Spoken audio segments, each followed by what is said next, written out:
ಪೂಜ್ಯ ಸ್ವಾಮೀಜಿಯವರು ಸ್ವಾಮೀಜಿಯವರ ಪಟ್ಟಾಭಿಷೇಕ ಆಗಿ 23 ವರ್ಷಗಳು ಕಳೆದು 24ನೇ ವರ್ಷಕ್ಕೆ ಸಾಗ್ತಿರುವಂಥ ಸಂದರ್ಭದಲ್ಲಿ ಈ 24 ವರ್ಷಗಳಲ್ಲಿ ಕೂಡ ನಿರಂತರವಾಗಿ ಯಕ್ಷಗಾನದ ಚಟುವಟಿಕೆಗಳು ಶ್ರೀ ಜೈನ ಮಠದ ವತಿಯಿಂದ ನಡೆದಿದೆ.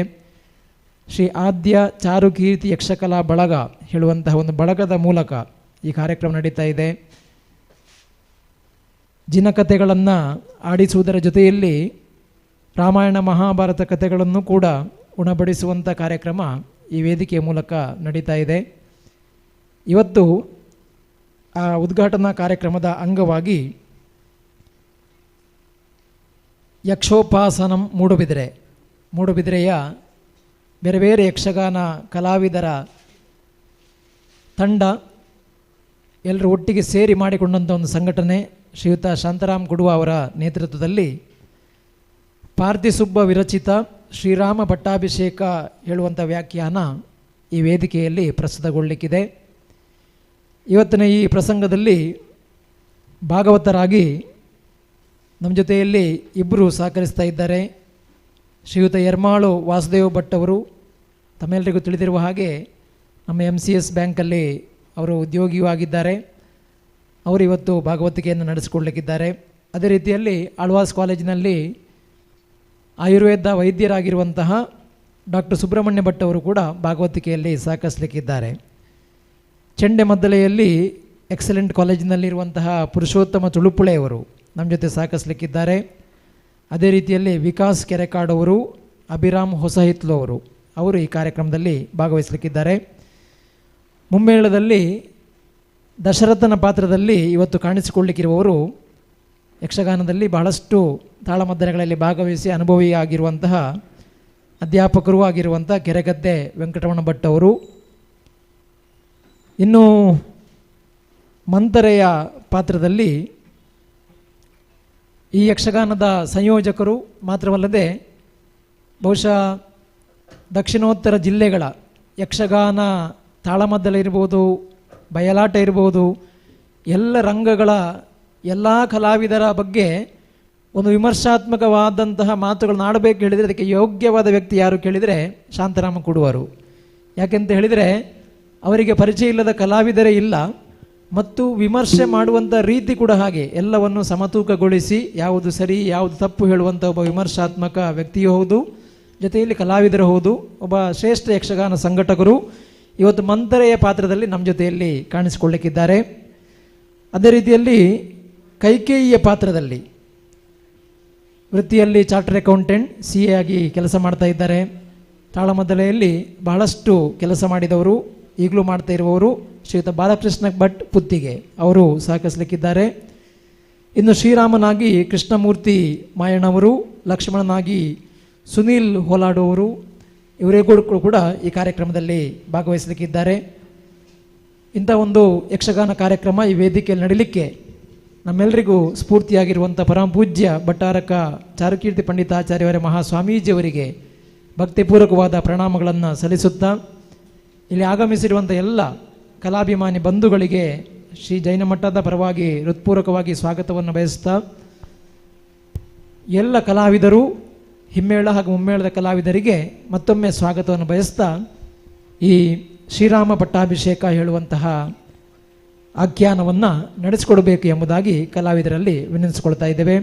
ಬಹಳ ವಿಶೇಷವಾಗಿ ಇವತ್ತು ನಮ್ಮ ಜೊತೆಯಲ್ಲಿ ಕೃಷ್ಣರಾಜ ಮಾಸ್ಟರ್ ಇದ್ದಾರೆ. ಕೃಷ್ಣರಾಜ ಮಾಸ್ಟರು ನಿವೃತ್ತರು, ಬಹುಶಃ ನಿವೃತ್ತಿಯಾಗಿ ಒಂದು 10-20 ವರ್ಷ ಮೇಲಾಯಿತವರು. ಆದರೆ ಒಬ್ಬ ಒಳ್ಳೆಯ ಯಕ್ಷಗಾನ ತಾಳಮದ್ದಲೆ ಅರ್ಥಧಾರಿಯವರು, ಬಹಳಷ್ಟು ಯಕ್ಷಗಾನದ ಕೆಲಸವನ್ನು ಮಾಡಿದವರು. ನಿನ್ನೆ ಮಂದಾರ ಕೇಶವ ಭಟ್ರ ಕಾರ್ಯಕ್ರಮ ಆಗುವಾಗಲೂ ಅವರು ಇದ್ದರು. ಅವ್ರು ಹೇಳ್ತಾ ಇದ್ರು, ನಾವು ಒಟ್ಟಿಗೆ ಅರ್ಥ ಹೇಳಿದ್ದೇವೆ ಅಂತ ಹೇಳಿ ತಾಳಮದ್ದಲೆಯಲ್ಲಿ, ಅಷ್ಟು ಹಿರಿಯರವರು. ಹಾಗಾಗಿ ಅಂತಹ ಅವರನ್ನು ಕೂಡ ವಿಶೇಷವಾಗಿ ಯಕ್ಷಗಾನ ಕ್ಷೇತ್ರದಲ್ಲಿ ಸ್ವಾಗತಿಸ್ತಾ, ಇಲ್ಲಿ ಆಗಮಿಸಿರುವಂಥ ನಿಮ್ಮೆಲ್ಲರನ್ನು ಕೂಡ ಸ್ವಾಗತಿಸ್ತಾ ಈ ಕಾರ್ಯಕ್ರಮ ನಡೆಸಿಕೊಡಬೇಕು ಅಂತ ಹೇಳಿ ಕಲಾವಿದರುಗಳಲ್ಲಿ ವಿನಂತಿಸಿಕೊಳ್ತಾ ಇದ್ದೇನೆ.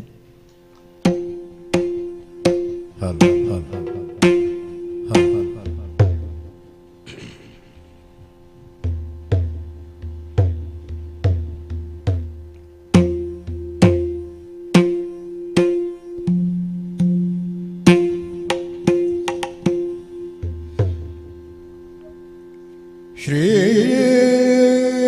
ಗುರುಗಣಾಧಿಪತಯೇ ನಮಃ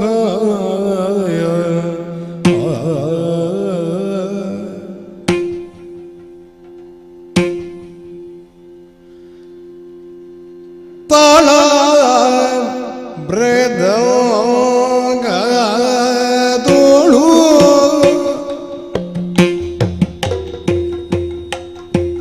ನಿನ್ನಡೆ ಬಂದು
ನಿನ್ನಡೆ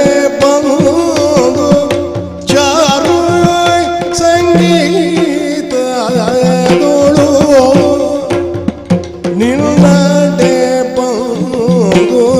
ಚಾರು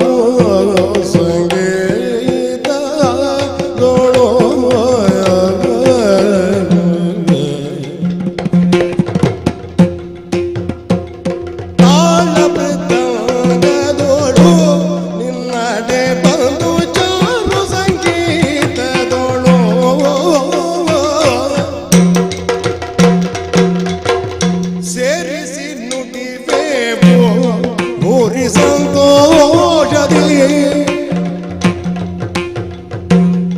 ಸೇರಿಸಿ ನುಡಿವೆವು ಭೂರಿ ಸಂತೋಷದಿ ದೇವನೇ ಪೊರೆಯಮ್ಮ ಕಾರುಣ್ಯ ಶರದಿಯೇ ದೇವನೇ ಪೊರೆಯಮ್ಮ ಕಾರುಣ್ಯ ಶರದಿಯೇ ಕಾರುಣ್ಯ ಶರದಿಯೇ ಸೇರಿಸಿ ನುಡಿವೆವು ಭೂರಿ ಸಂತೋಷದಿ ದೇವನೇ ಪೊರೆಯಮ್ಮ ಕಾರುಣ್ಯ ಶರದಿಯೇ ಪಾಲಿಸು ಗಜಪದನ ಭಕ್ತರ ಪೋಷ ಪಾಲಿಸು ಅನವರತ ಭಕ್ತರ ಪೋಷ ಪಾಲಿಸು ಅನವರತ ಪಾಲಿಸೆ ಸುಜನರ ಛಾಡಿಸಿ ದುಷ್ಟರ ಪಾಲಿಸಿ ಸುಜನರ ಛಾಡಿಸಿ ದುಷ್ಟರ ಲೀಲೆಯಿಂದಲೇ ಪೊರೆಯ ಮಾದೇವರೇ ಲೀಲೆಯಿಂದಲೇ ಪೊರೆಯಮ್ಮ ದೇವನೇ ಪಾಲಿಸಿ ಸುಜನರ ಛಾಡಿಸಿ ದುಷ್ಟರ ಲೀಲೆಯಿಂದಲೇ ಪೊರೆಯಮ್ಮ ದೇವನೇ ಪಾಲಿಸು ಗಜಪದನ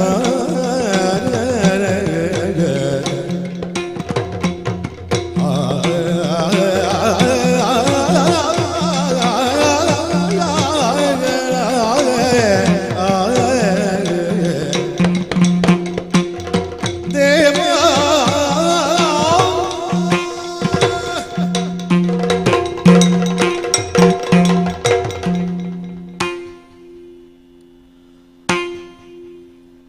ಅಂಬುರುಹಗಳ ನೇತ್ರ ಶ್ರೀ ದುರ್ಗಾಂಬಿಕೆಯ ಬಲಗೊಂಡ ಭಗುದಿಯೋಳು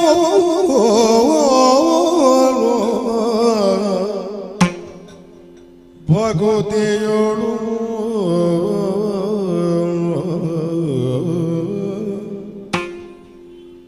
ಅಂಬಿಕಾಸುತ ವಿಘ್ನರಾಜನ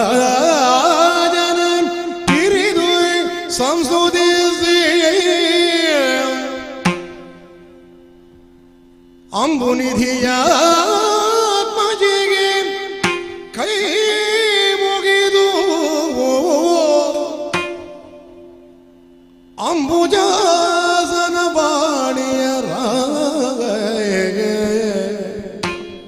ಪಾದಾಂಬುಜಕ್ಕೆ ಪೊಡ ಮಾಡುತ್ತ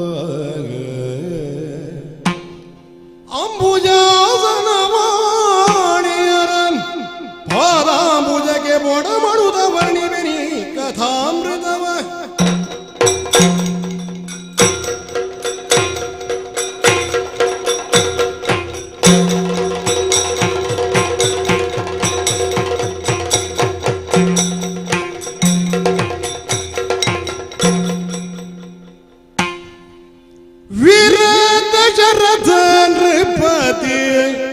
ಇನಕುಲ ವಾರಿಧಿಗೆ ಪ್ರತಿ ಚಂದ್ರನು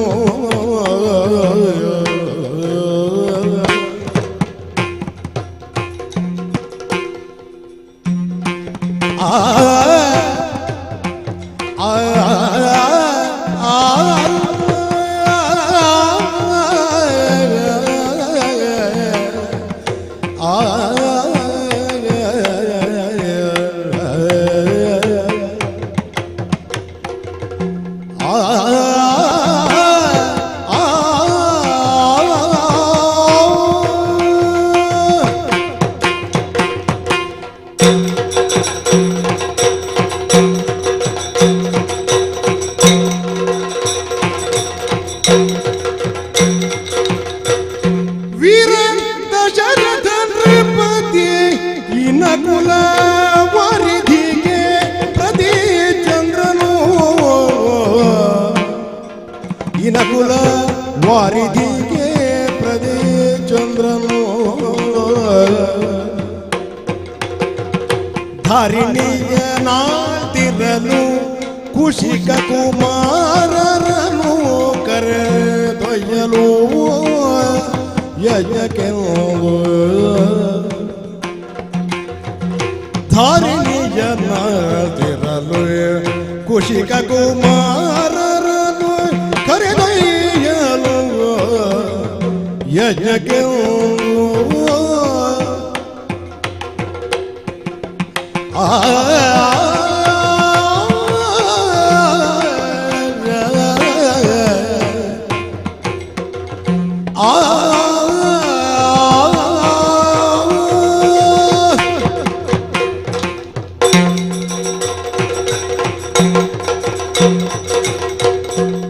ಆತ್ಮನೋ ಮೋಕ್ಷಾರ್ಥಂ ಜಗದ್ಧಿತಾಯ ಚ.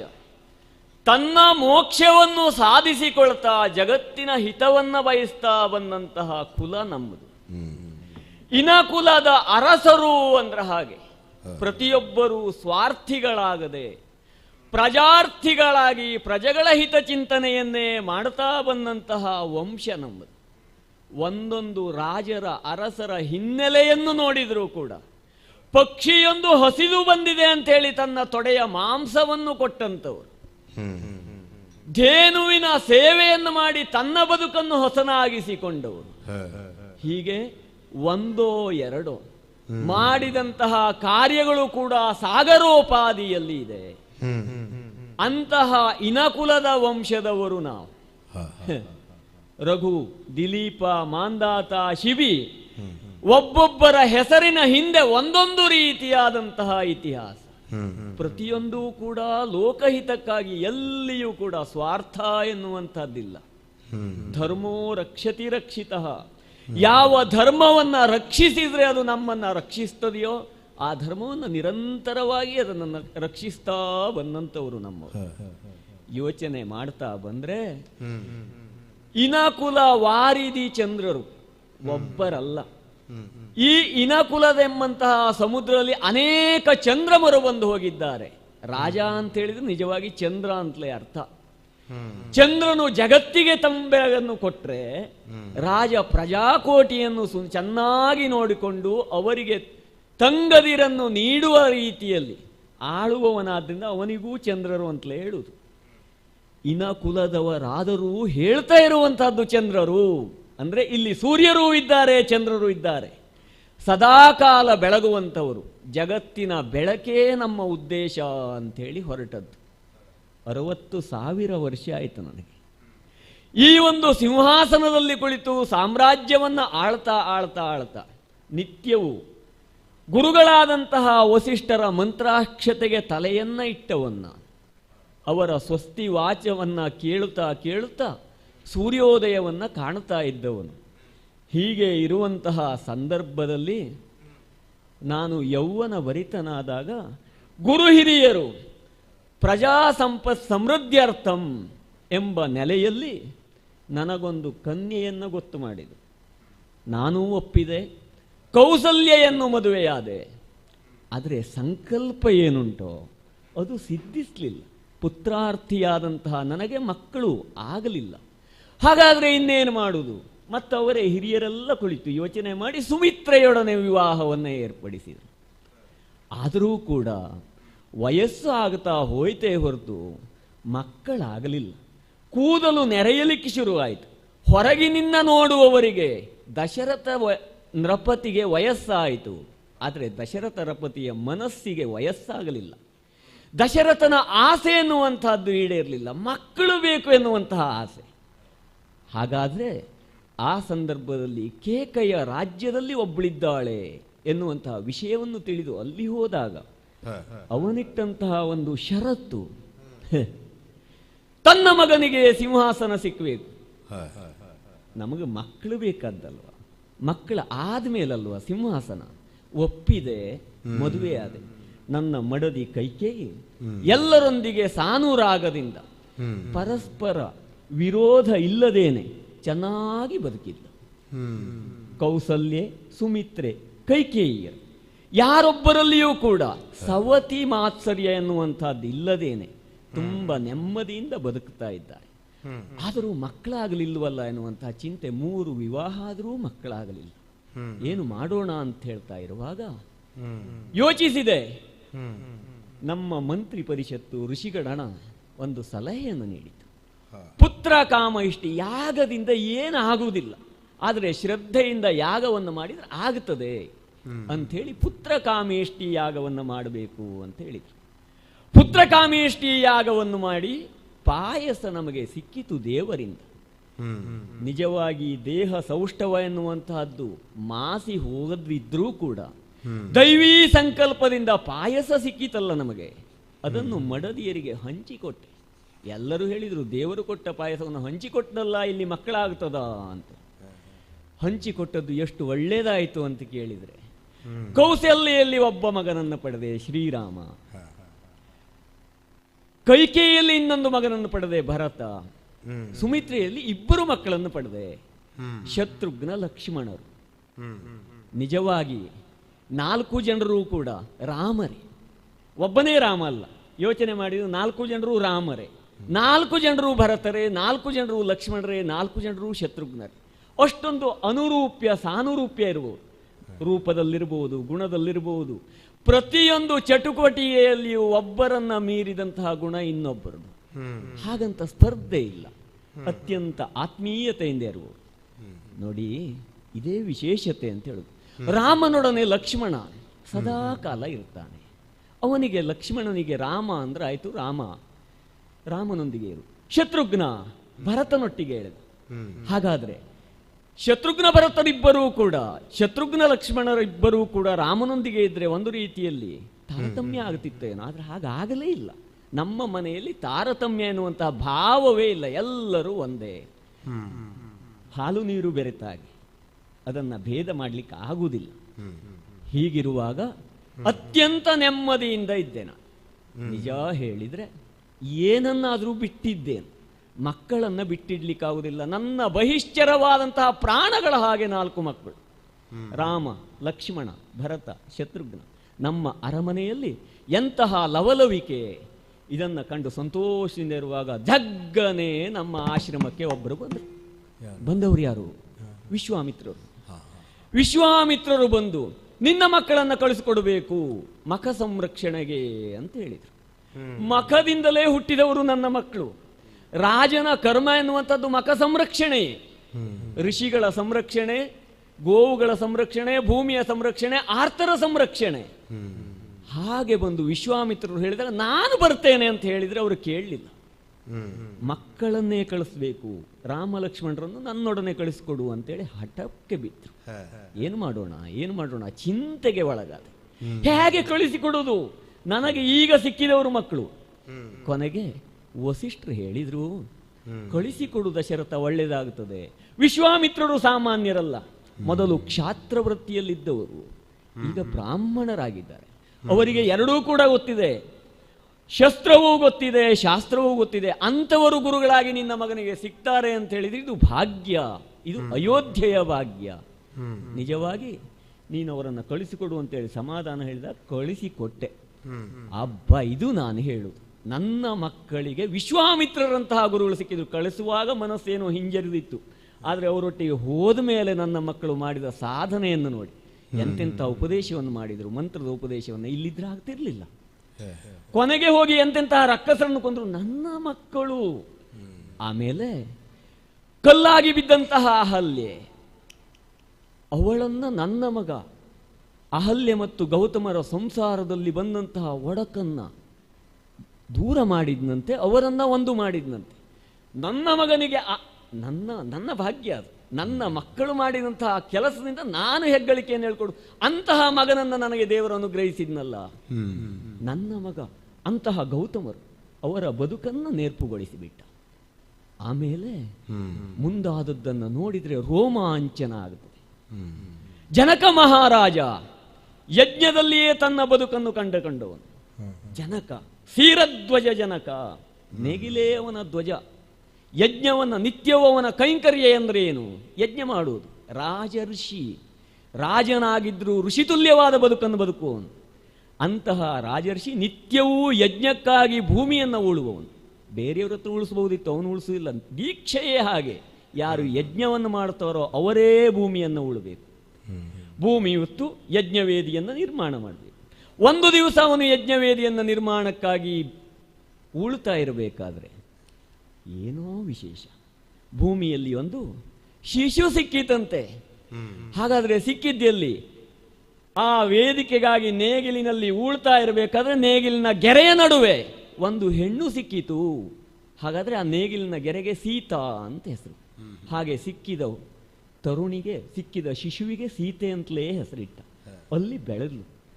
ಒಂದು ಸಲ ಒಬ್ಬರು ಬಂದವರು ಹೇಳಿದ್ರಂತೆ, ಇವಳು ಸಾಮಾನ್ಯರಲ್ಲ, ಅಯೋನಿಜೆ, ಇವಳು ಅಸಾಮಾನ್ಯಳು, ಇವಳು ಅಸಾಮಾನ್ಯಳಾದವರಿಗೇ ಸೇರಬೇಕಾದದ್ದು ಅಂತ ಹೇಳಿದ ತಕ್ಷಣ ಅವನಿಗೊಂದು ಆಸೆ ಬಂತು.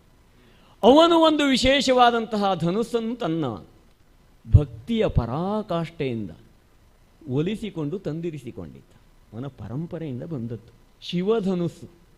ಶಿವ ಅಂದರೆ ಜಗತ್ತಿಗೆ ಮಂಗಳವನ್ನೂ ಮಾಡಬಲ್ಲ, ಜಗತ್ತನ್ನು ಸರ್ವನಾಶವನ್ನೂ ಮಾಡಬಲ್ಲ. ಆದರೆ ಒಲಿದವನು ಮಂಗಳವನ್ನು ಮಾಡ್ತಾನೆ. ಜನಕನ ಅರಮನೆಯಲ್ಲಿ ಶಿವಧನುಸ್ಸಿದೆ. ಸಾಮಾನ್ಯರಿಗೆ ಎತ್ತಲಿಕ್ಕಾಗುವಂಥದ್ದಲ್ಲ.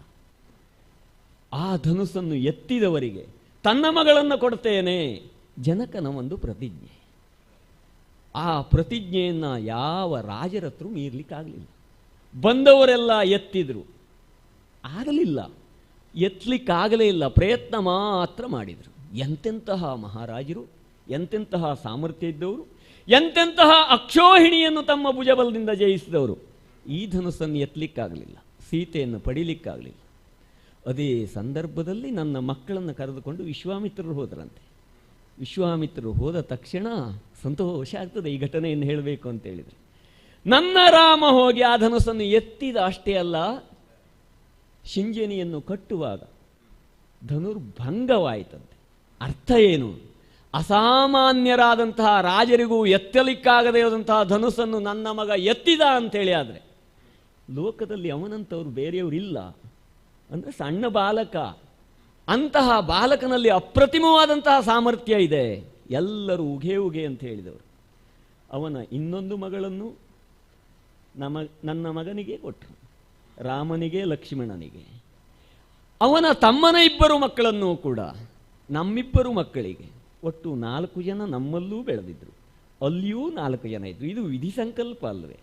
ಅವರನ್ನೆಲ್ಲರನ್ನೂ ನಮಗೆ ಮದುವೆ ಮಾಡಿಕೊಡುವುದು ಅಂತೇಳಿ ಸಂಕಲ್ಪ ಆದಾಗ ರಾಮ ಸೀತೆಯನ್ನು ಕಲ್ಯಾಣ ಮಾಡಿಕೊಂಡು ಬರ್ತಾ ಇರಬೇಕಾದ್ರೆ ಇನ್ನೊಂದು ಘಟನೆ ಆಯಿತು ನೋಡಿ. ಆಶೀರ್ವಾದ ಅಂತ ಹೇಳಿದ್ರೆ ಒಂದು ಆಶೀರ್ವಾದ ಬರುವುದಲ್ಲ, ದೇವರು ಕೊಡಬೇಕು ಅಂತೇಳಿ. ಆದರೆ ನಾನು ಒಂದಕ್ಕಾಗಿ ಪ್ರಾರ್ಥಿಸಿದ್ದು 4 ಕೊಟ್ಟವನು ಬಿಡಲಿಲ್ಲ, ಅನುಗ್ರಹವನ್ನೇ ಮಾಡ್ತಾ ಮಾಡ್ತಾ ಬರ್ತಾ ಇರಬೇಕಾದ್ರೆ ಇಡೀ ಜಗತ್ತಿನ ಕ್ಷತ್ರಿಯರನ್ನೆಲ್ಲ ಸರ್ವನಾಶ ಮಾಡ್ತೇನೆ ಅಂತೇಳಿ ಹೊರಟಂತಹ ಪರಶುರಾಮರು 21 ಸಲ ಭೂಪ್ರದಕ್ಷಿಣೆಯನ್ನು ಹಾಕಿ ಕ್ಷತ್ರಿಯರ ಕೊತ್ತನ್ನು ಕತ್ತರಿಸಿ ಆ ರಕ್ತದ ಕತ್ತಿಯನ್ನು ತೊಳಿತಾ ಇರುವಂತಹ ಪರಶುರಾಮರ ಆಗಮನ ಆಯಿತು.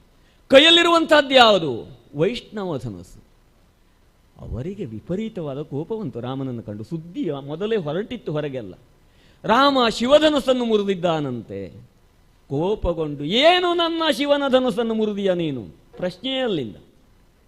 ಆಮೇಲೆ ಪರಶುರಾಮರಿಗೂ ರಾಮನಿಗೂ ಒಂದು ರೀತಿಯಲ್ಲಿ ಹೋರಾಟವೇ ಆಯಿತು. ಜಗತ್ತಿನಲ್ಲಿರುವಂತಹ ಭಗವಂತ ಅಂಶಾವತಾರಿ ಪರಶುರಾಮರು ಅಂತ ಭಾವಿಸುವಂತಹ ಪರಶುರಾಮರು ನಮ್ಮ ರಾಮನಿಗೆ ಶರಣಾದರು. ಅಷ್ಟೇ ಅಲ್ಲ, ತನ್ನಲ್ಲಿರುವಂತಹ ವೈಷ್ಣವ ಧನುಸ್ಸನ್ನು ನಿನ್ನಲ್ಲಿಟ್ಟುಕೋ ಅಂತ ಹೇಳಿಕೊಟ್ರು. ಅನುಗ್ರಹ ಅಂದ್ರೆ ಇದು. ಪರಶುರಾಮರ ಅನುಗ್ರಹವೂ ನನ್ನ ಮಗನಂತಹ ರಾಮನ ಮೇಲಾಯಿತು. ಎಲ್ಲರೂ ಋಷಿಗಳ ಕೋಪ ತಣೀತು, ನೇರವಾಗಿ ಬಂದೆವು. ಬಂದ ಮೇಲೆ ಅಯೋಧ್ಯೆಯಲ್ಲೆಲ್ಲ ಮಾತಾಡಿಕೊಳ್ಳುವುದು. ಚಾರಚಕ್ಷುವಾದಂತಹ ನಾನು ಕೇಳ್ತಾ ಇದ್ದೇನೆ, ನಿತ್ಯವೂ ಹೊಸ ಹೊಸ ಸುದ್ದಿ, ಹಾಗಂತೆ ಹೀಗಂತೆ, ನನಗೂ ಗೊತ್ತಿಲ್ಲದೆ ಹೋದಂತಹ ಹಲವಾರು ಘಟನೆಗಳನ್ನು ನಾನು ಕೇಳ್ತಾ ಇದ್ದೇನೆ. ಇನ್ನೊಂದು ವಿಷಯವೂ ಕೇಳ್ತಾ ಉಂಟು. ಏನು ಗೊತ್ತೋ, ಈ ಮುದುಕನಿಗೆ ಇನ್ನೂ ಸಿಂಹಾಸನದ ಆಸೆ ಹೋಗಲಿಲ್ಲ. ಇವನು ಸತ್ತ ವಿನಃ ಮಗನಿಗೆ ರಾಜ್ಯ ಕೊಡುವುದಿಲ್ಲ. ಆ ಮಾತು ಬರುವುದು ಯಾವಾಗ? ನನ್ನ ಮಗನ ಪರಾಕ್ರಮವನ್ನು ಹೊಗಳ್ತಾ ಇಂತಹ ಪರಾಕ್ರಮಿ ದುರವಿಕ್ರಮನಾದಂತಹ ರಾಮ ಇರುವಾಗ ಈ ಮುದುಕನಿಗೆ ಯಾಕೆ ಸಿಂಹಾಸನದ ಮೇಲಿಷ್ಟು ಆಸೆ ಆಸೆ ಅಂತ ಹೇಳಿ ಎಲ್ಲರೂ ಹೇಳ್ತಾ ಇದ್ದಾರೆ. ಅದನ್ನೇ ನಾನು ಇವತ್ತು ಕೇಳಿದ್ದು. ಇವತ್ತು ಕಿವಿಗೆ ಬಿತ್ತ ಇಲ್ವೋ ಆ ಶಬ್ದ? ನನ್ನ ಮಗ, ನನ್ನ ಮಕ್ಕಳು ನೆಮ್ಮದಿಯಲ್ಲಿ ಸಾಂಸಾರಿಕವಾಗಿ ಸಂತೋಷದಿಂದ ಇರಲಿ ಅಂತ ಹೇಳಿ ಭಾವಿಸಿದವನ್ನ. ಈ ರಾಜ್ಯದ ಹೊಣೆಗಾರಿಕೆಯೆಲ್ಲ ಇಷ್ಟು ಬೇಗ ಅವರಿಗೆ ಬೇಡ ಅಂತೇಳಿ. ಆದರೆ ಪ್ರಜೆಗಳಿಂದ ಇಂತಹ ಮಾತು ಬರ್ತಾ ಇದೆ ಅಂತ ಹೇಳಿ ಆದ್ರೆ ನಾನು ಪ್ರಜೆಗಳ ಅಪೇಕ್ಷೆಯನ್ನು ದೂರ ಮಾಡಬಾರದು ಅಂತೇಳಿ ಯೋಚನೆ ಮಾಡಿ ನಮ್ಮಲ್ಲಿ 2 ಪರಿಷತ್ತಿದೆ. ಒಂದು ಮಂತ್ರಿ ಪರಿಷತ್ತು, ಇನ್ನೊಂದು ಋಷಿ ಪರಿಷತ್ತು. ಋಷಿಗಳಿದ್ದಾರೆ. ಋಷಿಗಳು ಮಂತ್ರವನ್ನ ದ್ರಷ್ಟಾರರು, ಮಂತ್ರವನ್ನ ಕಂಡವರು. ಮಂತ್ರಿಗಳು ಮಂತ್ರಾಲೋಚನೆಯನ್ನು ಮಾಡುವರು. ಆರ್ಥಿಕವಾಗಿ ರಾಜಕೀಯವಾಗಿ ಎಲ್ಲವನ್ನು ಮಂಡಿಸಿದ ಮೇಲೆ ಋಷಿ ಪರಿಷತ್ತಿನಲ್ಲಿ ಋಷಿಗಳು ಅನುಮೋದನೆಯನ್ನು ನೀಡಿದ ಮೇಲೆ ರಾಜನಾದಂತಹ ನಾನು ಆಜ್ಞೆಯನ್ನು ಕೊಟ್ಟು ಲೋಕದ ವ್ಯವಹಾರವನ್ನು ಮಾಡುವುದು ನಮ್ಮಲ್ಲಿರುವಂತಹ ವ್ಯವಸ್ಥೆ ಅದು. ವಸಿಷ್ಠರಾದಿಯಾಗಿ ಮಂತ್ರಿ ಪರಿಷತ್ತಿನಲ್ಲಿರುವಂತಹ ಗುರುಗಳಾದ ವಸಿಷ್ಠರನ್ನು ಕರೆದೆ, ಮಂತ್ರಿಯಾದಂತಹ ಸುಮಂತ್ರನನ್ನು ಕರೆದು ಯೋಚನೆ ಮಾಡಿದೆ. ನನಗೂ ದೇಹಕ್ಕೆ ಆಯಾಸ ಆದರೂ ಕೂಡ ಮನಸ್ಸಿಗೆ ಆಯಾಸ ಆಗಲಿಲ್ಲ ಅಂದ್ರು ನಿನ್ನೆಯಿಂದ ಆಯಾಸ ಆಗ್ತಾ ಉಂಟು. ಬೇರೆಯವರು ಸೂಚಿಸಬೇಕಾಗ್ತದೆ ಕೆಲವು ಸಲ. ಆ ವಿಷಯ ಕಿವಿಗೆ ಬಿತ್ತೋ ಇಲ್ವೋ? ಹಾಗಾದ್ರೆ ಇವತ್ತು ನಾನು ತಡ ಮಾಡಬಾರ್ದು. ತಡ ಮಾಡಿದ್ರೆ ಬೇರೆ ಏನೋ ಆದೀತು. ಹಾಗಾಗಿ ನನ್ನ ಮಗನಾದಂತಹ ರಾಮನಿಗೆ ಪಟ್ಟವನ್ನು ಕಟ್ಟಬೇಕು ಅಂತ ಹೇಳಿ ಅವರಲ್ಲಿ ಕೇಳಿದಾಗ ಕಟ್ಟಬಹುದು. ಯಾವಾಗ ಅಂತ ಕೇಳಿದೆ. ಆದ್ದರಿಂದ ನಾನು ಏನು ಹೇಳಿದೆ ಗೊತ್ತಾ? ಮಂತ್ರಿ ಮಹಾವೀರ ಸುಮಂತ್ರ ಬಲುಧೀರ, ಸುಮಂತ್ರ ಬಲುಧೀರ,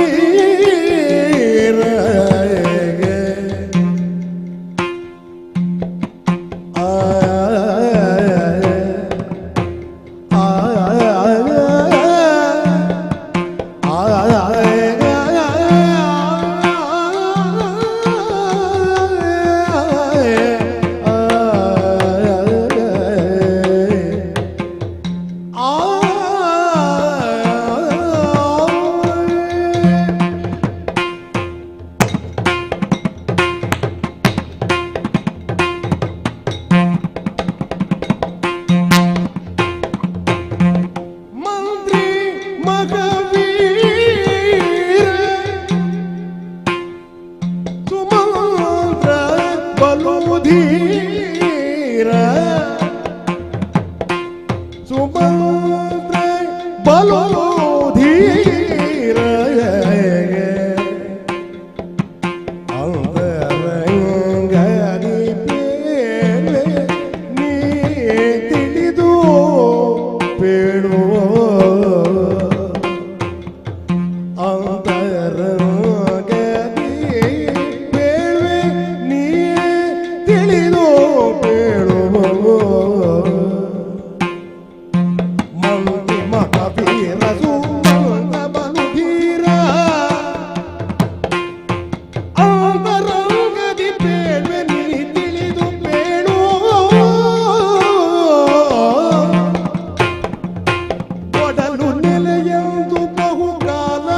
ಮಾದೆ ಕೊಡವಿ ಆಳಿದೆ ನಿಂದು ಕಡು ವೃದ್ಧ ಮಾದೆ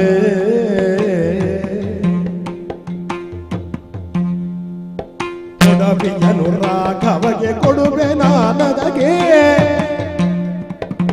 ಕೊಡವಿಯನು ರಾಘವಗೆ ಕೊಡುವೆ ನಾನದಗೆ ಕೊಡವಿ ಪದಿಗಳ ಕರೆಸು ಪುರವ ಶೃಂಗರಿಸು ಕೊಡವಿ ಪದಿಗಳ ಕರೆಸು ಪುರವ ಶೃಂಗರಿಸು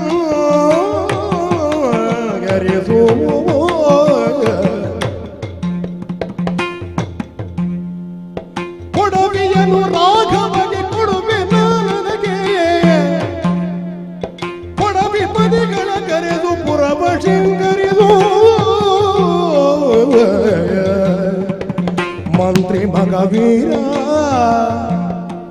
ಸುಮಂತ್ರ ಬಲುಧೀರ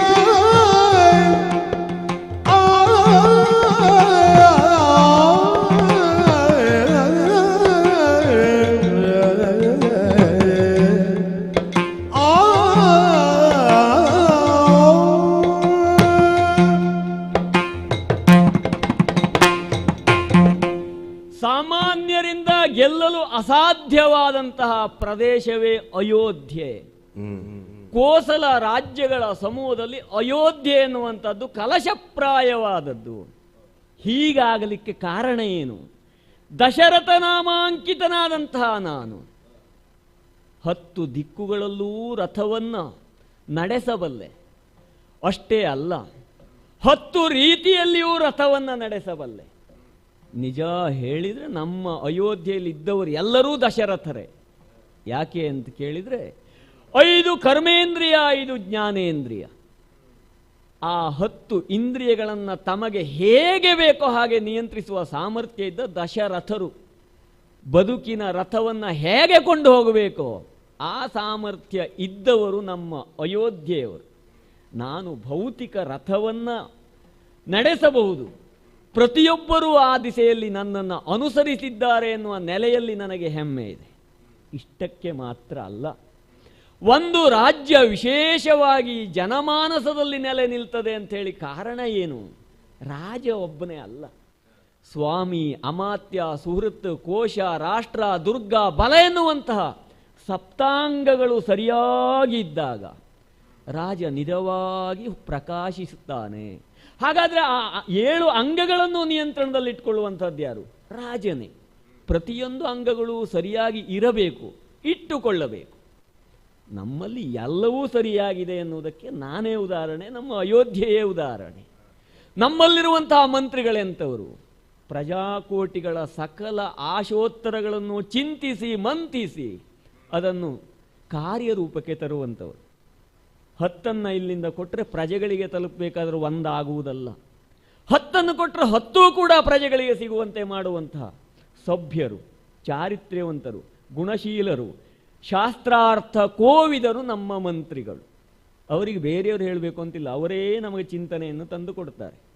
ಸ್ವಾಮಿ, ನಮ್ಮಲ್ಲಿ ಯಾವತ್ತೂ ಕೂಡ ಒಳಗಿನಿಂದ ಹೊರಗೆ ಹೋಗಬೇಕೇ ಹೊರತು ಹೊರಗಿನಿಂದ ಹೊರಗೆ ಬರುವುದಲ್ಲ.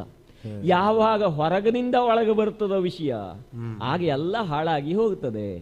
ಅಂತರಂಗ ಭವನ ಎನ್ನುವಂಥದ್ದು ಮುಖ್ಯ. ರಾಜನ ಅಂತರಂಗದಲ್ಲಿದ್ದದ್ದು ಮಂತ್ರಿ ಪರಿಷತ್ತಿನಲ್ಲಿ ಚರ್ಚೆಯಾಗಿ ಆಮೇಲೆ ಹೊರಗೆ ಕಾರ್ಯರೂಪಕ್ಕೆ ಬರಬೇಕು ಹೊರತು ಹೊರಗಿದ್ದವರ ಯೋಚನೆ ಎಲ್ಲ ಒಳಗೆ ಬಂದು ಸೇರಿಕೊಂಡ್ರೆ ಹಾಳಾಗಿ ಹೋಗ್ತದೆ. ಹಾಗಾಗಿ ನಮ್ಮ ಮಂತ್ರಿಗಳನ್ನೆಲ್ಲ ಕರೆಸಿದ್ದೇನೆ. ಸುಮಂತ್ರನೇ ಪ್ರಮುಖ. ಸುಮಂತ್ರ ಅಂದರೆ ಎಂಥವನು? ಸಾಮಾನ್ಯ ಅಲ್ಲ, ಎಲ್ಲ ವಿಷಯವನ್ನು ಅರಿತವನು. ಕೇವಲ ಮಂತ್ರಿ ಅಲ್ಲ, ಈ ರಾಜ್ಯದ ಬಗ್ಗೆ ಸಂಪೂರ್ಣ ನಿಷ್ಠೆಯನ್ನು ಹೊಂದಿದಂತಹ ಪುತ್ಥಳಿ ಸುಮಂತ್ರ. ಇವರು ಮಂತ್ರಿ ಪರಿಷತ್ತಿನವರಾದರೆ ಗುರುಗಳಾದಂತಹ ವಸಿಷ್ಠರು ವಿಪ್ರ ಪರಿಷತ್ತಿನವರು. ಇವರಿಬ್ಬರನ್ನೂ ಕರೆಸಿ ಕೇಳಿದಂತಹ ಮಾತು ನಾನು, ಗುರುಗಳೇ, ಮಂತ್ರಿಗಳೇ, ಏನು ನನ್ನ ರಾಮ ದೊಡ್ಡವನಾಗ್ತಾ ಇದ್ದಾನೆ, ನಾನು ಅವನಿಗಿಂತಲೂ ದೊಡ್ಡವನಾಗ್ತಾ ಇದ್ದೇನೆ. ಅಂದರೆ ನಾಡು ಸಾಕು ಕಾಡು ಬೇಕು ಅಂತ ಹೇಳ್ತಾ ಇದೆ ನನಗೆ.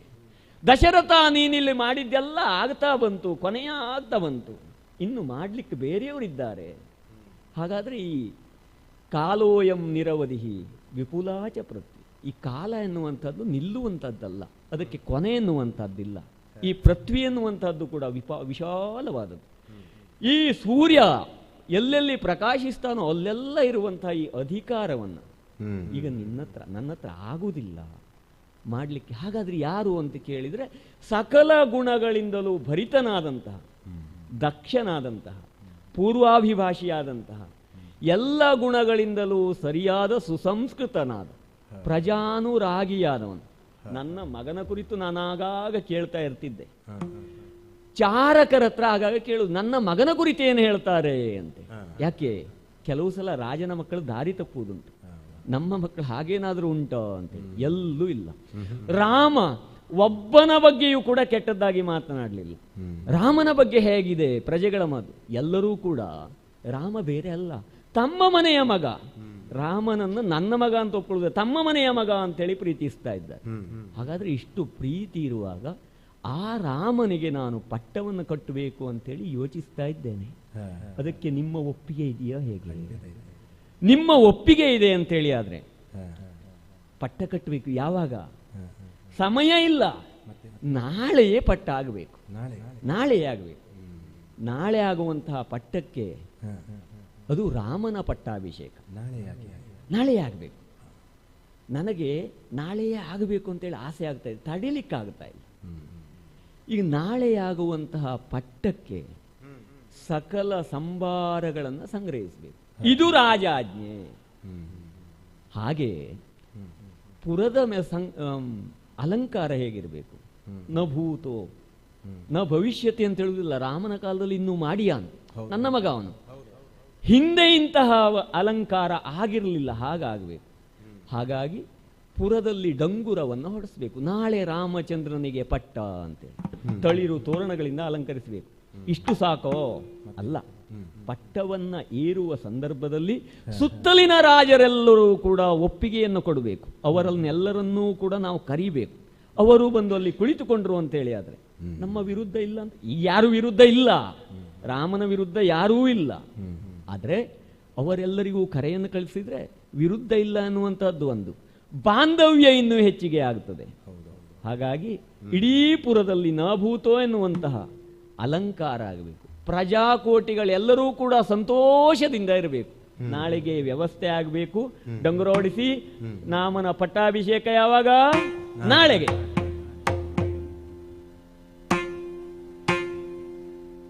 ನಾಳೆ ರಾಮಚಂದ್ರಗೆ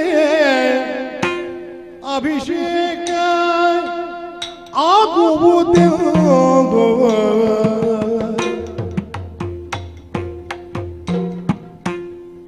ಅಭಿಷೇಕ ಆಗುವುದೆಂದು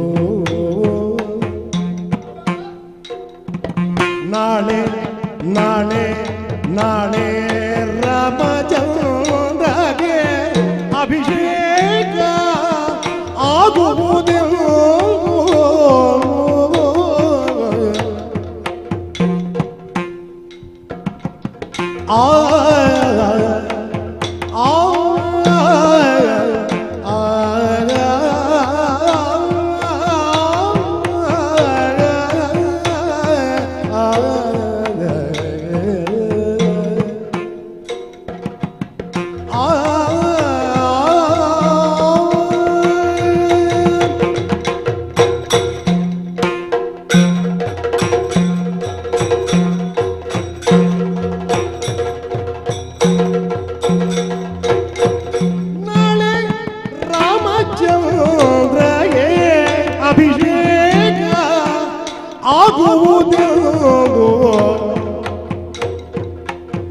ಅಭಿಷೇಕ ಆಗುವುದೆಂದು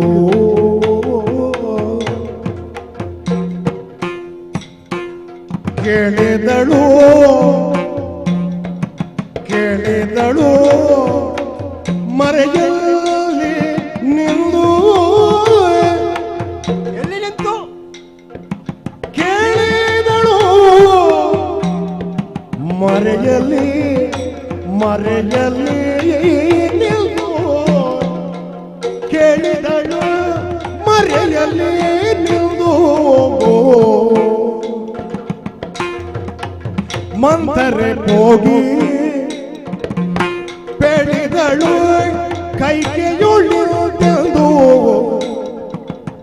ಮಂತರೆ ಹೋಗಿ ಮಂತರೆ ಹೋಗಿ ಬೆಳೆದಳು ಕೈಗೆಯುಳು ಎಂದೆಂದು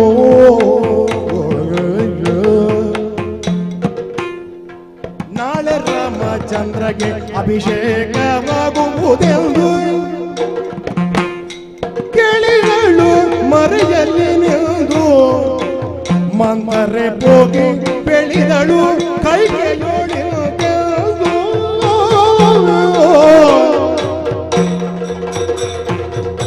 ನಾಳೆ ರಾಮಚಂದ್ರಗೆ ಅಭಿಷೇಕ ಆಗುವುದು ಎಂದು ಕೇಳಿದಳು ಮರೆಯಲ್ಲಿ ನಿಂದು ಕೇಳಿದಳು ಮರೆಯಲ್ಲಿ ನಿಂದು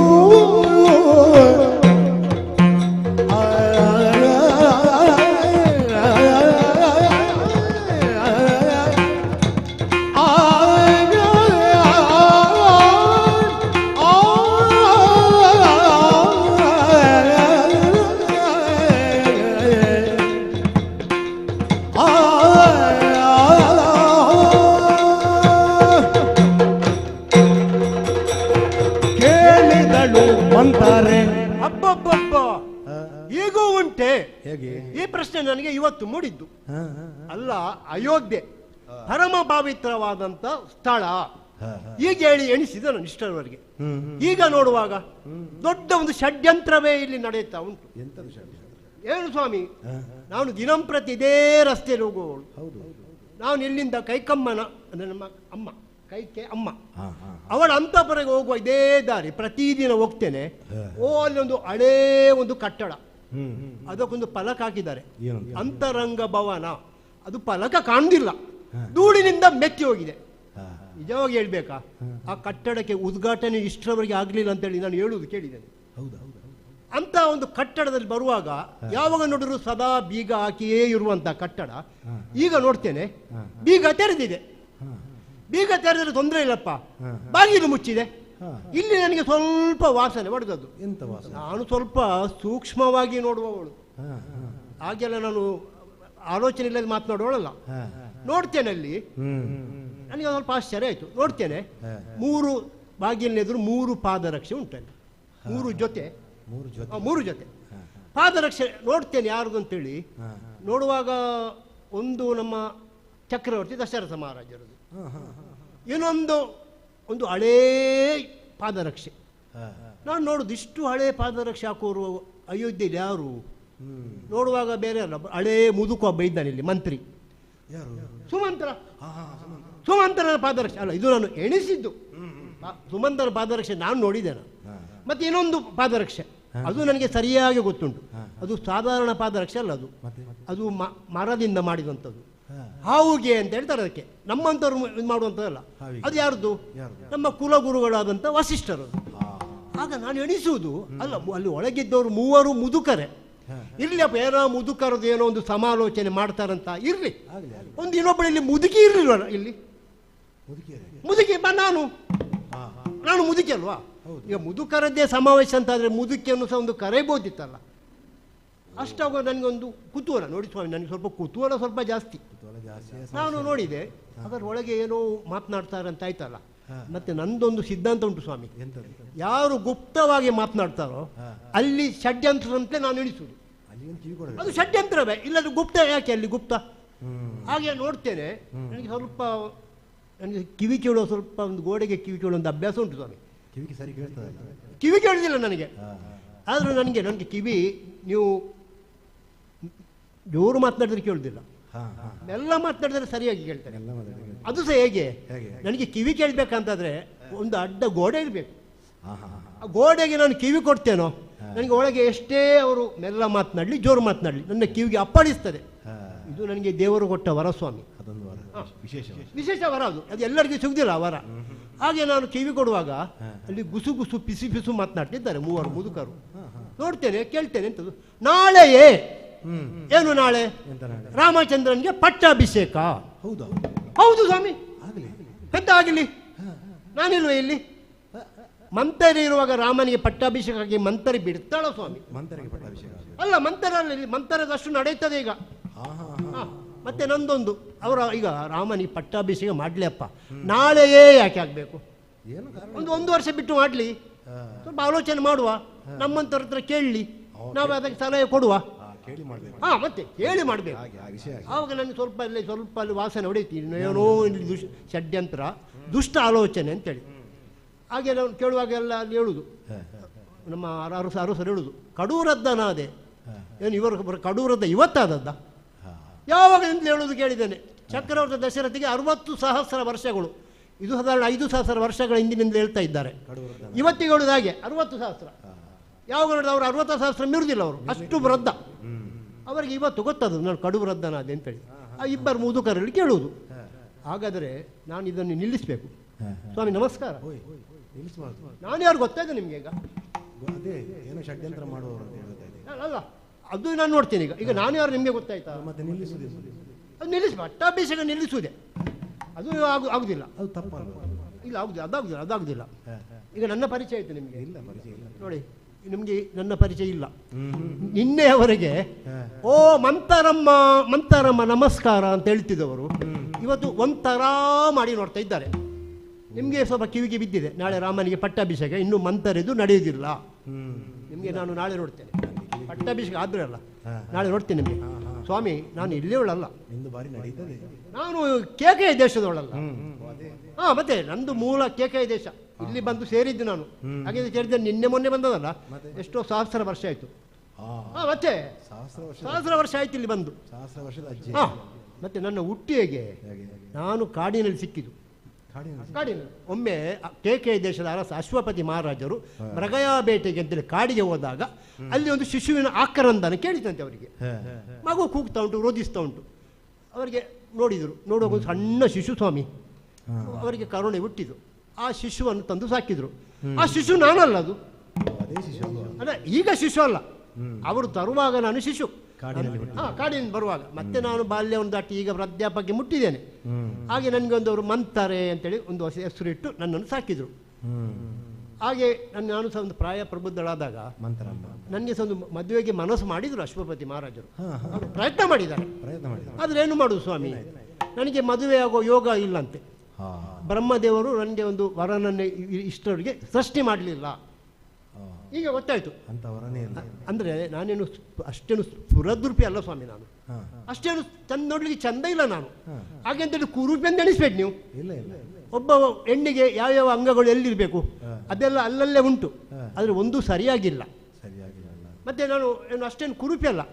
ಒಂದು ಕಣ್ಣಿನಲ್ಲಿ ಹೂ ಬಂದಿದೆ, ಮೂಗು ಸೊಟ್ಟಾಗಿದೆ, ಹಲ್ಲುಗಳು ವಕ್ರವಾಗಿದೆ, ಒಂದು ಬೆನ್ನಿನಲ್ಲಿ ಒಂದು ಗೂನುಂಟು, ಕೈಕಾಲು ಸೊಟ್ಟಗಾಗಿದೆ.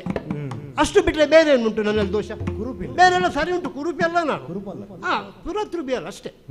ಹಾಗೆ ನನಗೆ ಮದುವೆ ಆಗಲಿಲ್ಲ. ಆದರೂ ಒಂದು ಸ್ವಾಮಿ, ನಾನು ಸುರದ್ರೂಪಿ ಕುರುಪಿ ಆದರೂ ನನ್ನ ಕಾಲ್ಗುಣ ಒಳ್ಳೆಯದಂತೆ. ನೋಡಿ, ಕೆ ಅಶ್ವಪತಿ ಮಹಾರಾಜರಿಗೆ ಮಕ್ಕಳೇ ಇರಲಿಲ್ಲ. ನೋಡಿ, ನಾನು ಅರಮನೆಗೆ ಬರಲಿಲ್ವಾ? ಬಂದು ಪ್ರಾಯ ಪ್ರಬುದ್ಧಳಾದಾಗ ಅಶ್ವಪತಿ ಮಹಾರಾಜರಿಗೆ ಒಂದು ಮಗಳು ಒಂದು ಮಗ ಹುಟ್ಟಿದ್ರು. ನೋಡಿ, ಆ ಮಗಳಿಗೆ ಕೈಕೇಯಿ ಅಂತ ಹೆಸರಿಟ್ರು. ಅಂದರೆ ಕೇಕೆಯ ದೇಶದ ಮಗಳಾದ ಕಾರಣ ಆ ಕೈಕೇಯನ್ನು ಸಾಕಿದ್ದು ನಾನೇ ಅಲ್ವಾ? ನಾನು ಸಾಕಮ್ಮ. ಹಾಗಾಗಿ ನಾನು ಕೈಕೇಯನ್ನು ಒಮ್ಮೊಮ್ಮೆ ಅಮ್ಮ ಅಂತ ಹೇಳುವುದುಂಟು, ಒಮ್ಮೊಮ್ಮೆ ಮಗಳೇ ಅಂತ ಹೇಳುವುದುಂಟು. ಅದು ನಮ್ಮೊಡನೆ ಒಂದು ಒಪ್ಪಂದ ಇರಲಿ. ಹಾಗೆ ಕೈಕೇಯಿಗೆ ವಿವಾಹ ಮಾಡಬೇಕು ಅಂತೇಳಿ ಅವರಿಗೆ ಒಂದು ಅಶ್ವಪತಿ ಮಹಾರಾಜರು ಆಲೋಚನೆ ಮಾಡಿದರು. ನನಗೆ ವಿವಾಹ ಮಾಡುವಾಗ ವರ ಸಿಗಲಿಲ್ಲ. ಕೈಕಮ್ಮನಿಗೆ ನೋಡಿ ಆಲೋಚನೆ ಮಾಡುವಷ್ಟರಲ್ಲಿ ನೋಡಿ ವಿನಿಯೋಗ ಬಂತಲ್ಲ. ಅಯೋಧ್ಯೆಯಿಂದ ಚಕ್ರವರ್ತಿ ಪೀಠದಿಂದಲೇ ಸ್ವತಃ ಚಕ್ರವರ್ತಿಗಳು ಮಂತ್ರಿ ಸುಮಂತ್ರನೊಂದಿಗೆ ಬಂದರು ಇಲ್ಲೇ ಕೇಕೆಯಕ್ಕೆ. ಅರಸ, ನಿನ್ನ ಮಗಳಾದಂಥ ಕೈಕೇಯನ್ನು ನಮ್ಮ ಅರಸನಿಗೆ ಕೊಟ್ಟು ಮದುವೆ ಮಾಡಬೇಕು. ನಿಜವಾಗಿ ಹೇಳ್ಬೇಕಾ, ನಮ್ಮ ಅಶ್ವಪತಿ ಮಹಾರಾಜರಿಗೆ ಮನಸ್ಸಿರಲಿಲ್ಲ ಈ ಮದುವೆ. ಕೈಕೇಯಿಗೂ ಮನಸ್ಸಿರಲಿಲ್ಲ. ಮುದುಕ, ಇಲ್ಲಿ ಬರುವಾಗಲೇ 60,000 ವರ್ಷ ಅವನಿಗೆ. ಮತ್ತೆಂಥದ್ದು ಅವನಿಗೆ? ಆದರೆ ಅವರಿಗೂ ಮನಸ್ಸಿಲ್ಲದಿದ್ದರೆ ನನಗೊಂದು ಮದುವೆ ಆಗಬೇಕಂತೇಳಿ ಮನಸ್ಸಿತ್ತು. ಮನಸ್ಸಿತ್ತಲ್ಲ ಅಂದರೆ ಎಂಥದ್ದು ಮನಸ್ಸು ಹೇಳಿದರೆ, ಮತ್ತೆ ನಾನು ದಶರಥನ ಮದುವೆ ಆಗಲಿಕ್ಕೆ ಮನಸ್ಸಲ್ಲ. ಮತ್ತೆ ನಮ್ಮ ಕೈಕಾದೇವಿ ದಶರಥನನ್ನು ಮದುವೆ ಆಗಬೇಕಿದ್ರೆ ನನಗೆ ಮನಸ್ಸಿತ್ತು. ಯಾಕೆ ಯಾಕೆಂತ ನೋಡಿ ಸ್ವಾಮಿ, ಈಗ ಯಾರೇ ಆಗಲಿ ಒಂದು ಉದ್ದೇಶ ಏನು ಅವರದ್ದು, ಗುರಿ ಜೀವನದಲ್ಲಿ ಮೇಲೆ ಬರಬೇಕು. ಈಗ ನೀವು ನೋಡಿ, ನೀವು ಮೊನ್ನೆವರೆಗೆ ಸಂಗೀತ ಹೇಳ್ಕೊಳ್ತಾ ಬರ್ತಾ ಇದ್ದೀರಿ, ಮೇಲೆ ಬರಲಿಲ್ಲ ನೀವು ಇವತ್ತು. ಇವತ್ತು ನನಗೆ ಎತ್ತರ ಸ್ಥಾನದಲ್ಲಿ ಕೂತ್ಕೊಂಡು ಭಾಗವತಿಗೆ ಮಾಡ್ತಾ ಇದ್ದೀರಿ ನೀವು. ಅದು ಸಹ ಇವತ್ತು ಸುಪ್ರಸಿದ್ಧ ಅಂತೇಳಿ ನಾನು ಹೇಳಲಿಲ್ಲ, ಇವರೆಲ್ಲ ಹೇಳ್ತಾ ಇದ್ದಾರೆ ಈಗ. ಇರಲಿ. ಹಾಗೆ ನಮ್ಮ ಈಗ ಅರಸನ ಮಗಳು ಕೇವಲ ಅರಸನ ಮಗಳಾಗಿಯೇ ಇರುವುದಾ, ಅವಳು ಮೇಲೆ ಹೋಗುದು ಹೇಗೆ?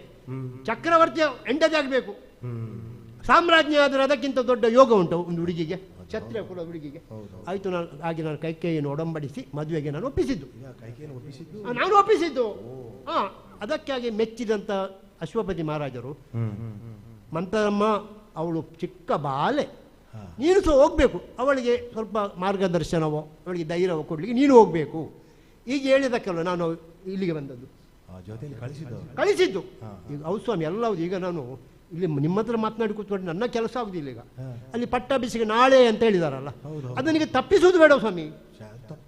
ಅಲ್ಲ, ತಪ್ಪಲ್ಲ, ಅದನ್ನು ತಪ್ಪಿಸುವುದೇ. ಈಗ ನಾಳೆ ರಾಮನಿಗೆ ಪಟ್ಟಾಭಿಷೇಕ ಅಲ್ಲ, ನಾಳೆ ನನ್ನ ಒಂದು ಯೋಜನೆ ಉಂಟು. ಆ ಯೋಜನೆ ಫಲಪ್ರದ ಆಗಬೇಕು, ಇದನ್ನು ಹೇಗಾದರೂ ತಪ್ಪಿಸಬೇಕು. ಷಡ್ಯ ಅಲ್ಲ, ಆ ಷಡ್ಯಂತ್ರಕ್ಕೆ ಪ್ರತಿರೋಧ ಇದು, ಪ್ರತಿ ಷಡ್ಯಂತ್ರ. ಈಗ ಷಡ್ಯಂತ್ರವನ್ನು ಮುಳ್ಳನ್ನು ಹೇಗೆ ತೆಗೆಯುವುದು? ಮುಳ್ಳಿನಿಂದ. ಈ ಷಡ್ಯಂತ್ರ ನಂದೊಂದು ಷಡ್ಯಂತ್ರ, ಇದು ತಂತ್ರ ಅಂತ ಹೇಳ್ತಾರೆ, ಮಂತ್ರಿಯ ತಂತ್ರ ಇದು. ಹಾಂ, ಹಾಗೆ ಈಗ ನಾನು ಕೆಲವು ನನ್ನಿಂದ ತಪ್ಪಿಸ್ಲಿಕ್ಕೆ ಆಗುದಿಲ್ಲ. ಅದು ನನಗೆ ಗುರುಗಳು ಹೇಳಿದ್ದಾರೆ, ಮಗಳೇ ನಿನ್ನಿಂದ ಆಗದ ಕೆಲಸ ಏನುಂಟು ಅದನ್ನು ಯಾರು ಸಾಧಿಸಬಲ್ಲಂತ ಸಮರ್ಥರಿದ್ದಾರೆ, ಅವರನ್ನು ಹಿಡಿದು ಸಾಧಿಸಿದರೆ ದೋಷ ಇಲ್ಲ. ಅದೇ ನಮ್ಮ ಸಾಧಿಸಬಲ್ಲವರು ನಮ್ಮಲ್ಲಿ ಇಲ್ವಾ? ಕೈಕಮ್ಮ ಇಲ್ವಾ ನಮ್ಮದು? ಕೈಕಮ್ಮನಿಗೆ ಏನಾದರೂ ಇವಳ ಕಿವಿಗೆ ಈ ವಿಷಯವನ್ನು ಹಾಕಿ ಇದನ್ನು ಆದಷ್ಟು ಬೇಗ ತಪ್ಪಿಸಿ, ಆ ಮೂಲಕ ಇದಕ್ಕೊಂದು ಉತ್ತಮವಾದಂಥ ಒಂದು ನಾಂದಿ ಆಡಬೇಕು. ಅದಕ್ಕಾಗಿ ನೇರವಾಗಿ ಅಂತವರೆಗೆ ಹೋಗ್ತೇನೆ. ಕೈಕಮ್ಮ ಕೈಕಮ್ಮ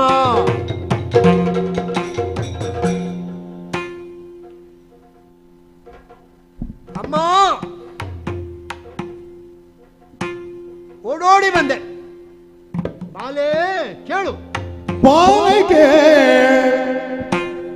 ಪೂಮಾಲೆ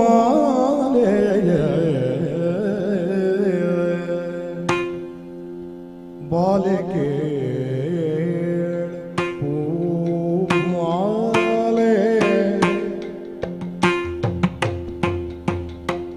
ಚಾರು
ಪೂಮಾಲೆ ಚಾರುಶೀಲೆ ಎಂದು ನಿನ್ನ ಕಾಂಗ ಭೂಲೋಕವ ರಾಮನಿಗೆ ಪಾಲಿಸಬೇಕೆಂದು ಹೀಗೆ. ಹೌದಮ್ಮ, ಹೀಗೆಲ್ಲ ಆಯ್ತು. ಈಗ ಭೂಲೋಕವ ರಾಮನಿಗೆ ಪಾಲಿಸಬೇಕೆಂದು ಹೀಗೆ.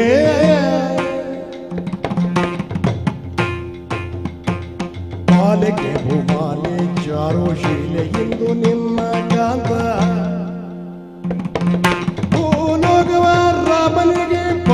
ಮಾಡಬೇಕೆಂದು ಹೀಗೆ ಮಂತ್ರಿ ವಸಿಷ್ಠರ ಕೂಡೆ ಅಂತರಂಗದಿ ಮಾತಾಡೆ ಮಂತ್ರಿ ವಸಿಷ್ಠರ ಕೂಡೆ ಅಂತರಂಗದಿ ಮಾತಾಡೆ ನಿಂತು ನಾ ಕೇಳಿದೆ ಮಾತ ನಿಂತು ನಾ ಕೇಳಿದೆ ಮಾತ ಕಾಂದೆ ಕೇಳಿದವನಿದಿ ಹೌದಮ್ಮ ಕಾಂತೆ ಕೇಳಿದವನಿದಿ ಮಂತ್ರಿ ವಸಿಷ್ಠರ ಕೂಡ ಅಂತರಂಗದಿ ಮಾತಾಡೆ ನಿಂತು ನಾ ಕೇಳಿದೆ ಮದ ಕಾಂತೆ ಕೇಳಿದವನಿದೆ ಬಾಲೆಗೆ ಭೂಮಾಲೆ ಚಾರುಶೀಲೆಯೇ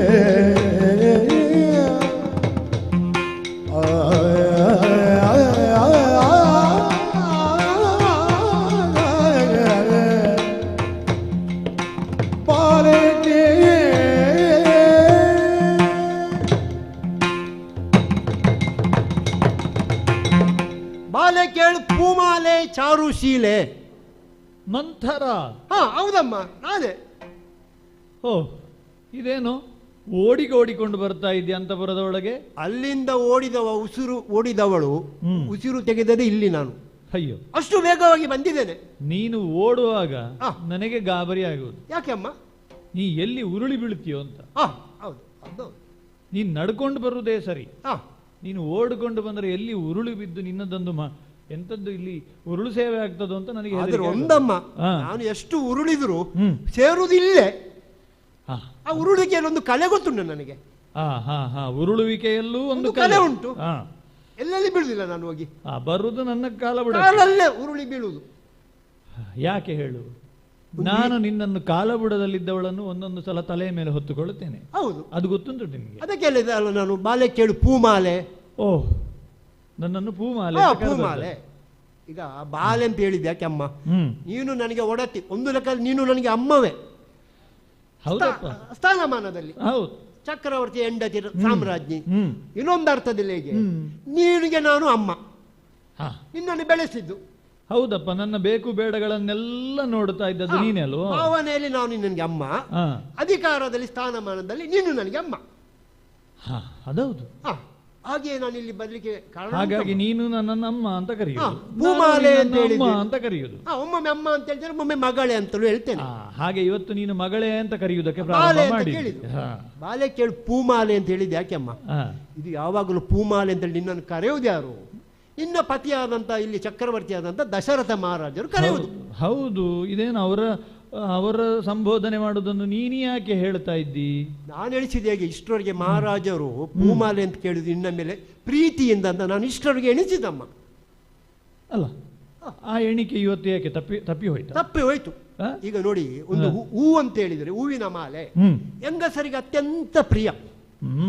ಒಂದು ಮಲ್ಲಿಗೆ ಇವತ್ತಿಗೆ ಎಷ್ಟೇ ಕ್ರಯ ಇರಲಿ, ಇವತ್ತು 600 ಅಂತ ಹೇಳಿದ್ರು ಇಲ್ಲೊಬ್ರು, ಆದ್ರೂ ಹೆಂಗಸರು ತಗೊಳ್ತಾರೆ, ಹೂ ಮಾಡಿ ಕಟ್ಟುತ್ತಾರೆ.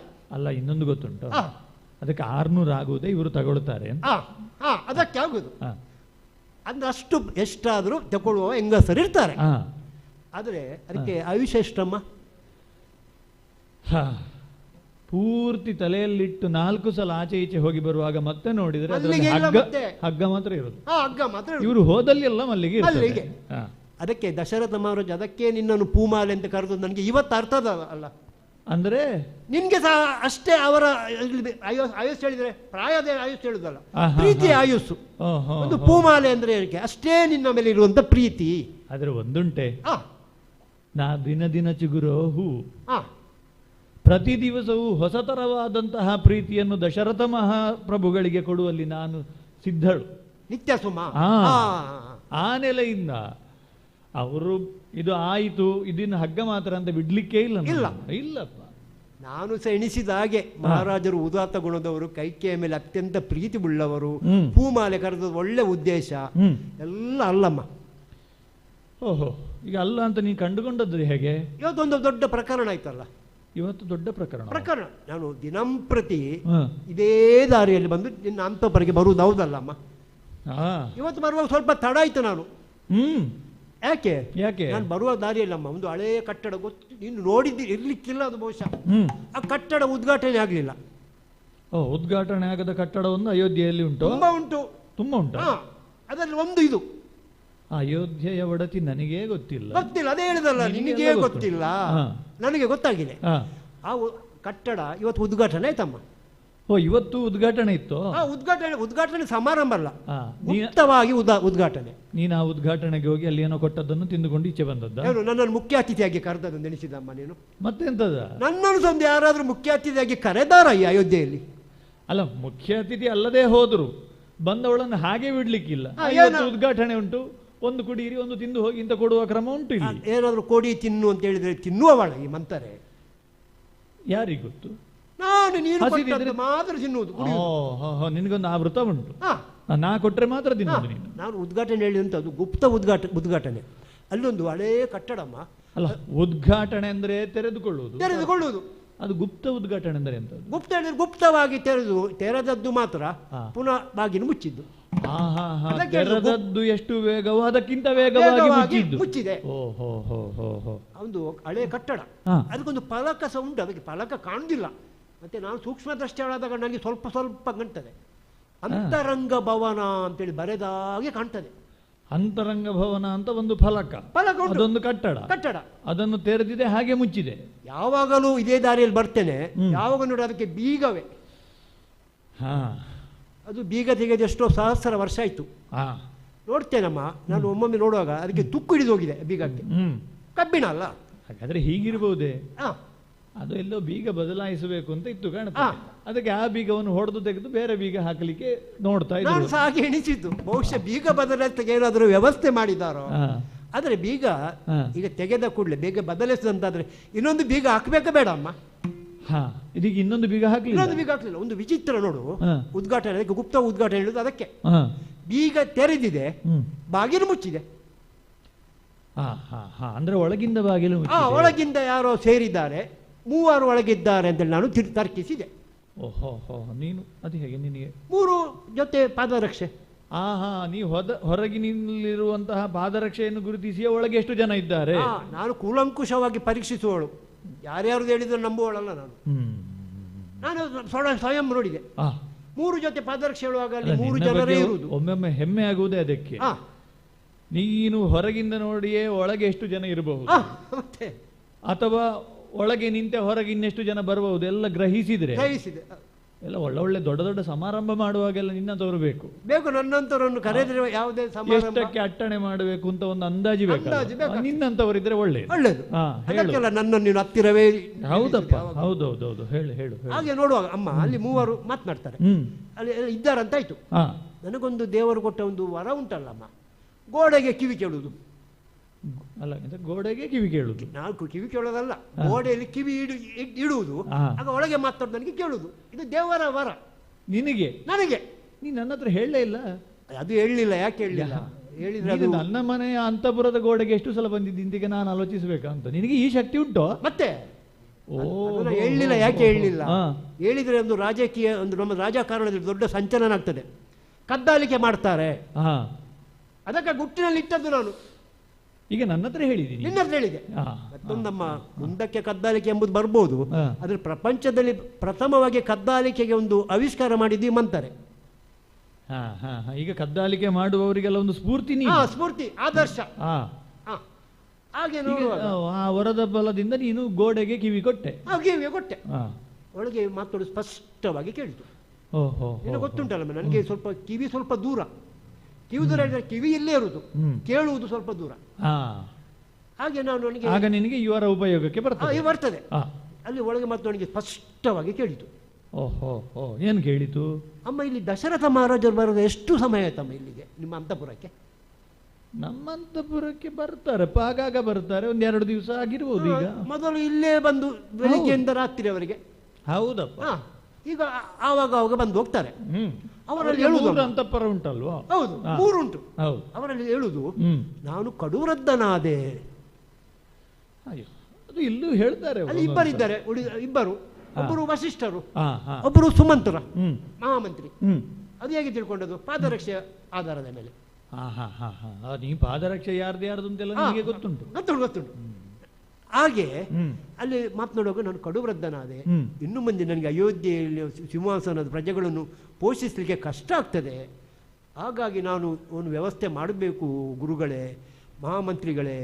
ನನ್ನ ಮಗನಾದ ಹಿರಿಯ ಮಗನಾದ ರಾಮಚಂದ್ರನಿಗೆ ಪಟ್ಟಾಭಿಷೇಕ ಅಯೋಧ್ಯೆಗೆ ಕಟ್ಟುವುದು. ಹಾ ಹಾ ಹಾ ಹಾ ಹೀಗೆ ಮಹಾರಾಜರು ಹೇಳುದು, ಹೀಗೆ ದಶರಥ ಭೂಪತಿಗಳು ಹೇಳುವುದು ಯಾರಲ್ಲಿ? ಅಲ್ಲಿ ವಸಿಷ್ಠರು ಮತ್ತೆ ಸುಮಂತ್ರ. ವಸಿಷ್ಠ ಸುಮಂತ್ರರಲ್ಲಿ ಹೀಗೆ ಹೇಳ್ತಾ ಹೀಗೆ ಇದ್ರು. ಹೇಳುದು. ಅವರೆಂತ ಹೇಳಿದ್ರು? ಅವರೆಂತ ಹೇಳಿದ್ರು? ಅವರಂತ ಹೇಳುದು, ಅವರು ಆಯ್ತು ಆಯ್ತು ಹಾ ಅಲ್ಲಿ ಯಾರು ಹೇಳಿದಂತ ಗೊತ್ತಾಗಿಲ್ಲ ನನಗೆ ಸರಿಯಾಗಿ. ಅಂದ್ರೆ ಹಾ ಹಾ ಗಟ್ಟಿ ಮಾತನಾಡಿದ್ದಾರೆ. ಹಾ ಹಾ ಅಂದ್ರೆ ಗಟ್ಟಿ ಮಾತನಾಡಿದ್ರೆ ಕೇಳುದಿಲ್ಲ, ಹಾ ಹಾ ಮೆಲ್ಲ ಹೇಳಿದ್ರೆ ಕೇಳ್ತಿತ್ತು. ಆದ್ರೂ ಹೇಳಿದ್ದು ಆಯ್ತು ಅಂತ. ಗಟ್ಟಿಯಾಗಿ ಹೇಳಿದಂಥದ್ದು. ಇದಕ್ಕೆ ಅವರು ಒಪ್ಪಿದ್ರು. ಹಾಗಾದ್ರೆ ಅವರು ಹೇಳಿದ್ರು ನಾಳೆ ಯಾವಾಗ 1 ವರ್ಷ ಬಿಟ್ಟಲ್ಲ, ಹಾ ನಾಳೆ ಅಲ್ಲಿ ಹೇಳುದು, ಮಹಾರಾಜರು ಹೇಳುದು, ನಾಳೆ ಚೈತ್ರ ಮಾಸ, ಪುಷ್ಯ ನಕ್ಷತ್ರ, ಹೌದು, ಶ್ರೀರಾಮಚಂದ್ರನಿಗೆ ಸಂಪತ್ತಾರ ಯೋಗ ಇದೆ. ಹಾ ನಾಳೆ ಬಿಟ್ಟರೆ ಬೇರೆ ದಿನ ಎಲ್ಲ ಗುರುಗಳ ಹೇಗೆ ಆದೀತ ಗುರುಗಳ ಹತ್ರ ಕೇಳುದು. ಹಾ ಅವರು ಕೋಲೆ ಬಸವನಾಗಿ ಆದೀತು ಮಹಾರಾಜ, ಆದೀತು ಮಹಾರಾಜ. ಹಾ ಹಾ ಹಾ ಹಾ ಹಾ ನಿಜವಾಗಿ ಹೇಗೆ ವಸಿಷ್ಠರು ಮುಹೂರ್ತ ಇಡಬೇಕು, ಹಾ ಇವರು ಆದೀತು ಅಂತ ಹೇಳ್ಬೇಕು. ಅಲ್ಲ, ವಸಿಷ್ಠರು ಮುಹೂರ್ತ ಇಟ್ಟು ಈಗ ನಮ್ಮವರಿಗೂ ಮುಹೂರ್ತ ಗೊತ್ತಾಗಲಿಕ್ಕೆ ಪ್ರಾರಂಭ ಆಗಿದೆ. ಅದಿರ್ಬೋದು. ಆದ ಕಾರಣ ವಸಿಷ್ಠರಿಗೆ ಮೊದಲು ಮುಹೂರ್ತ ಇವರು ಹೇಳಿಯಾರು, ಅದು ತೊಂದರೆ ಇಲ್ಲ. ಯಾಕಂದ್ರೆ ವಸಿಷ್ಠರ ಸಮ್ಮತಿ ಬೇಕಾದದ್ದು. ಹೌದು, ಈಗ ವಸಿಷ್ಠರು ಅದನ್ನೇ ಹೇಳುದಲ್ವಾ, ವಸಿಷ್ಠರಾದ್ರು ಅದನ್ನೇ ಹೇಳುದು. ಆದ್ರಿಂದ ತೊಂದರೆ ಇಲ್ಲ. ಅದಕ್ಕೆ ಅವರು ಸಮ್ಮತಿ ಸೂಚಿಸಿದ್ರು. ಆಯ್ತು ಆಯ್ತು ಅಂತೇಳಿ ಇವರೆಲ್ಲ ಹೇಳುದು, ಪುರವನ್ನು ಶೃಂಗರಿಸು, ಡಂಗುರವನ್ನು ಒಡೆ, ಅರಸನಿಗೆ ಹೇಳು, ಅವರಿಗೆ ಹೇಳು, ಇವರಿಗೆ ಹೇಳು ಅಂತೇಳಿ ಪುನಃ ಆಜ್ಞೆ, ರಾಜ ಆಜ್ಞೆ. ಅಲ್ಲ ಅಮ್ಮ, ಈಗ ನಾವು ಹೇಗಾದ್ರೂ ಮಾಡಿ ರಾಮನಿಗೆ ಪಟ್ಟಾಭಿಷೇಕ ಎಂಬುದು ಈಗ ನಾಳೆ ಪಟ್ಟಾಭಿಷೇಕವು ಮಂತರೇ, ಇದು ಬರೇ ಒಳಿತಲ್ಲ, ಮಂತರೇಗೆ ಒಳ್ಳಿದಾಯ್ತು. ಏನಾಯ್ತು? ಒಳ್ಳಿದಾಯ್ತು, ಒಳ್ಳಿದಾಯ್ತು ಮಂತರೇ, ಓ ಮಂತರೇ ಕೇ ಒಳ್ಳಿದಾಯ್ತು.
ಒಳ್ಳೆದಾಯ್ತು, ಚಂದವಾಯ್ತು, ಅದಕ್ಕೇನು ಚಂದ ಆಯಿತು, ಚಂದವಾಯಿತು, ಅದಕ್ಕೇನು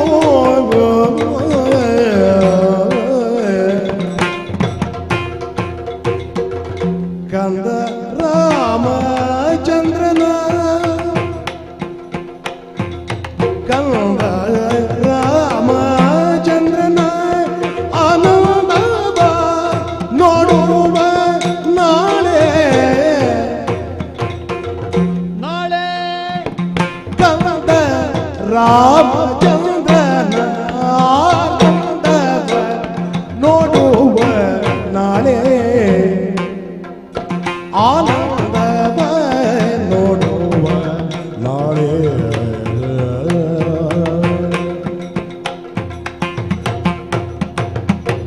ಮಂದರಿಗೆ ಒಳ್ಳಿದಾಯ್ತು, ಚಂದ್ರವಾಯ್ತದ ಕೇಳು, ಕಂದ ರಾಮಚಂದ್ರನ ಆನಂದವ ನೋಡುವ ನಾಳೆ.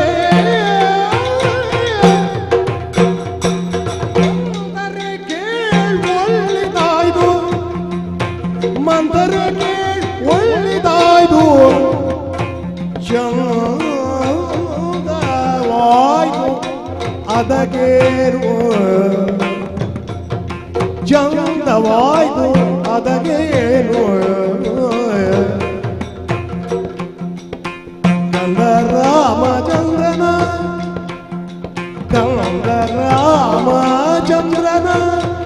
ಆನಂದವ ನೋಡುವ ನಾಳೆ ಕಂದ ರಾಮಚಂದ್ರನ ಆನಂದವ ನೋಡುವ ನಾಳೆ ಮಂದರೆ ಒಳ್ಳಿದಾಯ್ದು ಒಳ್ಳಿದಾಯ್ದು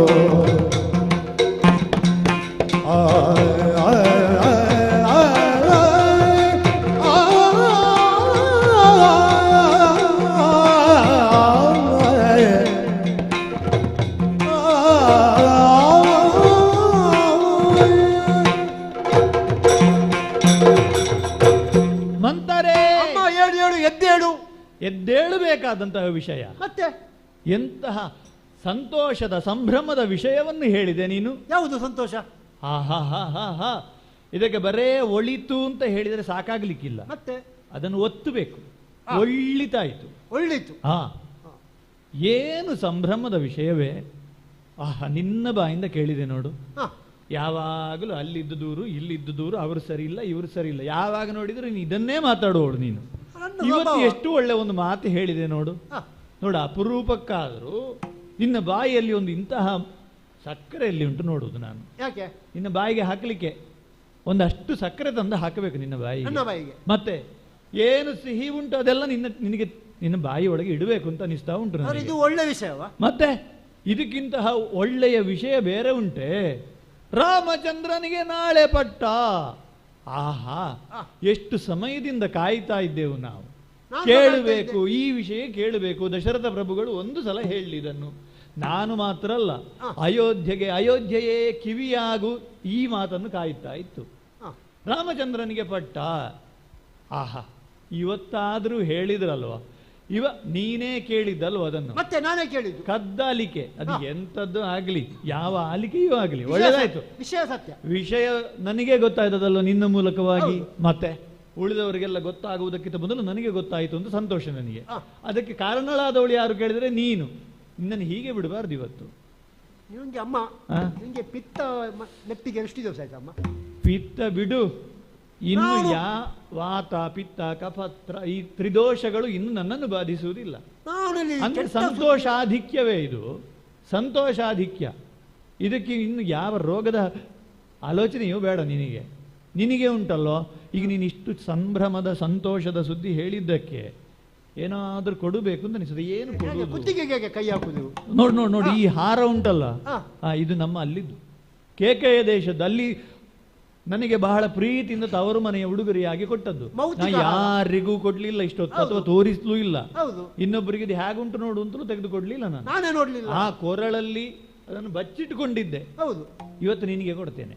ಯಾಕೆಂದ್ರೆ ಅಷ್ಟು ಸಂತೋಷದ ವಿಷಯವನ್ನು ಹೇಳಿದ್ದೀನಿ. ಇದಿಷ್ಟೇ ಅಲ್ಲ, ಇನ್ನುಂಟು ನಿನಗೆ. ಆದ್ರೆ ಈಗ ಇಷ್ಟೇ. ಈಗ ಇಷ್ಟೇ. ಅದು ಹಾಗೆ ಎಲ್ಲರೂ ಇನ್ನು ಸೌಂಟು ಈಗ ತಕೊಳ್ಳು, ಇನ್ನು ಉಂಟು. ಯಾವಾಗ ಅದು ಕೊಡ್ಲಿಕ್ಕಿಲ್ಲ. ಅದು ಅಲ್ಲ, ಇನ್ನು ಉಂಟು ಅಂತ ಹೇಳಿದಲ್ವಾ. ಇನ್ನು ಅಂತ ಹೇಳಿದ ಮೇಲೆ ಅದು ಭವಿಷ್ಯಕ್ಕೆ ಬಿಡಬೇಕು ನೀನು. ಆದ್ರಿಂದ ನೀನು ಅದರ ಬಗ್ಗೆ ಹೆಚ್ಚು ನಿರೀಕ್ಷೆ ಇಟ್ಕೊಳ್ಳೋದು ಬೇಡ. ಯಾಕೆ ಹೇಳು, ಇಂತಹ ಸಂಭ್ರಮದ ಸುದ್ದಿಯನ್ನು ನಾನು ಇನ್ನಷ್ಟು ಸಂತೋಷವಾಗಿ ಅದನ್ನು ಆಚರಿಸಬೇಕು ಅಂತಾದ್ರೆ ಯಾವಾಗ ಹೇಳಿದ್ದು? ನಾಳೆ ಅಲ್ಲ. ಆ ಚಂದ ನೋಡ್ಬೇಕೆ. ನಾಳೆಗೆ ಈಗ ಹೇಗೆಲ್ಲ ನಾ ಸಿದ್ಧತೆ ಆಗಬೇಕು ಅಂತ ನನ್ನ ತಲೆಯಲ್ಲಿ ಅದೇ ಓಡುದು. ನಾ ಹೇಗೆ ಶೃಂಗಾರಗೊಳ್ಳುವುದು ಹೇಗೆ? ನೀ ಬೇಕು ಜೊತೆಗೆ. ಇಲ್ಲಿ ನೀನು ಜೊತೆಗೆ ಇರಬೇಕು ನನ್ನದು. ನಾಳೆ ಬೆಳಿಗ್ಗೆ ನಾನು ಎಷ್ಟು ಹೊತ್ತಿಗೆ ಹೇಳ್ತೇನೆ, ಅಲ್ಲಿಂದ ನಂದು ಶೃಂಗಾರ ಮುಗಿದು ಅಲ್ಲಿ ಪಟ್ಟಾಭಿಷೇಕದಲ್ಲಿ ಹೋಗುವಲ್ಲಿವರೆಗೆ ನೀ ಬೇಕು ಒಟ್ಟಿಗೆ. ಅಮ್ಮ ನಿನ್ನ ಮಾತು ಕೇಳುವಾಗ ನಾನು ಈ ಭೂಮಿಯ ಮೇಲೆ ಇದ್ದೇನೋ, ಭೂಮಿ ನನ್ನ ಮೇಲೆ ಉಂಟು ನನಗೆ ಅರ್ಥ ಆಗುದಿಲ್ಲ. ನನಗೂ ಹಾಗೆ ಅನಿಸಿ. ನಾನು ಕೆಟ್ಟ ಸುದ್ದಿ ಹೇಳಿದ್ರೆ ಸಂತೋಷದ ಸುದ್ದಿ ಅಂತ ಹೇಳ್ತೀನಿ. ಕೆಟ್ಟ ಸುದ್ದಿ ಅಮ್ಮ, ನೀನು ಅಮಾಯಕಳು. ಎಂತದ್ದೇ ಅಮಾಯಕಳು? ನಿನಗೆ ಒಳ್ಳೇದು ಯಾವುದು ಕೆಟ್ಟದ್ದು ಯಾವುದು ಗೊತ್ತುಂಟಮ್ಮ? ಇಷ್ಟು ಒಳ್ಳೆಯ ಸುದ್ದಿಯನ್ನು ಹೇಳಿದ್ದಿ ಮತ್ತೆ ಕೆಟ್ಟದ್ದು ಅಂತ ಎಂತ ಮಾತಾಡುದು? ನೀನು ಸುಮ್ಮನೆ ಇರು. ನೀನು ಕೆಟ್ಟದೆಲ್ಲ ಹೇಗೆ ಗೊತ್ತುಂಟಮ್ಮ? ಒಂದು ಹಾಲು ಬೆಳ್ಳಗಿದೆ ಅಂತ ನಿನಗೆ ಗೊತ್ತುಂಟು. ಅದರ ಒಟ್ಟಿಗೆ ಸುಣ್ಣದ ನೀರು ಸಹ ಬೆಳ್ಳಗುಂಟು ಹೇಳಿ ನಿನಗೂ ಗೊತ್ತಿಲ್ಲ. ಹಾಲು ಮತ್ತೆ ಸುಣ್ಣದ ನೀರು ಒಟ್ಟಿಗೆ ಕೊಟ್ಟರೆ ನೀನು 200 ಕುಡಿತೀನಿ ನೀನು, ಅಷ್ಟು ಅಮಾಯಕಳು ನೀನು. ಎಂತದೇ ಹೇಳೋದು ನನ್ನ ಬಗ್ಗೆ? ಮತ್ತೆಂತದಮ್ಮ, ನಾನು ನಿನ್ನೊಟ್ಟಿಗಿದ್ದವಳಲ್ವಾ, ನಂಗೆ ಹಾಲು ಯಾವುದು ಸುಣ್ಣದ ನೀರು ಯಾವುದು ಅಂತ ನನ್ಗೆ ಗೊತ್ತಾಗೋದಿಲ್ವಾ? ಹಾಗೆ ಆಗ್ಲಿಲ್ವ ಈಗ? ಎಂತಕ್ಕೆ? ನಾನು ಕೆಟ್ಟ ಸುದ್ದಿ ಹೇಳುವಾಗ ಇನ್ನೊಂದು ಸಂಭ್ರಮ ನೋಡ್ಬೇಕು. ಎಂತದ್ದು ಕೆಟ್ಟ ಸುದ್ದಿ? ರಾಮನಿಗೆ ಪಟ್ಟಾಭಿಷೇಕ ನಾಳೆ, ಅದನ್ನು ತಪ್ಪಿಸ್ಬೇಕಂತ ನಾನಿಲ್ಲಿ ಪ್ರಯತ್ನ ಪಟ್ರೆ ತಪ್ಪಿಸುವುದಾ? ಅದಕ್ಕೆ ಸರಿಯಾಗಿ ಇವರದೊಂದು ನಾನು ಎಣಿಸಿದಂಥದ್ದು. ನನ್ನ ಸುದ್ದಿಯನ್ನು ಕೇಳಿ ನೀನು ಕೆರಳಿ ಕೆಂಡಾಮಂಡಲವಾಗಿ ಇವರು ಒಮ್ಮೆಲೆ ಏರು ಸ್ವರದಲ್ಲಿ ವೀರರಸ ಕೊಡ್ತೇನೆ ಅಂತ ಹೇಳಿದ್ರು ಎಣಿಸಿದ್ರೆ ಇವರು ಶೃಂಗಾರ ರಸದಲ್ಲೇ ಇದ್ದಾರೆ. ಒಳ್ಳಿತಾಯ್ತು ಚಂದವಾಯಿತು. 4 ಸಲ ಹೇಳಿದರು ಇವರು, ನಮ್ಮ ಅಂತಃಪುರದ ಸಂಗೀತಗಾರರು. ಅದಕ್ಕೆ ನಿಂದೊಂದು ನಾಟ್ಯ ಇದು ಅಲ್ಲವೇ? ಸಂಭ್ರಮ ಆದಾಗ ಮನಸ್ಸು ಹಿಗ್ಗಿ ಲಾಘವದಿಂದ ನಾವು ನಮ್ಮ ಜೊತೆಗೆ ನಮ್ಮನ್ನು ನಾವೇ ಮರೆತು ನಾಟ್ಯವಾಡೋದೊಂದು ಕ್ರಮ. ನೀನು ಅದಕ್ಕೆ ಯಾರ್ಯಾರನ್ನೆಲ್ಲ ದೂರ್ಲಿಕ್ಕೆ ಹೋಗಬೇಡ. ಈಗ ನಿನಗೆ ಎಂತದ್ದು ಸಮಸ್ಯೆ ಹೇಳು? ಈಗ ನಾನೀಗ ಹೇಳುದು ನೀನು ಒಳ್ಳೆ ಸುದ್ದಿ ಅಂತ ಹೇಳುದು. ಹೌದು, ಏನು ನಾಳೆ ರಾಮನಿಗೆ ಪಟ್ಟಾಭಿಷೇಕ, ಒಳ್ಳೆ ಸುದ್ದಿ. ಹೌದು ಅಮ್ಮ. ಈಗ ಒಳ್ಳೆದು ಕೆಟ್ಟದು ಅಂತೇಳಿ ನಾವು ಎಣಿಸುವುದು ಹೇಗೆ ಪರಿಣಾಮದಲ್ಲಿ. ಹೌದು, ಪರಿಣಾಮದಲ್ಲಿ ಯಾವುದು ಒಳ್ಳೆದು ಯಾವುದು ಕೆಟ್ಟದು ಅದು ಮುಖ್ಯ. ರಾಮಚಂದ್ರ ಪಟ್ಟವನ್ನೇ ಇರಿದ್ರೆ ಲೋಕಕ್ಕೆ ಒಳಿತು. ನಾಳೆ ಏನಾಗ್ತದೆ ಅದು ಗೊತ್ತುಂಟ? ಏನಾಗ್ತದೆ? ರಾಮನಿಗೆ ಅಧಿಪತ್ಯ ಆದ್ರೆ ಎಂತ ಆಗ್ತದೆ ನಾಳೆ? ಧರಣಿ ಅಧಿಪತಿತ್ವ ರಾಮಗಾದರೆ ನಿನ್ನ ಭರತ ಗದನಲ್ಲಿ ಜಗರಿಯಹುದಮ್ಮ. ಹೌದಮ್ಮ, ನಿನ್ನ ಭರತ ಗದನಲ್ಲಿ ಜಾಗರಿ ಅಹುದಮ್ಮ.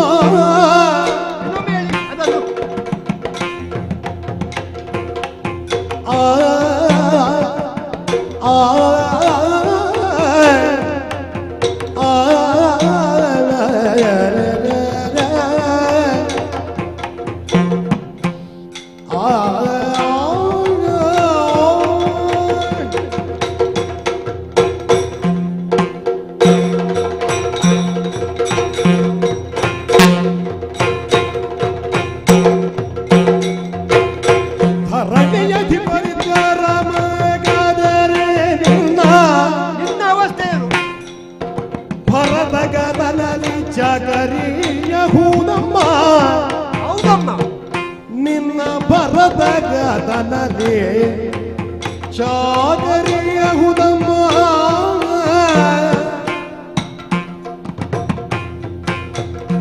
ತರುಣಿ ಜನಕ್ಕೆ ಪಟ್ಟದ ರಸಿಯಾಗುವಳು. ತರುಣಿ ಜನಕ್ಕೆ ಪಟ್ಟದ ರಸಿಯಾಗುವಳು. ನಿರದ ಸೇವಕ ವೃತ್ತಿ ಪರಿಚಾರ್ಯ. ನಿರದ ಸೇವಕ ವೃತ್ತಿ ಪರಿಚಾರ್ಯ.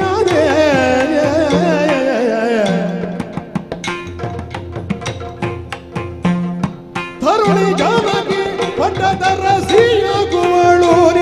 ನಿರತ ಸೇವಕ ವೃತ್ತಿ ಪರಿಚಾರ್ಯ.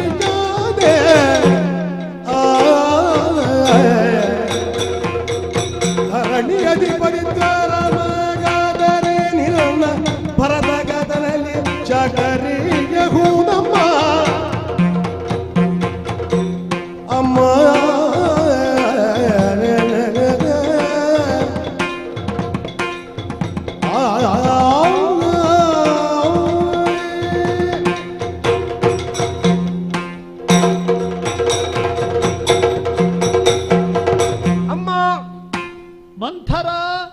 ನಿನ್ನನ್ನು ಅಮಾಯಕ್ಕೆ ಮುಗ್ದೆ ಎಂದು ಹೇಳಿದ್ದು ಯಾಕೆ? ನಿನಗೆ ಯಾವುದು ಒಳ್ಳೆದು ಯಾವುದು ಕೆಟ್ಟದ್ದು ನಿನಗೆ ಗೊತ್ತಿಲ್ಲ. ವಿವೇಚನೆ ಮಾಡೋದು ಶಕ್ತಿಯೂ ಇಲ್ಲವಮ್ಮ ನಿನಗೆ. ಹಾಗೆಲ್ಲ ಹೇಳಬೇಡ ನೋಡು ನೀನು. ಮತ್ತೆ ನನಗೇನ ಅಷ್ಟು ಗೊತ್ತಾಗೋದಿಲ್ವಾ? ಮತ್ತೆ ಒಳ್ಳೇದು ಯಾವುದು ಕೆಟ್ಟದ್ದು ಯಾವುದು ಅಂತ ಈಗ ಹಾಗೆ ಆಗ್ಲಿಲ್ಲ ನೋಡು. ಈಗ ನೋಡು, ಕೆಟ್ಟದ್ದೇ ಸುದ್ದಿ ಹೇಳ್ತಾ ಇದ್ದವಳು ನೀನು. ಇವತ್ತು ಒಳ್ಳೆ ಸುದ್ದಿ ಹೇಳಿದ್ದಿ ಅಂತ ನಾ ಹೇಳಿಲ್ಲ ನಿನ್ನ ಬಗ್ಗೆ. ಇದು ಕೆಟ್ಟ ಸುದ್ದಿ. ಇಷ್ಟವರೆಗೆ ಹೇಳಿದೆಲ್ಲ ಒಳ್ಳೆ ಸುದ್ದಿ. ನೀನು ಅದನ್ನು ಚಾಡಿ ಅಂತ ಹೇಳುದು. ನಾನು ಕೌಸಲ್ಯಮ್ಮ ಹಾಗೆ ನಿನ್ನ ಬಗ್ಗೆ ಹೇಳಿದ್ದಾಳೆ, ಸುಮಿತ್ರಮ್ಮ ಹೇಳಿದ್ದಾಳೆ, ಅದೆಲ್ಲ ಒಳ್ಳೆ ಸುದ್ದಿ ಹೇಳಿದ್ ನಾನು. ಇದು ಕೆಟ್ಟ ಸುದ್ದಿ ಈಗದ್ದು. ನಿನ್ನ ಲೆಕ್ಕದಲ್ಲಿ ಅದು ಬೇರೆ ಇದು ಬೇರೆ. ಇದು ಬೇರೆ. ನೀ ಎಂತದ್ದು ಹೇಳಪ್ಪ ಕೆಟ್ಟ ಸುದ್ದಿ ಅಂತ ಹೇಳುದು ಯಾಕೆ ನಾನು? ಈಗ ಅಲ್ಲಿ ದಶರಥ ಮಹಾರಾಜರು ಹೇಳಿದಂಥದ್ದು ದಶರಥನಿಗೆ ಒಂದು 10-15 ಅರಮನೆ ಉಂಟಿಲ್ಲ ಅಯೋಧ್ಯೆಯಲ್ಲಿ, ಹಾ. ಅದರಲ್ಲಿ ಒಂದೆರಡು ತೆಗೆದು ರಾಮನಿಗೆ ಕೊಡುವುದು ಹಾಗೆ ಹೇಳಿದಲ್ಲ. ಹ್ಮ್ ಧರಣಿಗೆ ಅಧಿಪತ್ಯ, ಅಲ್ಲ ಹಾಗೆ ಹೇಳಬೇಕಾದದ್ದು. ಮತ್ತೆ ಸಪ್ತದ್ವೀಪಾಂಕಿತವಾದಂತಹ ಒಂದು ಅಯೋಧ್ಯೆಯ ಚಕ್ರವರ್ತಿ ಪೀಠ ಪೀಠ ಏನುಂಟು ಅದನ್ನು ರಾಮನಿಗೆ ಕೊಡುವುದು, ಹ್ಮ್ ಅದರಲ್ಲಿ ನಿರ್ಣಯಿಸಿದವರು. ಸರಿಯಾಗಿ ಇದೆ. ಯಾಕೆ ಸರಿಯಾಗಿದೆ? ಮತ್ತೆಂತ ತುಂಡು ತುಂಡು ಕೊಡ್ಲಿಕ್ಕೆ ಉಂಟಾ? ಹೌದಮ್ಮ, ನೀನು ಸರಿಯಾಗಿದೆ ಅಂತ ಹೇಳ್ತಿ, ಹಾ. ಆದ್ರೆ ನಿನಗೆ ನಾಳೆ ಏನಾಗ್ತದೆ ಅದು ಸ್ವಲ್ಪ ಆಲೋಚನೆ ಮಾಡಬೇಕು ಬೇಡಮ್ಮ. ನನಗೇನಾಗ್ತದೆ? ನಾವು ಕೇವಲ ಹೊಟ್ಟೆಗೆ ಅನ್ನ ತಿನ್ನುವುದಲ್ಲಮ್ಮ, ಹಾ. ತಿಂದುದು ಸ್ವಲ್ಪ ಒಂದು ಆಹಾರ ಸ್ವಲ್ಪ ತಲೆಗೂ ತಗೊಳ್ಬೇಕು ನಾವು. ತಲೆಗೂ ಅನ್ನ ತಿನ್ನಬೇಕು. ಅಲ್ಲ, ಅದರ ಸಾರವನ್ನು ತಲೆಗೆ ಸ್ವಲ್ಪ ಕೊಂಡೋಗ್ಬೇಕು. ಹಾಗೆ ಹಾಗೆ ಮತ್ತೆ ಎಲ್ಲ ತಿನ್ನುವುದು ಹಾ. ದೇಹವನ್ನು ಬೆಳೆಸುವುದಲ್ಲಮ್ಮ, ಹಾ. ಬುದ್ಧಿಶಕ್ತಿಯನ್ನು ಬೆಳೆಸಬೇಕು ಅಂತ ಹೇಳುದು ನಾನು. ಓಹೋ, ಈಗ ನಿನಗೆ ಬುದ್ಧಿಶಕ್ತಿ ಉಂಟಲ್ಲ. ಮತ್ತೆ ಈಗ ಹಾ. ರಾಮನಿಗೆ ನಾಳೆ ಪಟ್ಟಾಭಿಷೇಕ, ರಾಮ ಚಕ್ರವರ್ತಿ ಆಗ್ತಾರೆ ಎಣಿಸುವ. ಹಾ. ನಿನ್ನ ಅವಸ್ಥೆ ಏನಾಗ್ತದೆ ನಿನಗೆ ಏನಾದ್ರೂ ಗೊತ್ತುಂಟಮ್ಮ? ನಾನು ರಾಜಮಾತೆ. ಎಂತ ರಾಜಮಾತೆ? ಯಾರು ಹೇಳಿದ್ರು ರಾಜಮಾತೆ? ಮತ್ತೆ ನಾನೇ ಅದು ನೀನು ಹೇಳುವುದು. ಮತ್ತೆ ನಾನು ಅಲ್ಲಿ ರಾಜಮಾತೆ ಆಗ್ಲಿಕ್ಕೆ ಅಲ್ಲಿ ಕೌಶಲ್ಯ ಇದ್ದಾಳೆ ಅಲ್ಲಿ. ಅವಳು ರಾಜಮಾತೆಯೇ, ನಾನು ರಾಜಮಾತೆ. ಏನಾಯ್ತು? ನೀನು ಅದು ಎಣಿಸುವುದಮ್ಮ. ಮತ್ತೆ ನಾಳೆ ಏನಾಗ್ತದೆ ನಾನು ಹೇಳ್ತೇನೆ. ಈಗ ಅಲ್ಲಿ ರಾಮನಿಗೆ ಪಟ್ಟಾಭಿಷೇಕ ಆದ ಕೂಡಲೇ ಅಲ್ಲಿ ಪಟ್ಟದರಸಿ ಯಾರಾಗುದಮ್ಮ? ಅಲ್ಲಿ ಸೀತೆ ಆಗೋದು. ನೀನಾಗ್ಲಿಕ್ಕೆ ಆಗ್ತದ? ನಾನು ಆಗುದಿಲ್ಲ, ನೀನು ಆಗುದಿಲ್ಲ. ಅದು ನಾನು ಹೇಳುದು ಹಾಗೆ ಅಲ್ಲಮ್ಮ. ಸ್ವಲ್ಪ ಆಲೋಚಿಸು, ಷಡ್ಯಂತ್ರವನ್ನು ಸ್ವಲ್ಪ ಒಂದೊಂದೇ ಬಿಡಿಸಿ ಬಿಡಿಸಿ ಹೇಳುದು ನಾನು. ಹೇಳು ಹೇಳು. ಈಗ ಅಲ್ಲಿ ಸೀತೆ ಪಟ್ಟದರಸಿ ಹೌದಾ? ಇಷ್ಟರವರೆಗೆ ಇಲ್ಲಿ ಪಟ್ಟದರಸಿಯಾಗಿ ಮೆರೆದವಳು ಯಾರಮ್ಮ? ನಾವು ಮೂವರು. ಅದರಲ್ಲಿ ಪ್ರಧಾನವಾಗಿ ಕೈಕೆ, ದಶರಥನ ಪ್ರೀತಿಯ ಹೆಂಡತಿ. ನೋಡಿ ಈಗ ಷಡ್ಯಂತ್ರ ನೋಡಿ ಎಲ್ಲಿಂದ ಆರಂಭವಾಗಿದೆ ನೋಡಿ, ಇಲ್ಲಿಂದ ಈಗ ಆರಂಭವಾಗಿದೆ. ನಮ್ಮ ಅಂತಃಪುರದಲ್ಲಿ ನೀವು ಸಂಬಳ ಕೊಟ್ಟು ನಿಲ್ಲಿಸಿದಂತ ಸಂಗೀತಗಾರರು, ಇವರದು ಸಂಭ್ರಮ ನೋಡಿದ್ರೆ ಅಮ್ಮ. ಇವರು ಸೀತೆ ಪಟ್ಟದರಸಿಯಾಗುವಳು, ಸೀತೆ ಪಟ್ಟದರಸಿಯಾಗುವಳು 4 ಸಲ ಹೇಳಿದ್ರು ಇವರು. ನೋಡಿ ಅವರಿಗೊಂದು ಬಂದ ಸಂಭ್ರಮ ಅಂತ, ಅದು ವ್ಯಂಗ್ಯ ಅದು. ಯಾಕೆಂದ್ರೆ ಅವರು ಹೇಳುದು ಏನು ಗೊತ್ತುಂಟು, ಅರ್ಥ ಆಯ್ತಮ್ಮ? ಇಷ್ಟರವರೆಗೆ ಪಟ್ಟದರಸಿಯಾಗಿ ಮೆರೆದವಳು ಕೈಕಮ್ಮ, ನಾಳೆಯಿಂದ ನೀನಲ್ಲ ಸೀತೆ. ನೋಡಿ ಇಲ್ಲಿಂದ ಶುರುವಾಯ್ತು. ನಿನಗೆ ಎಲ್ಲ ಯಾವ್ದ್ಯಾವ್ದೆಲ್ಲ ತಲೆಗೆ ಹೋಗುತ್ತದೆ. ಅಷ್ಟು ಮಾತ್ರವಲ್ಲ, ಯಾರ್ಯಾರು ಏನೇನು ಹೇಳಿದ್ರು ನಿನಗೆ ಅದರಲ್ಲಿ ವ್ಯಂಗ್ಯವೇ ಕಾಣುವುದು. ಮತ್ತೆ ಅಷ್ಟು ಮಾತ್ರ ಇನ್ನೊಂದುಂಟು, ಸೀತೆ ಇಷ್ಟವರೆಗೆ ನಿನ್ನನ್ನು ಹೇಗೆ ಅಮ್ಮ ಕರೆಯುವುದು, ಸಂಬೋಧಿಸುವುದು ಹೇಗೆ ನಿನ್ನ ಕರೆಯುವಾಗ? ಅತ್ತೆ ಅಂತ, ಚಿಕ್ಕತ್ತೆ. ಇನ್ನು ಮುಂದೆ ಅವಳು ಅರಸ ಪಟ್ಟದರಸಿ ಇನ್ನೊಂದು ಚಿಕ್ಕತ್ತೆ ಅಂತ ಕರೆಯುದಿಲ್ಲಮ್ಮ. ಇನ್ನೊಂದು ಚಿಕ್ಕ ಕತ್ತೆ ಅಂತ ಹೇಳಿದ್ರು ತೊಂದರೆ ಇಲ್ಲ, ಇಲ್ಲಿ ಒಪ್ಪುವ. ಚಿಕ್ಕ ಕತ್ತೆ ಅಂದ್ರೆ ಚಿಕ್ಕತ್ತೆ ಬದಲು ಚಿಕ್ಕ ಕತ್ತೆ ಸಂಧಿ ವಿಂಗಡಿಸಿ ಹೇಳಿ. ಅವಳು ಹೇಳ್ತಾಳೋ ಬಿಡ್ತಾಳೋ ಗೊತ್ತಿಲ್ಲ, ನೀನಂತೂ ಹೇಳಿ ಆಯ್ತು. ಅದನ್ನು ಹೇಳಿದಿಲ್ಲ ಅಲ್ವಾ? ಅವಳು ನಾಳೆ ಹೇಳಿಯಾಳೋ ಇಲ್ಲೋ ಗೊತ್ತಿಲ್ಲ, ನೀ ಹೇಳಿ ಆಯ್ತು. ನಾಳೆಯಿಂದ ಅವಳು ಹೇಗೆ ಸಂಭವಿಸುದು ಗೊತ್ತುಂಟಮ್ಮ? ನಾನು ಹೇಳ್ತೇನೆ, ಭವಿಷ್ಯ ನಾನು ಹೇಳ್ತೇನೆ, ನನಗೆ ಗೊತ್ತುಂಟು. ನಾಳೆಯಿಂದ ಅವಳು ನಿನ್ನನ್ನು ಕರೆಯುವುದು, ಏ ಮುದುಕಿ ಇಲ್ಲಿ ಬಾ, ನನ್ನ ಪಟ್ಟೆಯ ಸೀರೆಯನ್ನು ಒಗೆದುತ್ತಾ ನಿಂದು ಹೇಳುವುದು. ಮತ್ತೆ ಏನು ಅಯೋಧ್ಯೆಯಲ್ಲಿ ಮಡಿವಾಳರು ಕಡಿಮೆ ಇದ್ದಾರೆ? ಮಡಿವಾಳರು ಇಲ್ಲಂತಲ್ಲ, ಅಲ್ಲಮ್ಮ, ಇಲ್ವಾ? ಅಲ್ಲಿ ಮಡಿವಾಳರು ಇದ್ದಾರೆ, ಸೇವಕರು ದಾಸಿಯರಿದ್ದಾರೆ. ಅದು ನಿಮ್ಮನ್ನು ಮೂಲೆ ಗುಂಪು ಮಾಡ್ಲಿಕ್ಕೆ ಒಂದು ಹುನ್ನಾರ, ಅಲ್ಲಿಂದ ಪ್ರಾರಂಭ ಆಗುವುದು. ಆಯ್ತಲ್ಲ, ನೀನು ಅಲ್ಲಿ ಸೇವಕಿಯಾದಿ ಸೀತೆಗೆ, ಈಚೆಯಿಂದ ಕೌಸಲ್ಯ. ನಾನೊಂದು ಹೇಳುದಮ್ಮ, ನಾನು ಸೂಕ್ಷ್ಮ ಗಮನಿಸಿದ್ದೇನೆ, ಕೌಸಲ್ಯಗೆ ನಿನ್ನ ಮೇಲೆ ಭಾರೀ ಹೊಟ್ಟೆ ಕಿಚ್ಚಮ್ಮ, ಭಾರಿ ಹೊಟ್ಟೆ ಕಿಚ್ಚು. ನೀ ಇದು ಮೊದಲು ಹೇಳುದಲ್ಲ, ಮೊದಲು ಹೇಳಲಿಲ್ಲ ನಾನು. ಅದು ಅವಳಿಗೆ ಇಷ್ಟವರೆಗೆ ಅದನ್ನು ತೋರಿಸ್ಲಿಕ್ಕೆ ಉಪಾಯ ಇರಲಿಲ್ಲ. ಯಾಕೆ? ನೀನು ಚಕ್ರವರ್ತಿಗಳ ಪ್ರೀತಿಯ ಹೆಂಡತಿ, ಮುದ್ದಿನ ಮಾಡದಿ. ನೀನು ಬರೋದಕ್ಕಿಂತ ಮೊದಲು ಅವಳು ಮುದ್ದಿನ ಮಾಡದಿ ಆಗಿದ್ಲಂತೆ. ಇಲ್ಲಿ ಅವರೆಲ್ಲ ಹಳೇ ಮುದುಕಿಯರೆಲ್ಲ ಹೇಳಿದ್ರು ನನ್ನಲ್ಲಿ. ನೀನು ಯಾವಾಗ ಬಂದಿಯೋ ಅವಳದು ಸ್ಥಾನಮಾನವಾಯಿತು, ನಿನಗೆ ಬಂತು ಎಂಬ ಒಂದು ಹೊಟ್ಟೆ ಕಿಚ್ಚು ಅವಳಿಗೆ ಈಗಲೂ ಉಂಟದು ಹೊಟ್ಟೆಯಲ್ಲಿ. ಅವಳು ಸಮಯ ಸಾಧಿಸ್ತಾ ಇದ್ದಾಳೆ. ಈಗ ನಾಳೆ ರಾಮನಿಗೆ ಪಟ್ಟಾಭಿಷೇಕ ಆದ ಕೂಡಲೇ ಅವಳು ರಾಜಮಾತೆ ಯಾವುದೋ, ರಾಜಮಾತೆ ಆದವಳು ಅವಳು ನಿನ್ನನ್ನು ಹೇಗೆ ಒಂದು ಹೇಗೆ ನಿಮ್ಮ ವ್ಯವಸ್ಥೆ ಗೊತ್ತುಂಟಮ್ಮ? ಅವಳು ಸಾಗೆ ಬರುದು, ಏ ಕೈಕೈ, ಏ ಮಾರಿ ಬಾ ಇಲ್ಲಿ, ನೀನು ಊಟ ಮಾಡ್ಲಿಕ್ಕಿಲ್ಲ, ಊಟಕ್ಕೆ ಅರ್ಧದಲ್ಲಿ ಕುಳಿತುಕೊಂಡಿದ್ದಿ, ಏ ಮಾರಿ ಇಲ್ಲಿ ಬಾ, ಈ ತಟ್ಟೆಯನ್ನು ತೆಗೆ, ನೀವು ಊಟ ಮಾಡ್ಲಿಕ್ಕೆ ಉಂಟಮ್ಮ? ಸರಿ, ಹೇಗೆ ಕರೆಯುವುದು ನನ್ನ? ಏ ಮಾರಿ ಇಲ್ಲಿ ಬಾ, ಈ ತಟ್ಟೆಯನ್ನು ತೆಗೆ. ನಿನಗೆಲ್ಲ ಹೀಗೆ ಬೈಬೇಕು ಅಂತ ಇತ್ತ ಅಂತ ನನಗೆ.